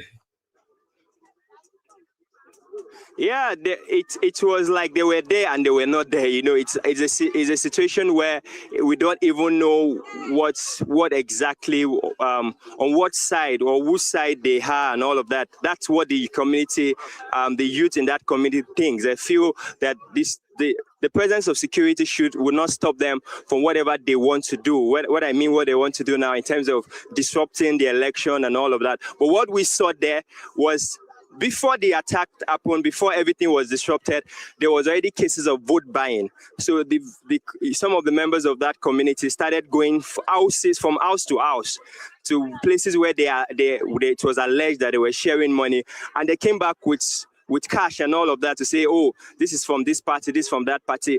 That was what happened there. But the police presence helped in the early hours when it started happening and all of that. But I think it escalated. And on our way out, we saw some reinforcement also coming into that community. So I think the police are swinging into action in that place. Talking about vote buying, there were already reports of vote buying even before today. And a lot of people have been raising concerns as regards to that. But talk to us about the enthusiasm or the lack of it from the people right there on ground. Have you spoken with any of them? What is their expectation, especially looking at all of the events that led to this election? Yeah, so for that, we have some voters here. We have an honorable representing this part of a federal representative. So, sir, what was your experience like voting this morning? All right, in this polling unit, this unit 7, Ward 1, Egbedore local government of Osun State, voting has commenced very early. Voters came out in their very good numbers, and they've been very orderly so far. Unlike reports we have from some other polling units, our own Beavers here has worked very well. almost perfectly. Security personnel also in very good numbers, and they have been very professional. As of now, I can say that there's not been anything, to really worry about. Like I said, even though from some other polling units we had complaints about beavers not functioning well, I've had to escalate this issue concerning Unit 34 in this same local government and Unit 6 in Ward 5 and Unit 34 in Ward 10, where I had to escalate the matter to the Independent National Electoral Commission about beavers not working. And in some cases, the beavers taking a long time. In fact, in a town called Ofatedo, we even learned that beavers was taking up to 20 minutes to accredit one person. So it's making voting very, very slow in those areas. Apart from that, we have not had any serious incidents, at least in this local government, Egbedo local government of Osun State. So are you waiting to count for the votes to be counted? Oh yes, I voted together with my aged mom and my wife. And traditionally, I wait here until the end of the voting process so that they do the counting, they do the recording, and they do the transmission in our presence before we leave here. So that's exactly why we are waiting.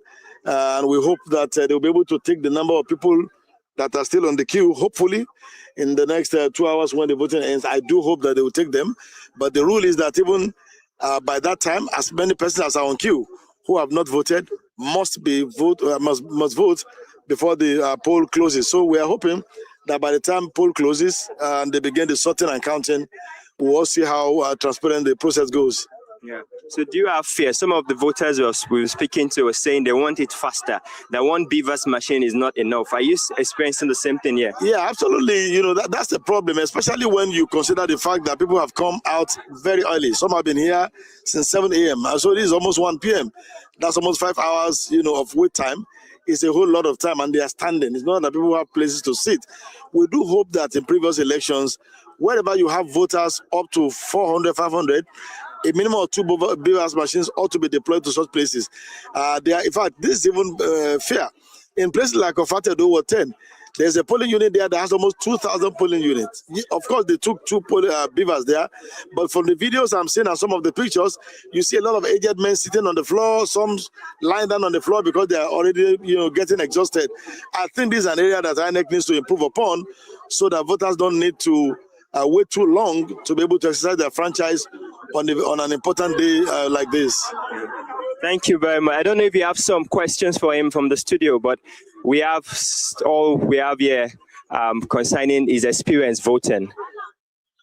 There's any form of aid for people living with disabilities, because this is one point of concern when it comes to elections. He talked about his aged mother voting. Was there any form of aid for those kind of people? So was there any form of aid for those people maybe living with disability, or like you spoke about your aged mom earlier? Okay. So they gave priority to aged people to cast their votes. And there are a few chairs where some aged people are able to sit down. For people with disability, I've not seen any here for now.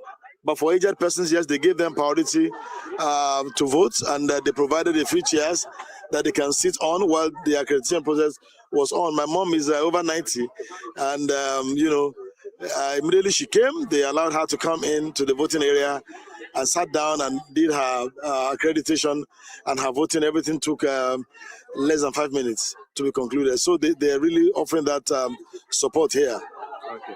Yeah, thank you, sir. So that is what we have here in Egbedo local government area of Osun State. Joseph Jegede, many thanks for the update. It's good to have you with us. We'll be right back after this break. Stay tuned.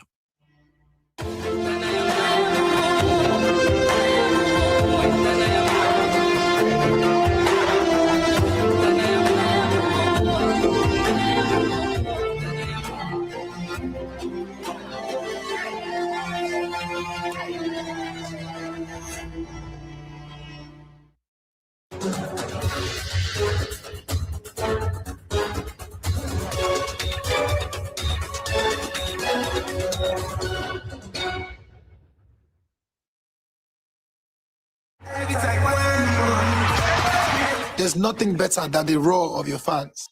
But in Nigeria, there's a roar that will not be heard again. With fewer than 50 lions left in the wild, they could be extinct in the next few years. From loss of habitat and prey, and snares set for illegal bushmeat. Please say no to illegal bushmeat, and let's keep the raw alive for Nigeria. Poaching steals from us all. Hey, I catch you. I find out what to do. I just download Glow Cafe app. Waiting now on it. It did do everything. You check balance. See, did that road. Special offer. Plenty. Aha, you get that one. It dark pass coffee. You get security. Double verification. You dey pay bills. 100. Music unko. You go turn DJ. Video games. No darling. Baba, come. You get movies. You get Glow TV. Delete yourself. I bet we'll be that one. Like Gloria, she be AI and she dey speak different language. Ne, ebe kisi. Album AI.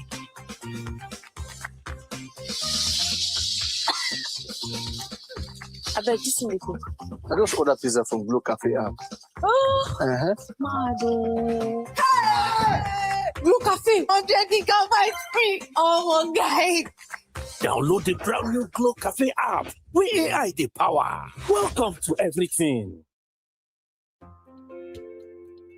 A packaged goods company just lost 5 billion naira. They imported in dollars, paid obligations in naira, and sold on 60-day credit terms. By payment dates, their margins had evaporated. Currency volatility is not a risk for FMCG. It is the business environment. Input costs have risen 25%. Consumers absorb 12% before switching. That 13% gap is where companies die. At Fidelity Corporate Bank, we defend margins. Forward FX contracts lock dollar costs today. We don't just finance FMCG. We defend margins. We keep you in business. Speak to us today. We are Fidelity. We keep our word. In Biggie's house, there's no place to hide. And even when you think no one is watching, the energy can swing in an instant. This BB Naija Season 11, everything burns brighter. Only the biggest moves tip the scale, because nothing is given, but everything is for the taking. When the world watches, will you be outshined? Or will you step up and take the spotlight? Big Brother Naija Season 11 starts Sunday, July 26th, showing 24/7 on DSTV Channel 198 and GoTV Channel 49. Headline sponsor, Bet Power. Big Brother Naija.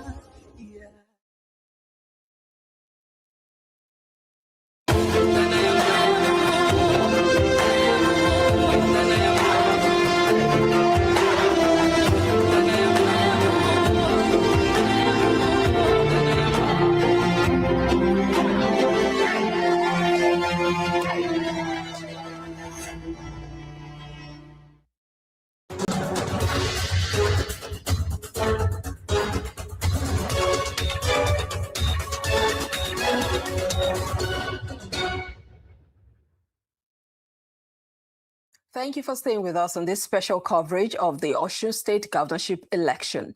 Now, Governor Ademola Adeleke says voting was smooth at his polling unit in Ede and expressed hope the process remains peaceful across the state. But the governor alleged attempts to intimidate voters and manipulate the election. Adeleke accused the police officer of conducting what he described as a hatchet job to scare voters away and called on the Inspector General of Police to redeploy the officer.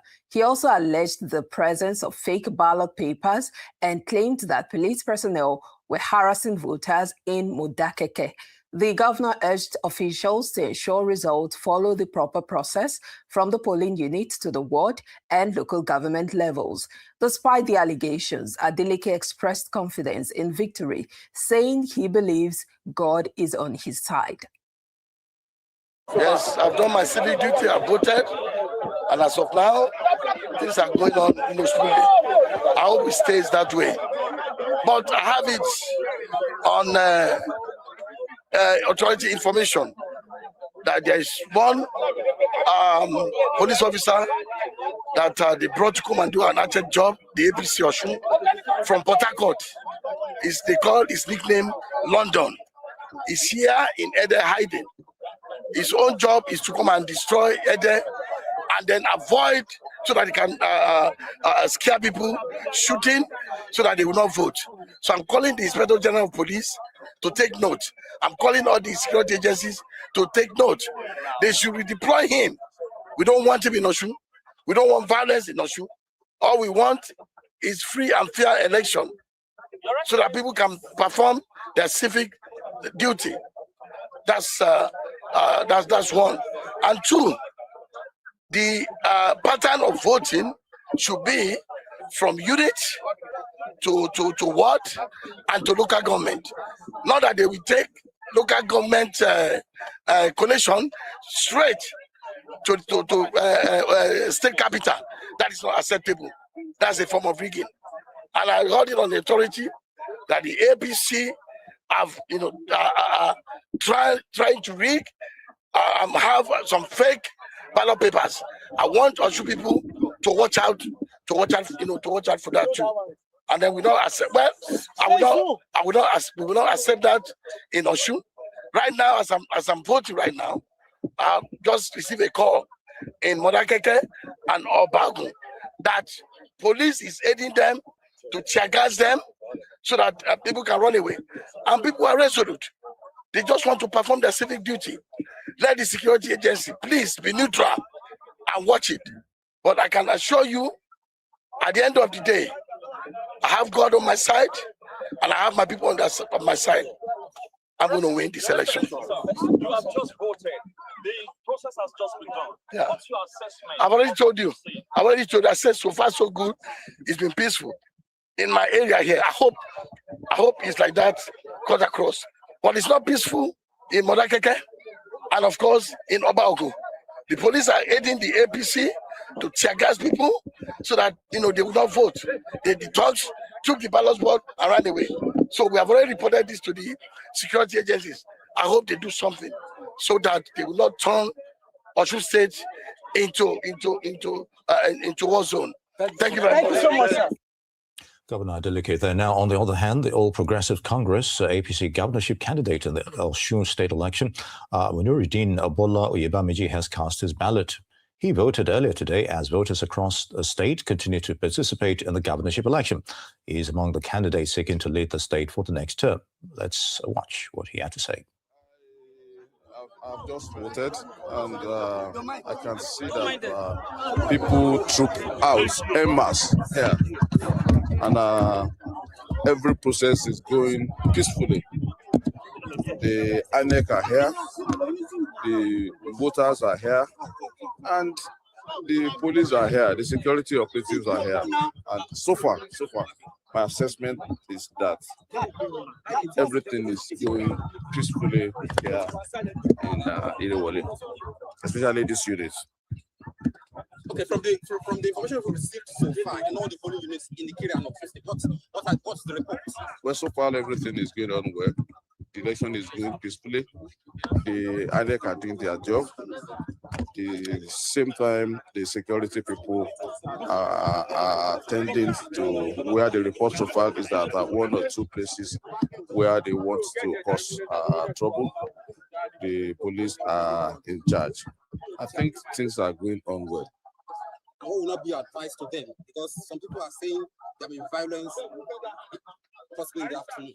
Well, I want to appeal to the people that it is important that they need to conduct themselves and they need to vote peacefully. The security people has to be in charge.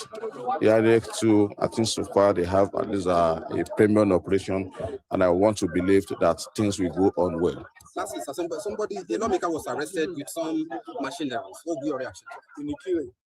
Well, I don't have any reactions to that. I think the security operatives at least that will do their job. Thank you so much. My expectation is that I'm going to carry the day. That's my expectation. The APC candidate there, Bola Oyebamiji. In the same breath, the African Democratic Congress, ADC, candidate in the Osun State governorship election, Najim Salam, has cast his ballot in the ongoing election. Salam voted earlier today as voters across the state continue to participate in the governorship election. Let's take some excerpts. So far, so good. The report of my agent being recognized in most of the wards across the state is worrisome and disturbing. Despite the fact that we uploaded all the names of our party agents, especially in Nijibu here, all the agents in Ward 5 for ADC, they were not given tag. And it happened in 10 local governments across the state like this. So this process, I reported to the authority and they are looking into it because when they are counting the votes, it will be necessary for my agent to be recognized at the polling unit. So outside that, in the Jibo local government, we have been doing it. No crisis for now. I want to believe it go like this till the end of the whole exercise. As it is, we don't have, except that the party agent, which is a lot to me. If you do not have party agent, you can know, you understand what it means. And all the names have been uploaded onto the platform of INEC. I don't know why we are going like denying us of having the party agent now. So maybe towards the end of the election process, I will still address the press and let the people know how far we go with it. Okay, so let's how would you compare INEC preparation? Yes, what I'm saying is part of the preparation of the in the state of the INEC. When you requested for party agent, you requested for the party to upload their party agents, and we did. How? I don't understand how and why the party agent will not be given tag. So it is one part of the process. So if at the end of the day we do not have this, then the process is very questionable. And for now, I will be silent on it. See when we come to the end of the whole exercise. However, sir, are you confident that you win this election? Oh, it used to be a free and fair election with no rigging, manipulation, a level playing ground. I trust my God that I'm going to win the election. Thank you very much. Finally, sir, some questions that at your own polling units, they had to arrest people buying votes. Yeah. Well, you are just coming. Definitely, it cannot be my party. We are not into that. We canvass for the people, we let them know our programs, and that is what we do. Vote buying is out of it. I have never in my life bought votes. People will decide whom they want, and I think it should be very fair enough for them to have the right to choose whom they prefer as a candidate or as a governor of the state, instead of going through the number of billions and dollars that have been rolling the state for the while. Is a lot, and it's worrisome and disturbing, and it's a threat to democracy. Democracy is supposed to give room for people to choose their representative freely, without intimidation, harassment, or inducement. Why do we need to induce the voters because we want to rule? Are you sure of yourself? Are you coming with the program that are very good for the people? I think people will judge me based on my program, manifesto, and what I want to deliver for the state. Definitely my party is not involved in vote buying. If you do win, and how would you carry the people who you vote for? How would you carry them along to proceed forward? I'm to govern the whole state. There won't be difference between who votes and who do not vote. Don't forget, some people are even at home. They not even come out at all. They have to be under the governors of the state. So there won't be any difference. I will rule generally over everybody that lives in the state. Thank you. Najim Salam of the ADC right there. Now, for more analysis and perspectives on the Osun governorship election, journalist and public affairs analyst Taiwo Olakpade and social commentator Dr. Victor Hai. Both join us now on Newsday. Thank you, gentlemen, for joining us. Thank you for having me. Well, you've seen the proceedings, if I may target that, and you've seen a lot of comments from the candidate and also the voters. I'd like you to give your general assessment, starting with Dr. Victor Hai now, your general assessment of the process so far. Okay, I'm happy about one thing, though, that apart from a few skirmishes in Wadakeke and one other place like that, there's not been any serious reports about violence and all that. But, you know, leading to the elections, there was a lot of violence, a lot of killings and all that. And that obviously would have caused voter apathy. But the outcome has been very impressive. You can see that what you find is a situation where people are even complaining that there are not enough beavers, which means there are more people than the process can cope with. That is positive. And to have what would be like a free and fair election, some of the ingredients include massive turnout, because it would be difficult then to manipulate it. And then people who are very aware and are ready to defend their votes. So I see those elements present so far. But as you know, well, voting is one thing. The next stage, which we're going to assess this election by, is after the elections, the process of collation of results and then taking them through the various phases. But so far, so good. It's been peaceful. Better than I expected, or than a lot of people expected leading into the election, all that we heard. So we hope that it gets even better. Yeah. All right, it's good to be optimistic there. Now, Taiwo, I'll take you earlier to when we spoke to our correspondent Joseph Jegede in Awu, and he talked to a Salam Bamidele, House of Reps member representing Edo and Ede and Ijibo, and he talked about staying till the results are counted and collated. You know, how significant is that? And Dr. Hai also mentioned something about, alluded to that earlier as well. Well, by the Electoral Act 2026, Nigerians and by extension eligible voters are allowed, after casting their ballots, to also stay back, I think about 100 meters, you know, away from the ballot box to also witness when the result are being counted. It is permitted, it is allowed. But from Ejibo, where your correspondent Jegede was also speaking to us, he made mention of the fact that we saw some level of a bit of violence. Of course, generally, we can't say this election has been relatively peaceful. You know, aside these, isolated cases of, if we also heard the governor, Ademola Adeleke, made mention of the fact that there were some reports was, coming to him after he cast his ballot at Ede. And for me, one major thing in this election, which I think maybe INEC can, we still have about almost about 2 hours to the end of this exercise, the beavers machine. From the record, INEC told us that they deployed 4,427 beavers machine for this exercise, and we have 3,763 polling units. So that means we even have more beavers than the number of polling units where people are expected to cast their ballot. So I also heard somebody said that at one of the polling units that we have about 2 or 3 beavers machine. The bottom line is you never can tell. We are talking about machine. It can develop faults. But we also have from INEC record that they have backup for, for cases of manufacturing. And the reason why beavers machine is so critical for this election, even past election.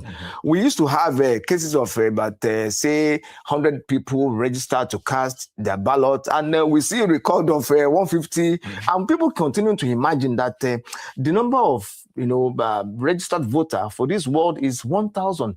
How come we are recording 1,500 numbers? So to a large extent, this huge turnout of people will also counter. Beavers, the essence of beavers is to streamline time to accredit voters instead of using manual.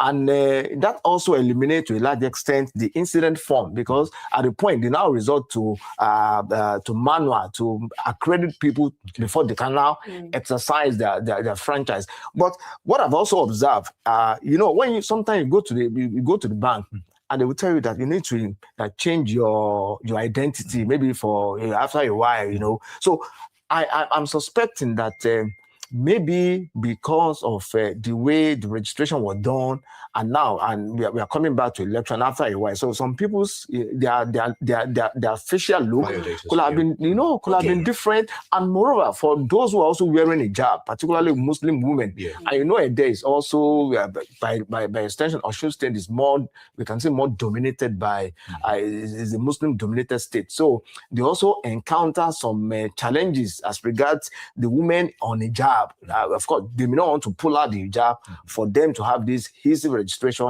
through the Beavers machine. Okay, Dr. Ohai, talking about some of the skirmishes that were experienced, especially as regards the Beavers, would you say that, because I know there was a mock test that was carried out by INEC, would you say that, and it was also reported that some of those skirmishes were observed during the mock test, would you say that perhaps more should have been put into mitigating against all of this happening on the actual event? And also the fact that it looks like vote buying is becoming a recurring decimal in our elections. And for an election like this that is largely seen as a dress rehearsal for the 2027 election, what exactly should we be expecting, especially when it comes to voter enlightenment, to curb the issue of vote buying?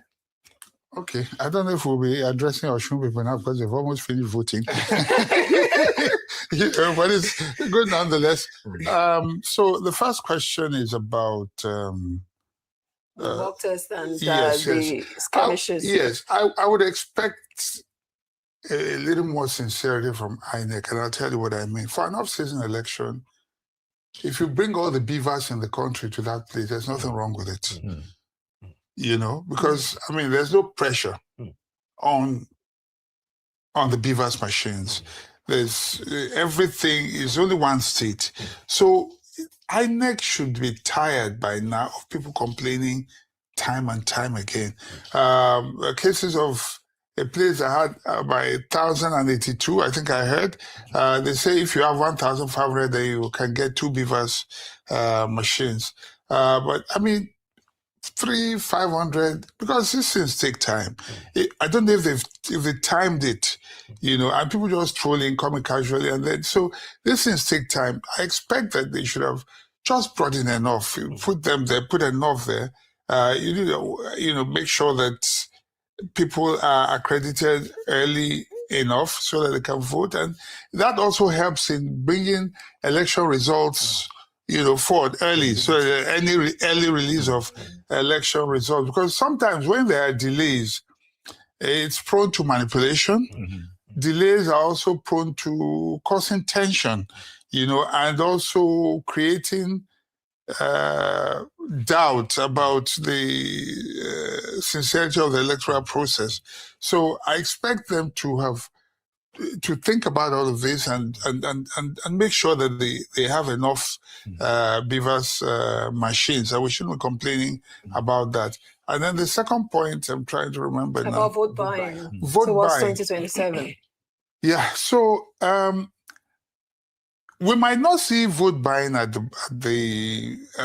least I've not heard. Well, one of our correspondents confirmed that he actually saw vote buying. And before the elections, we saw people sharing bread, 1,000 naira, 10,000 naira. When you have, and I'm not saying this to talk about any party or anything, but the number of big wigs that descended on Osun can turn around the economy of that state overnight.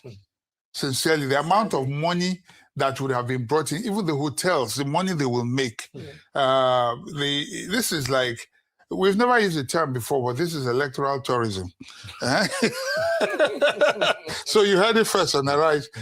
This is electoral tourism, because even the Arise crew, when I was waiting, I called Felix. He said he's in Osun. I called, they said they're in Osun. I said, we have our boots on the so I now ground. say, I now joked in Yoruba. I said, Bukombo, my Yoruba may not be very good. I said, you know, so the thing is, everybody has so there's so much money right now in Osun, so much money. And of all of that money, both before, during, and after, you can be sure that the issue, if it's not vote buying, it may be results buying. If it's not results buying, it may be announcement buying, whatever the case may be, you know. So I fear that with the amount, the number of big wigs that descended on Osun, the amount of money that is available, dollar for dollar, pounds for pounds, euro for euro, and for those who are not, no, this is not about Naira. There's no hope for 2027. I'm not saying there's no hope. Concerning vote buying. No, I'm not saying there's no, well, look, listen, let's be honest. 2027 is about, it's going to be, I mean, money will play a large part. I can tell you that, because those who are not sure of winning will use money to get votes. You wouldn't buy votes if you're sure of winning, would you? You wouldn't. So, and another thing I fear again is, yes, I heard the ADC candidate complaining about his agents. That is even a small one. Because, you know, where your agents are not patient, your votes can be, somebody can say their eyesight was bad and they can count your votes for another party that looks similar. That's what I'm just saying. But on a more serious note, what not having this issue of vote buying, people are not talking about agents being bought over. And that's where some of this money that descended in Osun may be going to. If you're giving your candidate 20,000, somebody is offering him 50,000. You will compromise. He will sit there, but he will look the other way, and because it's about self first. Unfortunately, we've been so impoverished that anything will go a long way for us. Unfortunately, as a people right now, you know, when you think about what now? August? School fees, September. It'll be hard not to consider your child before. It's unfortunate, but money, vote buying, results buying, announcement buying, God help us. All right, the monetary aspect has always been a stain on Nigerian politics for a long time. All right, Taiwo, in hindsight, you know, sometime during the week, although he has said he's been misquoted here, but Amnesty International Nigeria has vowed to make Senator Francis Fadanwusi an example in his campaign against impunity, inflammatory rhetoric by politicians, you know, following his remark on that viral video we saw earlier, some time ago. I like your take on accountability, but in true sense, from what we're seeing here, that scenarios of such nature has not dampened the spirit of Osun citizens, the electorate coming out to vote. Well, let me quickly touch on vote buying that we have been speaking all about since. For me, I think it's because of lack of consequence for bad behavior. Exactly. It's the reason why this, has continued to be the order of the day. You know, by the time some people are arrested, taken to court, you know, prosecuted, whether it's a jail term, whether you have to pay, you know, sanction, people will sit back and think twice about, committing such an offense. And unfortunately, from your correspondent, that some policemen also look the other way. It shouldn't be. They are assigned for this election to ensure that there is sanity and to ensure that indeed the vote of the people of Osun really counts at the end of the day. Well, it doesn't matter which party you are voting for. It doesn't matter who is your candidate at this election. But let this election be transparent, let it be fair, and let it be just. But and that has been age-long tradition in this country. And that's why it's a big challenge that people will be doing something that is bad. And those who are there to enforce the law will just look the other way. It doesn't concern me or it doesn't affect me. Lack of consequence for bad behavior is the reason why we are where is the reason why we are where we are today. So coming back to Senator Fada Unsi, I think it's quite unfortunate, sincerely. We all saw the video. The man was also saying that, record me. He said it by himself, record me. I'm making this because, unfortunately, he cannot also take law into his hands. The background of what he actually said that is causing this wahala, this controversy, it was giving narrative of how many of his members, APC members, that have been killed in the build-up to this election. Even made mention of even in 2022. But because those who killed your allies or your members were not arrested and prosecuted, does not give you the effrontery to now order your men to say, as if you are deploying your arsenals to say, okay, in the build up to this election, any accord members or whatever that you see, Emma Pawoni, that's exactly what he said. Indeed. And for him to now coming back to say it was doctored, it was high, it was manipulated, ordinarily, somebody of that nature, I can't say where he should be at the moment. It's also because, just like I said earlier, there is no consequence for bad behavior. Ordinarily, he should have been arrested, he should have been quizzed, he should have been detained for making such a statement. Of course, there were reports that he was arrested for 2 hours and let go. And he also mentioned that what he meant was that they should kill them with votes. No. But we have to go on a break now. We'll continue the conversation after this break. We still have the gentleman in the studio with us analyzing the Osun State governorship election. We'll be right back.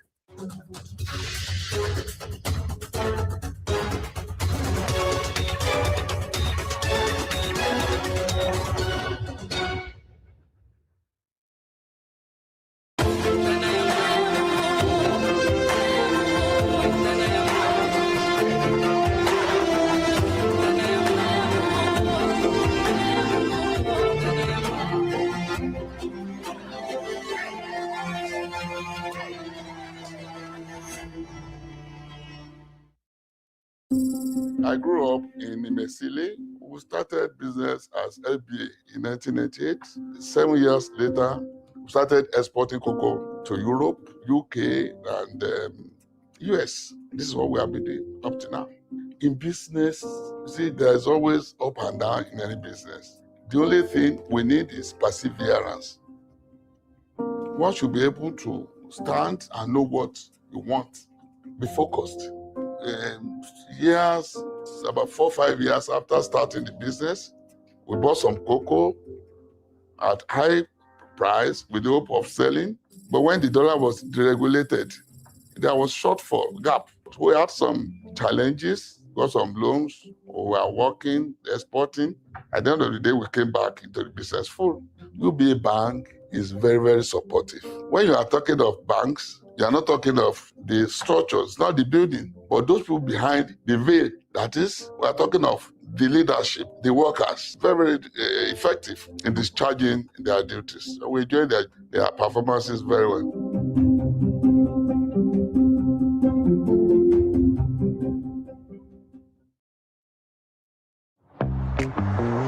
Where are we going express? Unity route is much quicker. Auntie BB, look, it's here. I beg you, what do they know? Let me call Tomiwa. There's no signal. No signal. Auntie, no glow, no go. Hi, mommy. Hey, baby. No, no, well. We're coming. Where's Auntie BB? This Christmas phone you gave, useless. It is not the phone, Auntie. Look, Auntie, it's a sign. When can we stop? I need snacks. Flo says snacks is 5 minutes ahead. Okay. Don't look. Now I can stream my series. When you need fast, powerful, reliable connectivity to keep you safe, to keep you entertained, to keep you in touch, trust Glow. No Glow, no go. Let's go. Glow Unlimited. Thinking of banking in Africa? Think Zenith.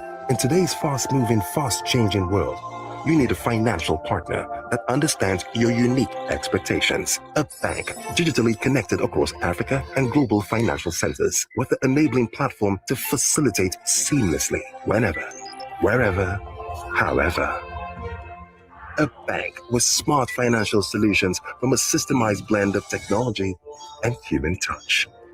For easy, fast, and secure banking that creates real value. Turning dreams into reality is now in your hands. People, technology, service. Zenith Bank, in your best interest.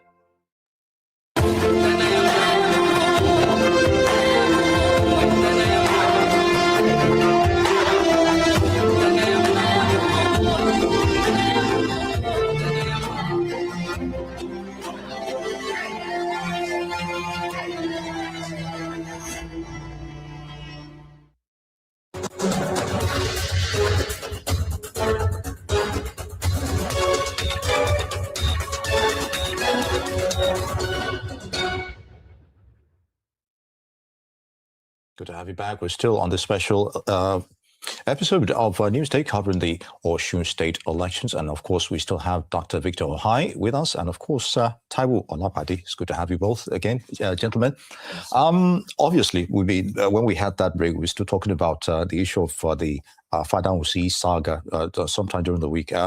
Dr. Ohai, you mentioned the issue of motive in that fiery rhetoric and motive leading to, Yes. So he just in our criminal justice system or in law generally, for murder, one of the grounds that is used is motive, because you can't kill somebody if you have no reason to kill the person. He just provided motive by citing how the people were killed earlier on. That means you have a grounds. He had a quote unquote, it's not legitimate, but he had grounds for wanting to kill and asking people to kill. So, and I'm wondering why the police just invited him and he just trolled out and then I was asking for the meaning of the word Fadausi. I say what did you say again?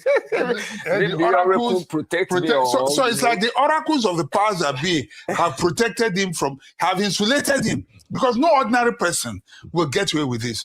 If cyberbullying can land you in prison, just talking about either the president or someone, just talking, you're not even saying kill anybody.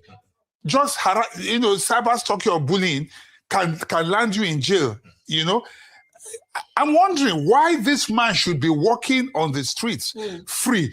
Is he above the law? That is one question I want to know. Is Senator Fadausi above the law? Are the oracles somewhere protecting him as per his name? Is he living up to his name? I'm just wondering why. Dr. Victor, while we're still on this matter, Yes. I'm going to come to you, Mr. Taiwo. Yes. We saw the story of the naval commander who ordered the arrest of the APC House of Assembly candidate for Atakumosa East West local government area for alleged possession of a gun. The naval commander was redeployed while the politician was released. It's the same. The oracles. It's the same narrative that also brought us to the case in Osun State. Yes. I think being the past incidents have been taken with much seriousness that it deserves. Definitely, you just think twice. It is just because of lack of consequences for our bad behaviors.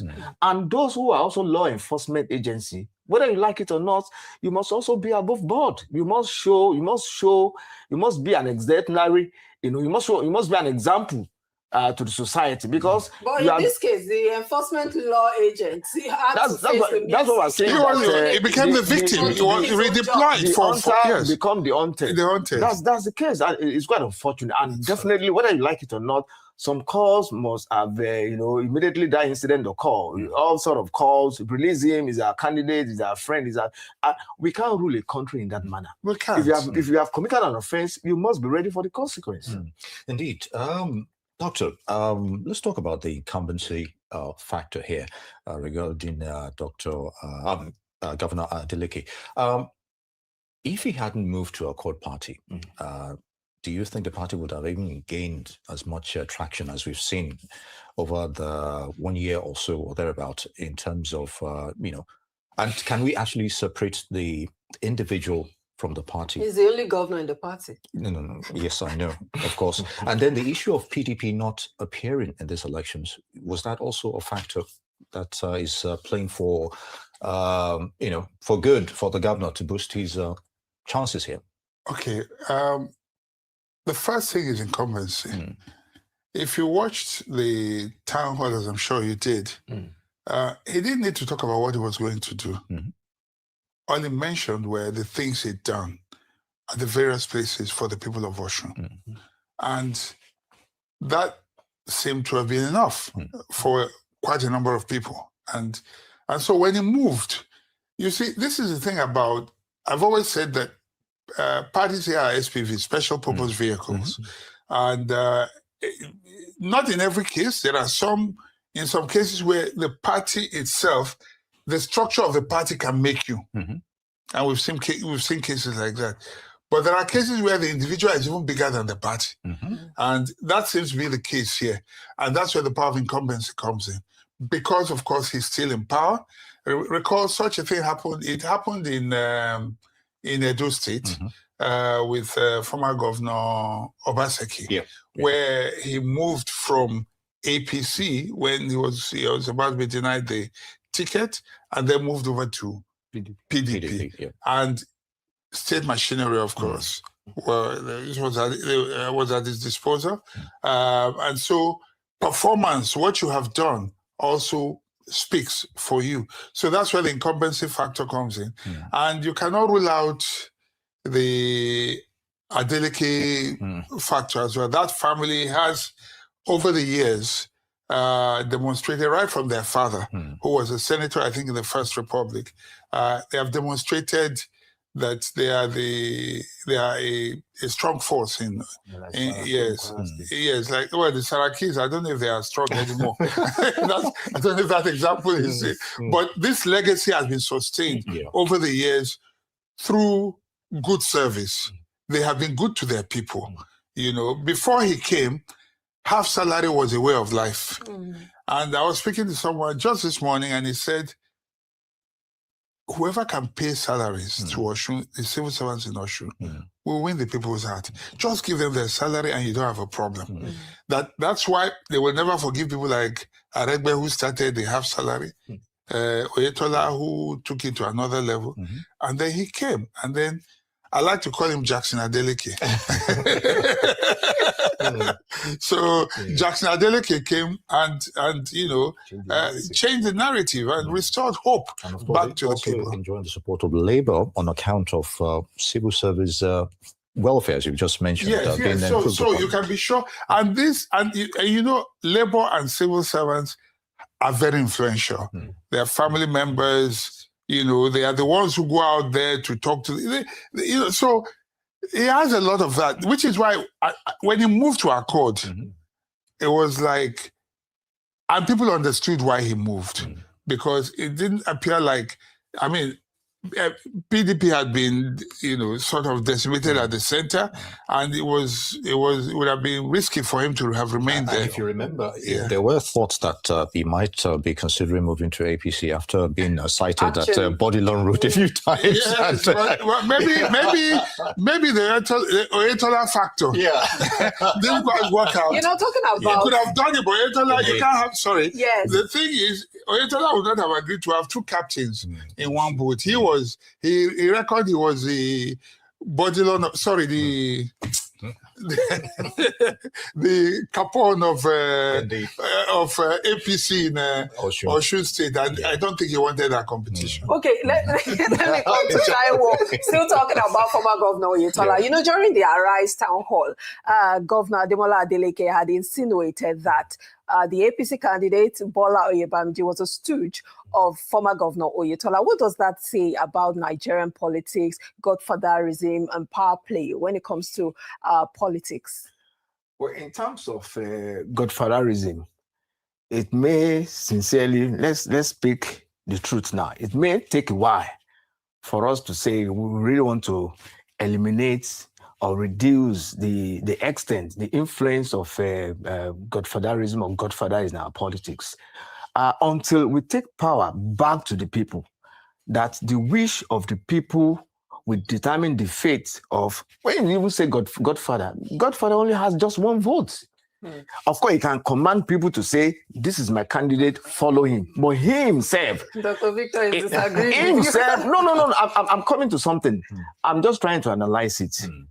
Even whether you are a godfather, you are a godmother, you have just only one vote. And if the ballot is so sincere, so sacred, you cannot even have 1.5 votes. But you have the influence to command people. Okay, this is my candidate. This is my person. You can rally around support. But if indeed the power belongs to the people, which is the tenet of democracy, we can easily just bring Godfather to the barest minimum. It may take a while. And I'm believing that in the long run, we will get there. Because we have seen cases where godfatherism now became something of problematic. A case in study is that of River State. It's not bad for me to assist you to get into power. That has been there for quite an age. But it now becomes worrisome if indeed I don't want to say the story of Rivers, behind the people of Rivers. They can say that story, to a large extent. But from what we have also observed, we can see the way it turned out for Governor Fubara. That's also what denied him the second time ticket. But if indeed you are the man of the people, and people can see what you have done within the period of time that you have been there, people will stand for you. They will stand by you and insist that this is who we want. You remember the case of Fashola when he was governor of Lagos State. He had issue with his godfather then, now our President Bola Ahmed Tinubu. And I just give it to President Tinubu. But people said to him that, Oga, I think this man, the kind of the prominence he has gained over the years, it was your chief of staff for years. He did well. You also commended him. You applauded him. Yeah. Now you gave him the baton to succeed you. Now, whether you like it or not, there will always be crises, disagreement. Even with husband and wife, we do disagree. Brothers and sisters, we do. But for politics, because of winner takes all and the do or die sentiment syndrome in politics is the reason why we have having all these crises. People told our current president that Oga, I think it's better that you allow this man to just complete his second term. And because of the nature of the political dynasty of Tinubu felt, okay, maybe an additional 4 years. Okay, let's because people were saying then that if you didn't allow this man to continue because of the prominence he has gained over the years and because of the belief that this man came and also changed the narrative of Lagos State. Any party decide to go or move, just like you call him Jackson, Senator Jackson. Now they will have even just. All right, Taiwo. Doctor, you're going to react to that, but that'll be after we take this story. Youth in Ejigbo local government area of Osun State are accusing the APC of vote buying. Allegation comes from Ward 4, Unit 13 in Irunayo. That is the same polling unit where ADC governorship candidate Dr. Najim Salam voted earlier today. The voters say they alerted security operatives to the alleged activity, but claim the personnel were reluctant to investigate. The situation has reportedly caused agitation among voters in the area as voting continues. Claim has not been independently verified. APC has yet to respond publicly.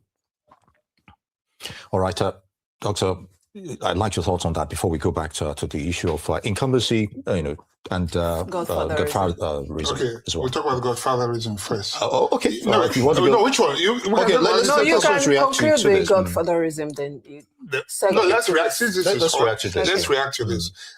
So I fear this is the thing about registration names in law. You talk about passing off. ADC sounds like APC, and sometimes you can't tell except for the symbols. So it's the same place where the ADC candidate was complaining about. There's this vote buying thing. I like the reaction. I like the fact that people are standing up and they're saying no. Yeah. We will not allow this, or as we say, some would say enough is enough. So whereas it may be taking place, but the problem we have is the apathy of the security agencies who are acting like, it's not their problem. There's nothing they can do. But if it were the other way around, they'll be quick, to jump on it. It just is another stain on our security. See visuals of some of the alleged. Yes, I wish we could only hear the voices and all that, but this is very unfortunate. And when you have visual evidence like this, I expect INEC to take it and proceed to prosecute. Where is the FCC officials? Yeah, they're responsible for arrest. For arrest, yes. But so there's evidence. We can see some of these cases. This is where we expect them to act. We can see it, visually. Come, defend yourself. But alas, if the oracles are not in your favor, that's what happens. All right, back to the godfatherism issue we're talking about. Great. I see. The thing about godfatherism is it can be positive, it can be negative. It's not entirely bad. Obama could never have become what he became without some godfathers. Some people who said, look, who endorsed him and said, look, the Kennedy family, for instance, a few others, who spoke and said, even God said, this is my son in whom I'm well pleased. So we all need a bit of help at some point or the other. So the issue of godfatherism, let me tell you where it also works very well. You see, in management, as in some other sciences, you talk about the word, you talk about leverage, you talk about synergy. Synergy is where you add 1 + 1 and it can give you 10, 20. It doesn't add mathematically, normal mathematics. I'll give you an example. For years, Buhari was always getting between 11, 12 million votes and all that. It never was enough to win him the election, even when he kept changing parties. And then Tinubu, who understands leverage and who understands the power of synergy, his assured votes were about 3 point something from the Southwest mainly. And to win the election, you notice that PDP was always winning with about 15 million, thereabouts. Yeah. He understood that you can punch above your weight. That's what leverage is in physics. You just add that and you carry what is heavier than you. He brought his 3.5, added to the 11 or 12 point something of Buhari. And in a way, that was like a godfather at work. You understand what I'm saying? Because a godfather like Adedibu, he didn't need to stand for election, but he kept oiling his machinery. He kept feeding people, taking care of people, and his voice was like law. So one Adedibu could have been equal to 700,000 votes. Yeah. All he needed to do is, this is my son in whom my candidate in whom I'm well pleased. That's where the power and influence of godfathers come in. All right, you're saying it goes beyond one vote. Yes, it goes beyond. It's not exactly one vote. But where the problem is the undue influence. All right, you go on that, but we have to take another story. I'm sure you have a lot to say on this issue of godfatherism. But the wife of the APC governorship candidate, Shekinat Oyebamiji, has raised concerns over inadequate BVAS machines at Unit 003 AUD in Irewole local government area of Osun State. She says the limited number of functioning BVAS machines is slowing down voter accreditation and creating delays at the polling unit. Mrs. Oyebamiji is calling for urgent attention to the situation to ensure voters are accredited and allowed to cast their ballot without unnecessary delays. The turnout is quite impressive. There is obviously no voters' apathy, at least where I stand. Here in Irewole local government, people have took out en masse to exercise their franchise. There have been a few polling units where there's intimidation from the opposition because of the number of voters that they perceive are willing to vote for us. But the security operatives are doing their best to calm the situation. We want to appreciate Osun, the people of Osun, for coming out en masse to vote.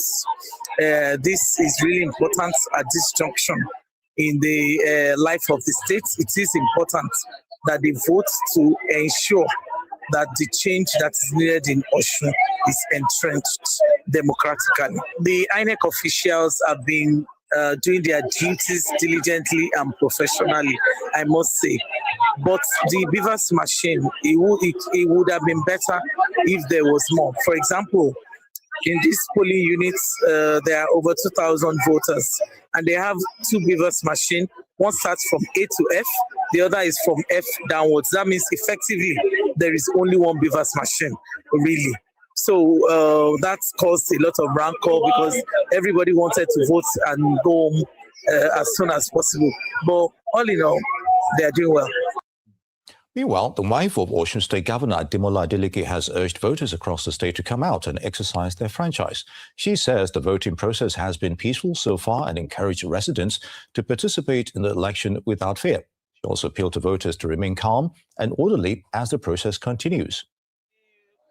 Process just started. That's why it's a bit rowdy. You can see the crowd. Our people are enthusiastic to vote today. Excellency has just voted, me too, the wife, Ambassador Elungozi Abeni Adeleke, have just voted as well. It's peaceful the way I'm seeing it. By the time Excellency leaves, all this crowd will leave. They will now leave and go to their various polling booths. And as we have voted peacefully, you can see there's no intimidation of any kind. I'm using this opportunity to call upon all indigenes, all Osun indigenes, to please troop out en masse and come and exercise their franchise. It's their civic duty. If you're watching me wherever you are now, the wife of Governor Ambassador Elungozi Abeni Adeleke, I'm saying it authoritatively to every Osun indigene that there's peace, everything is going on peacefully. There's no rancor, there's no fight, there's no intimidation of any kind. Please, wherever you are, for as long as you're an electorate, please leave your house, go to your polling booth and vote. That's your civic right. And at the end of the day, God will take glory. All right, that was the wife of the governor there, Titilayo Adeleke. Okay, Dr. Ohai, earlier, I would like your... All right, would like your that was Ngozi Adeleke. All right, the producer just gave me the correction there. Thank you. All right, let's talk about your concluding thoughts on the godfatherism issue we've been talking about regarding that. Okay, so godfathers help to identify, even in China, they did, to identify good candidates. It's the wrong application of it that's a problem. You're able to identify a smart young man who has prospects, who can do good, and you support him. In a sense, you're a sort of godfather. But where the problem is, when the sense of entitlement comes in, when is transactional, you go in there like Adedibu, who would say, look, you go in there, your security vote, we have to split it. You know, that's where I have a problem with godfatherism. You know, but otherwise, it's not like there's anything wrong with it. And make no mistakes, godfathers have followers. That's why they're godfathers, and they can actually influence votes because they have followers. Influencers are mini godfathers too. Indeed. By the way. Let me come to Taiwan. The stories we just took, especially from the wife of the APC governorship candidate Shekinat Oyebamiji, reiterating the concerns raised by some voters that the beavers machines didn't work adequately, and also wife of Governor Adeleke saying that everything is going well. So it's different strokes for different folks. Well, just like Doctor said earlier, that INEC has no excuse per se for not ensuring that this election is an off-cycle election. And people are also looking at this election as a yardstick of what we come 2027 when we go to the polls for main general elections. From INEC record, 4,427 beavers were deployed for this election. And we have 3,763 polling units. That means they've deployed more. But how come we are still getting a report of beavers manufacturing? Of course, beavers is a machine. And whether you like it or not, machine can develop fault when you even least expected. However, it is incumbent on INEC because, you know, this, just like the doctor said, this is just one election. that is the signature of all eyes. Everybody is focusing on Osun. So why don't you just deploy all your apparatus just to have a clean state, just have a clean, and just like you said earlier, the more the delay in beavers, accrediting people before they can do the election proper, the more the people raise concern, the more the tension, the more they also want to think like, oh, is it because this side of the divide, this people, the person we are voting for is the reason why beavers, or they just deployed beavers that are not even working to this side of the state. So people want to now insinuate, and in doing that, they can also lead to tension among members of various political parties. Come to the wife of the governor. That's the best thing to do. Call people out to come out and exercise their franchise. It is their civic duty to also vote for candidate of their choice.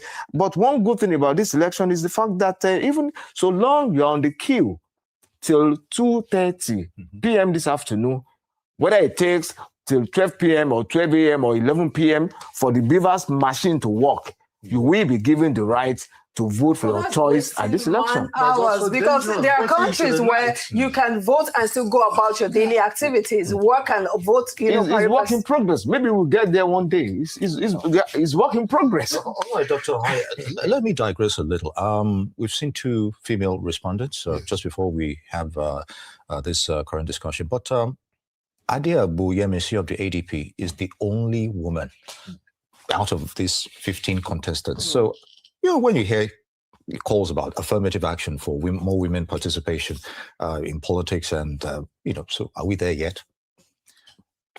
I'm going to throw shades. You're not going to like what I'm going to say. Yeah, well, you could be a little subtle about it. I'll be subtle, but I will say it nonetheless. To be honest, I think she should have been invited to the town hall meeting. Inclusiveness. And that's something that should have been done. It's an oversight. All the parties, all the media houses failed. I think they should have given her enough coverage. They should have supported her with media.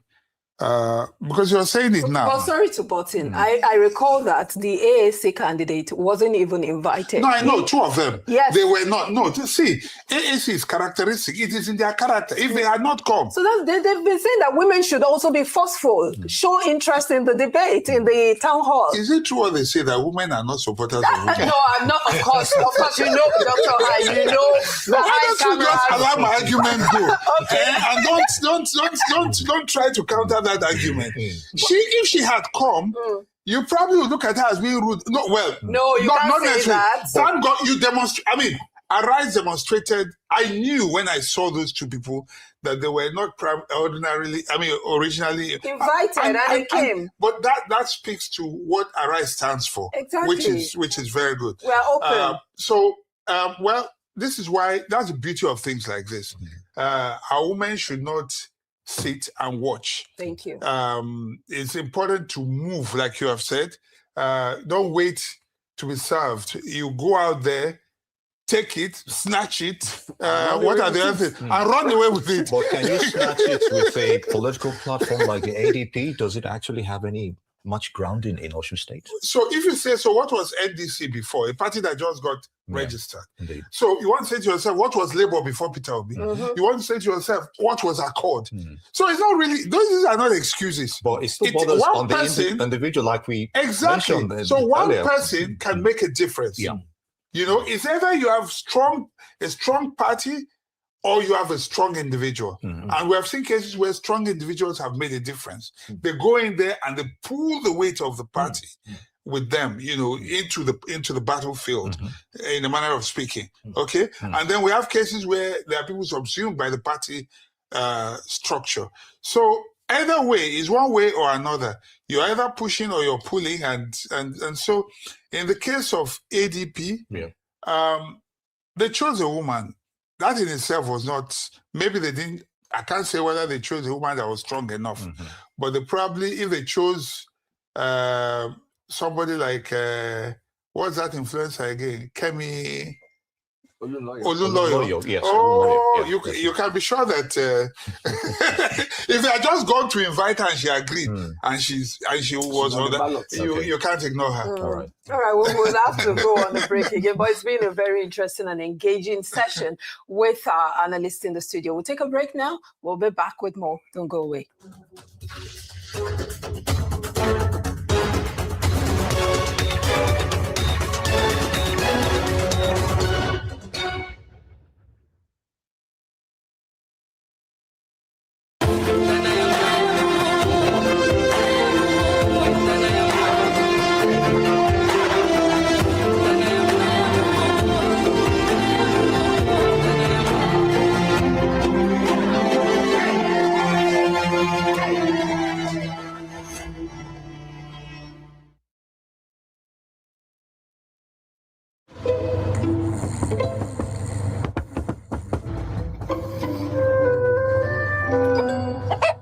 Numerous cases of people falling asleep have been reported across the African continent. No one can explain this phenomenon. He's getting close. With 24/7 FIFA World Cup coverage, sleep can wait. Everything can wait. Get DSTV plus 1 month subscription now for only 15,000 naira. I grew up in Imesili. We started business as LBA in 1988. 7 years later, we started exporting cocoa to Europe, UK, and US. This is what we have been doing up to now. In business, see, there's always up and down in any business. The only thing we need is perseverance. One should be able to stand and know what you want. Be focused. Years, about 4 or 5 years after starting the business, we bought some cocoa at high price with the hope of selling. But when the dollar was deregulated, there was shortfall, gap. We had some challenges, got some loans, we were working, exporting.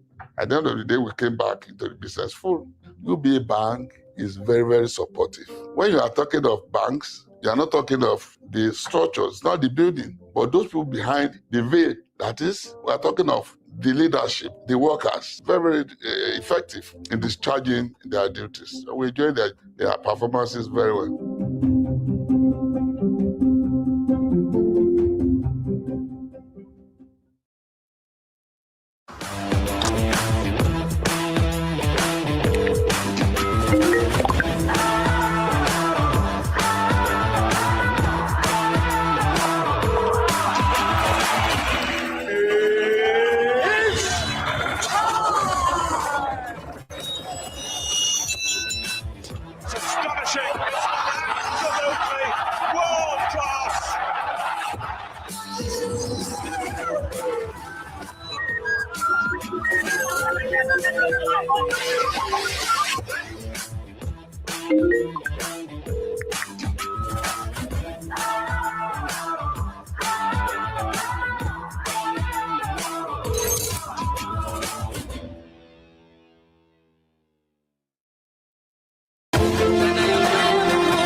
Good to have you back. We now take you to Ota Efun, where voting is underway in the Osun State governorship election. Tokunbo Oyetunji is on the ground with the latest from the area. Tokunbo, what's the situation there and how is the voting process progressing? We spoke about an hour or two ago. So what has changed? Thank you very much. Like you rightly said, the right pronunciation of that place is Ota Efun, right here in Oshogbo. Okay, it's as if you're driving out of Oshogbo to Ikirun. But I mean, this is what's happening. We can see this large crowd of voters here, lining up to vote. Majority of them have been here for hours. Some turned out as early as 6 a.m. But unfortunately, they couldn't get to vote. I mean, voting just this about a few minutes before 1. Voting started here less than 40 minutes ago. Actually, because this place is actually called Ward 8 or Typhoon here in Oshogbo. The issue, the voter register pasted on the wall right behind me there, was not complete according to voters who have been participating here, that the names of people, voters, prospective voters that, were on that first register, only contained those with alphabets A and B. Anybody whose name starts with a C downward, the alphabet letters will not be able to vote here. And the people realized that that was not their complete register. So they insisted that the INEC officials go back and get the complete register of them before they can start voting. In fact, there was a suggestion that some of them who had been around very much early should go ahead and vote. But the people here, they're so aware and conscious of their rights that they insisted that not until that complete register was brought down here would they allow voting to start. And they were only able to sort that out about 40 minutes ago. So voting started at about that time. I have one of the elderly people who have been here all day to take part in this process, and who has experienced this situation that I just described to you now. Here with me is Engineer Adebayo Aderibibe. He has just voted and is happy to do that. Engineer Aderibibe, thank you very much for allowing us to talk to you. Would you want to share with us briefly how long you've been here and when did you eventually were able to vote? I came here first to check the list because I've been coming a few days ago. We couldn't find the list, and that was surprising. So I came this morning 7:20. The list was still not there, so we went back home. So by the time I came back 8:29 a.m., they posted the list.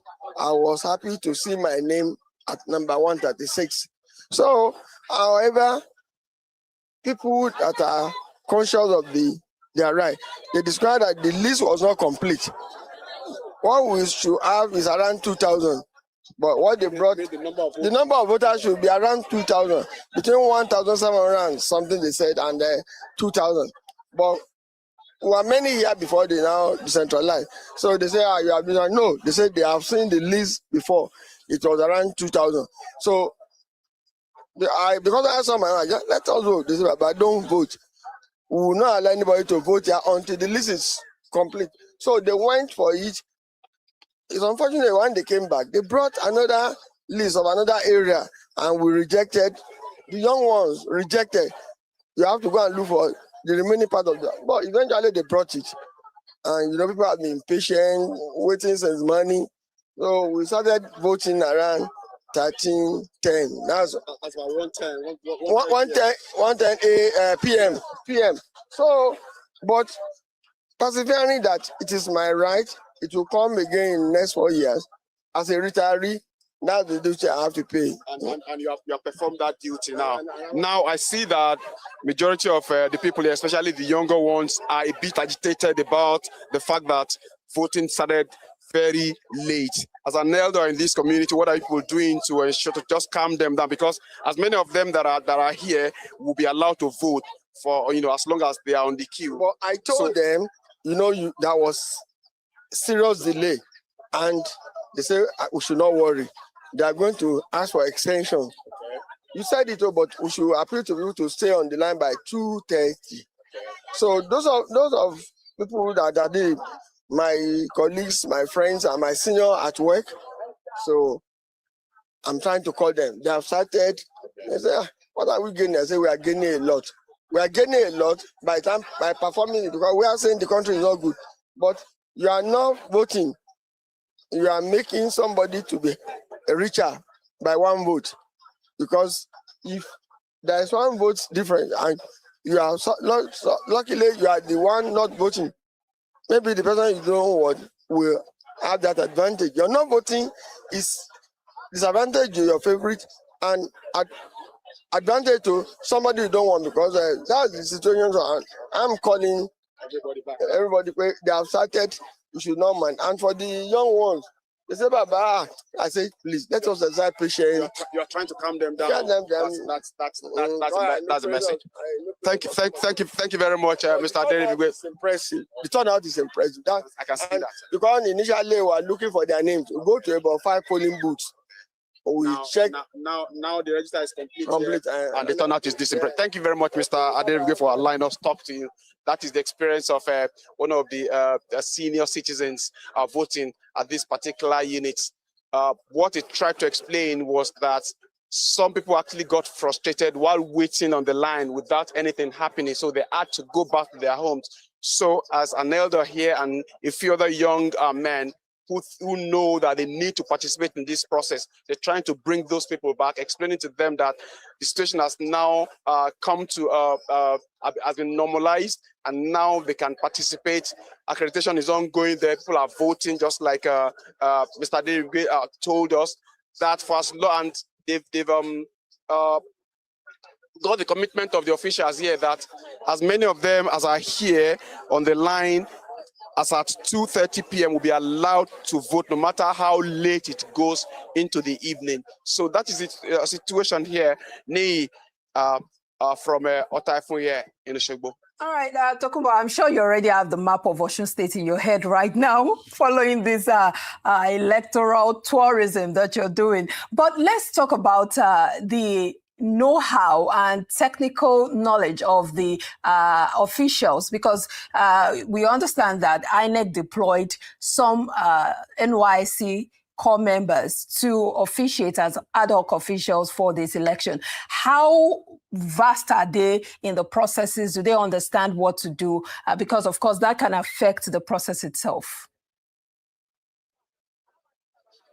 No, of course, Bola. I mean, election if you've been following elections in Nigeria, you know that core members form a critical component of the personnel, the electoral personnel that we have, across every election period.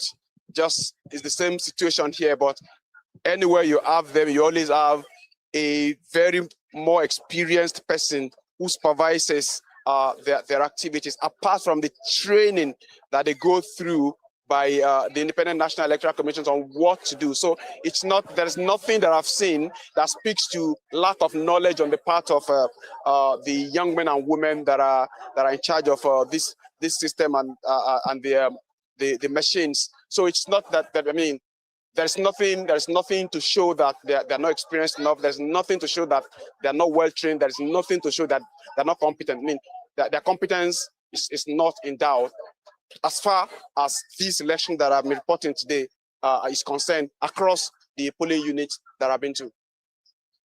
Live there in Otaifun, would like to thank you for the updates. Good to have you with us. We now move to Ife, where voting is underway. Olushola Omilano is on the ground with the latest. Olushola, what is the situation there? And what are you experiencing at the moment since we last spoke? Okay. Thank you very much. We are now at Unit 10, Ward 1 in Ajebandele in Ile-Ife town. And we have complaints of security tension that almost led to rifts, but it was later averted. But according to somebody that we'll be speaking with now, he said it led to delay of voting here. So I have with me here Mr. Taiwo to speak on what transpired here. Mr. Taiwo. Yeah. Good afternoon. Can you tell us what actually transpired here? Yeah, good afternoon. So we are here in the afternoon. Yeah. My name is Taiwo Adeshola Adeyemi. The voting was going on smoothly here. Suddenly, we just saw a convoy. The convoy, they came with like five vehicles. One out of it has the presidency plate number. The other one was covered. Suddenly, we just saw people here just saw is the candidate of APC, People's Congress. His name is Honorable Adeyinka Adejobi, aka Esho. width of his gang. They just came in.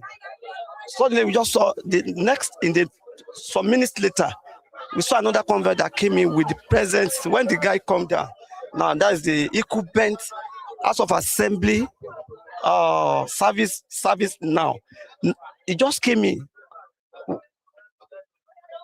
Unfortunately, we just saw them attacking the guy, and he was beaten up, and Rofando tore his clothes, and everything just scattered. People are just running away. So that is how things were just going. And this voting exercise, what time did it start? No, we started around 9:30. It's around 9:30 that we started with accreditation. That's what really happened. Okay, thank you very much. We also have one of the persons here from the All Progressive Congress to speak with us here. Can we meet you? Your name? My name is Solarewaju Omolade. Tell us The what happened here. We thank God everything is going smoothly. So the people, they cooperate with us. There's no problem. So we have we don't have anything to say, but we thank God that everything goes smoothly. Thank you. But you were here when this man was talking about who came here and they tried. There's nothing like that. What you are trying to say now is there's nothing like that. Are you saying he was telling lie? Yes, he's telling lie. It's not going that. It's not like that. So that person came here, but he just advised us to cooperate with the INEC officer. So he didn't do anything that can affect the election. But according to the man, he said voting started by 9, and most places we have been to today, voting started by 8 a.m. 8. The votes start by 8 o'clock. I'm here. I was here by that time. Okay. That is it for now. As events unfold, we'll get it reported. Very good. Olushola Omilano, I would like to thank you very much, reporting from Ife, Osun State. Hopefully we'll get more in our subsequent bulletins from you. It's good to have you with us.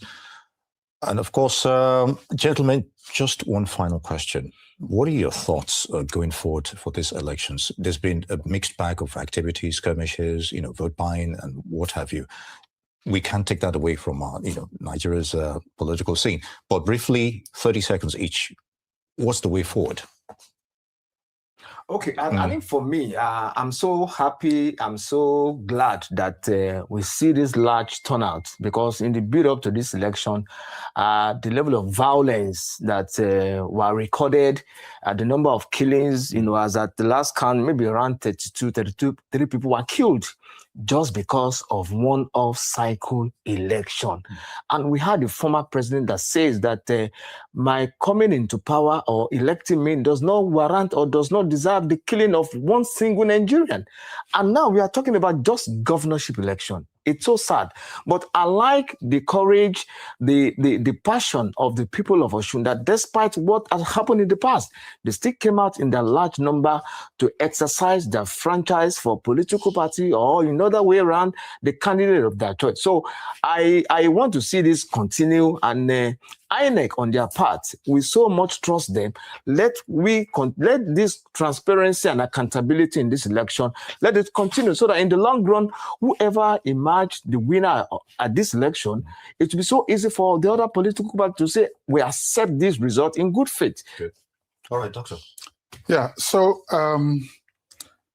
I listened to, I'm always calling him Senator Atedo Peter Side. He should go into Senate. He should. I would like to address him as Elder Atedo Peter Side. He talked about mobilizing young people. And there you go. There you go. You saw the first person we saw talked about how the young people detected fraud in the system. They tried to rectify it, but not quite. Yeah. They insisted. And finally, the right thing was done. That is what we need going forward. The young people should take an interest. People should come out and vote massively. And if they stand to defend their votes, no matter what, indeed, victory will be assured for the Nigerian people. Indeed, hopefully they will carry that same spirit into 2027. It's good to have you. Taiwo Olapade, Dr. Victor Ohai, always a pleasure to have you both. It's good to have you with us. Thank you. And that's where we leave you on this special Osun election edition of Newsday. Good to have you. Thank you for joining us for our live coverage. We'll continue to bring you updates as the results unfold. I'm Omobola Adeshe. Goodbye and stay with Arise News for more updates.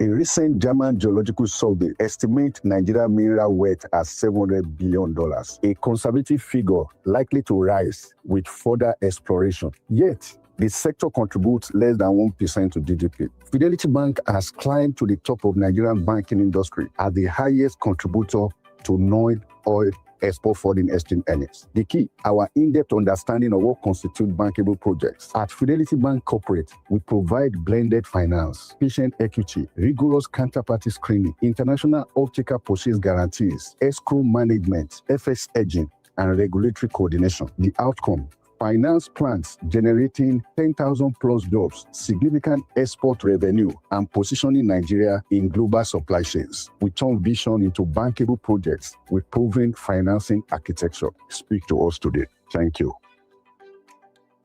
We are Fidelity. We keep our word.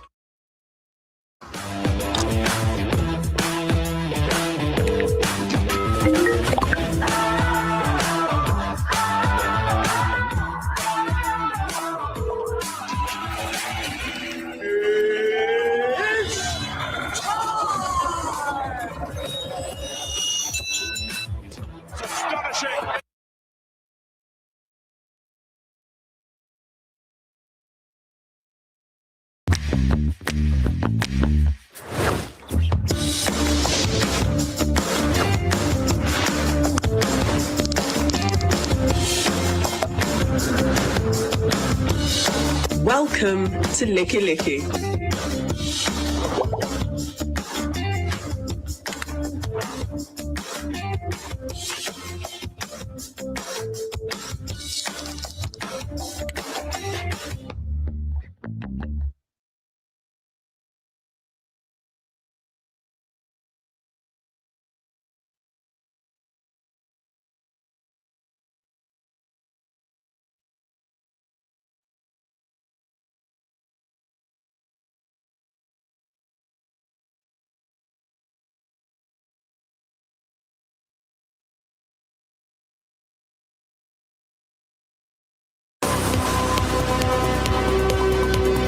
You're watching Arise, the world's standout news channel.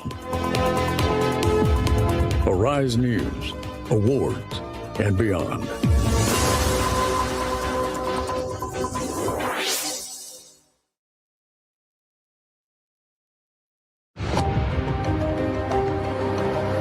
Every morning, Nigeria wakes fast. The roads fill up. The shops open. The day starts moving, and everyone is asking the same thing. What matters today? That's where the morning show comes in. Dr. Reuben Abadi, with wisdom and perspective. Rufai Oseni, with fearless questions and truth to power. Ayo Mairo Ase, with clarity, poise, and sharp control. Vimbai Mutanhiri, with warmth, polish, and connection.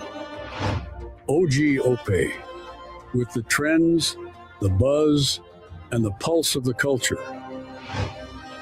Adefemi Akinsanya, reading the world between the lines. This is where the stories are unpacked, where power is challenged, where the headlines meet the real conversation. News that matters, moments that inform, engage, and entertain. Where your mornings are our mission. Wake up to the morning show.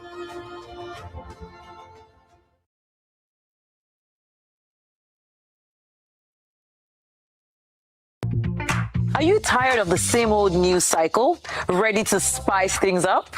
Welcome to Rise 360, your ultimate backstage pass to everything entertainment, arts, and culture. From the glitz and glam of Hollywood to the hottest African stars, Rise 360 brings you closer to the action.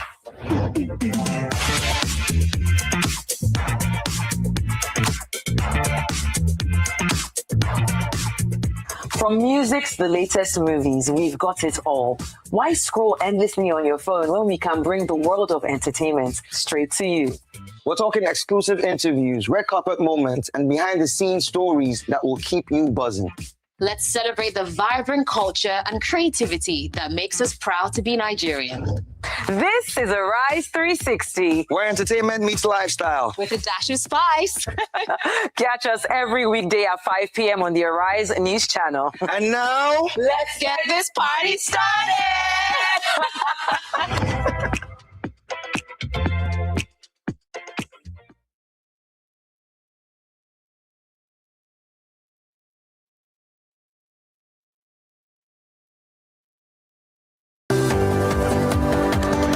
This is Newsday, bringing you the news that matters every day across the nation.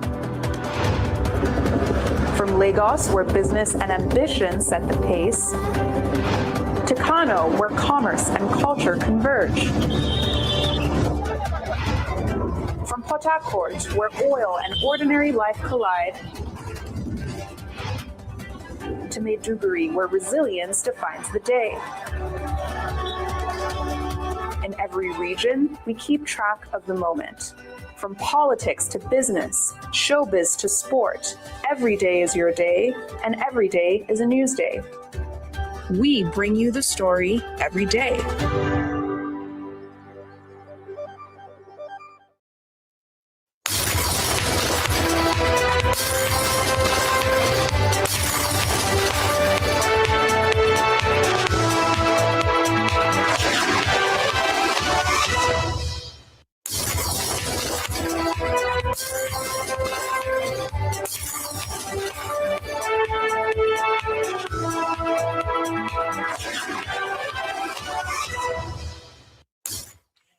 Welcome, I'm glad to have you join me. I am Aaron Akiruja. Yes, you're watching the Rise News. This is the Global Sports Report. On the way, we'll have all the top stories of the day and the latest action in the world of sports for you.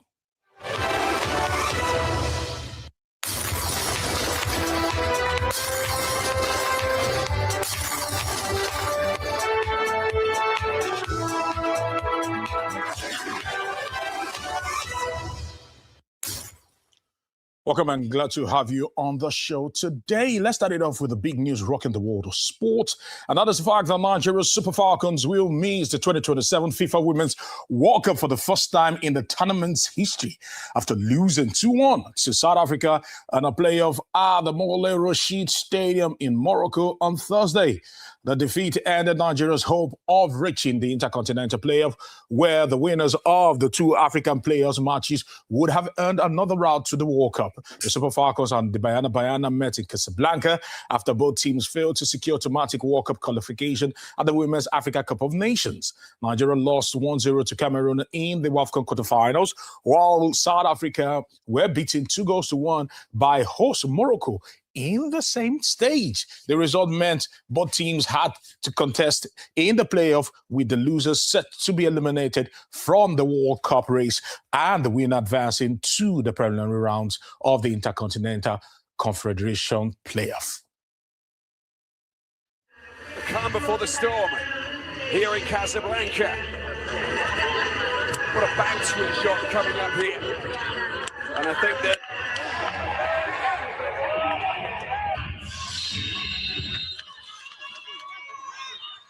trying to find a little bit of space there. Donnelly does well. It's a turn. There's a shot coming in. It's maybe not the right decision. A shot coming in. It takes the deflection. Just goes wide. Bit of space and a rifled shot that goes wide. That's not a bad ball. That's a really good ball. Racing through and a chance here. And Magaya, there's the squad ball. It's a chance for South Africa. It's got it. South Africa have scored the opening goal.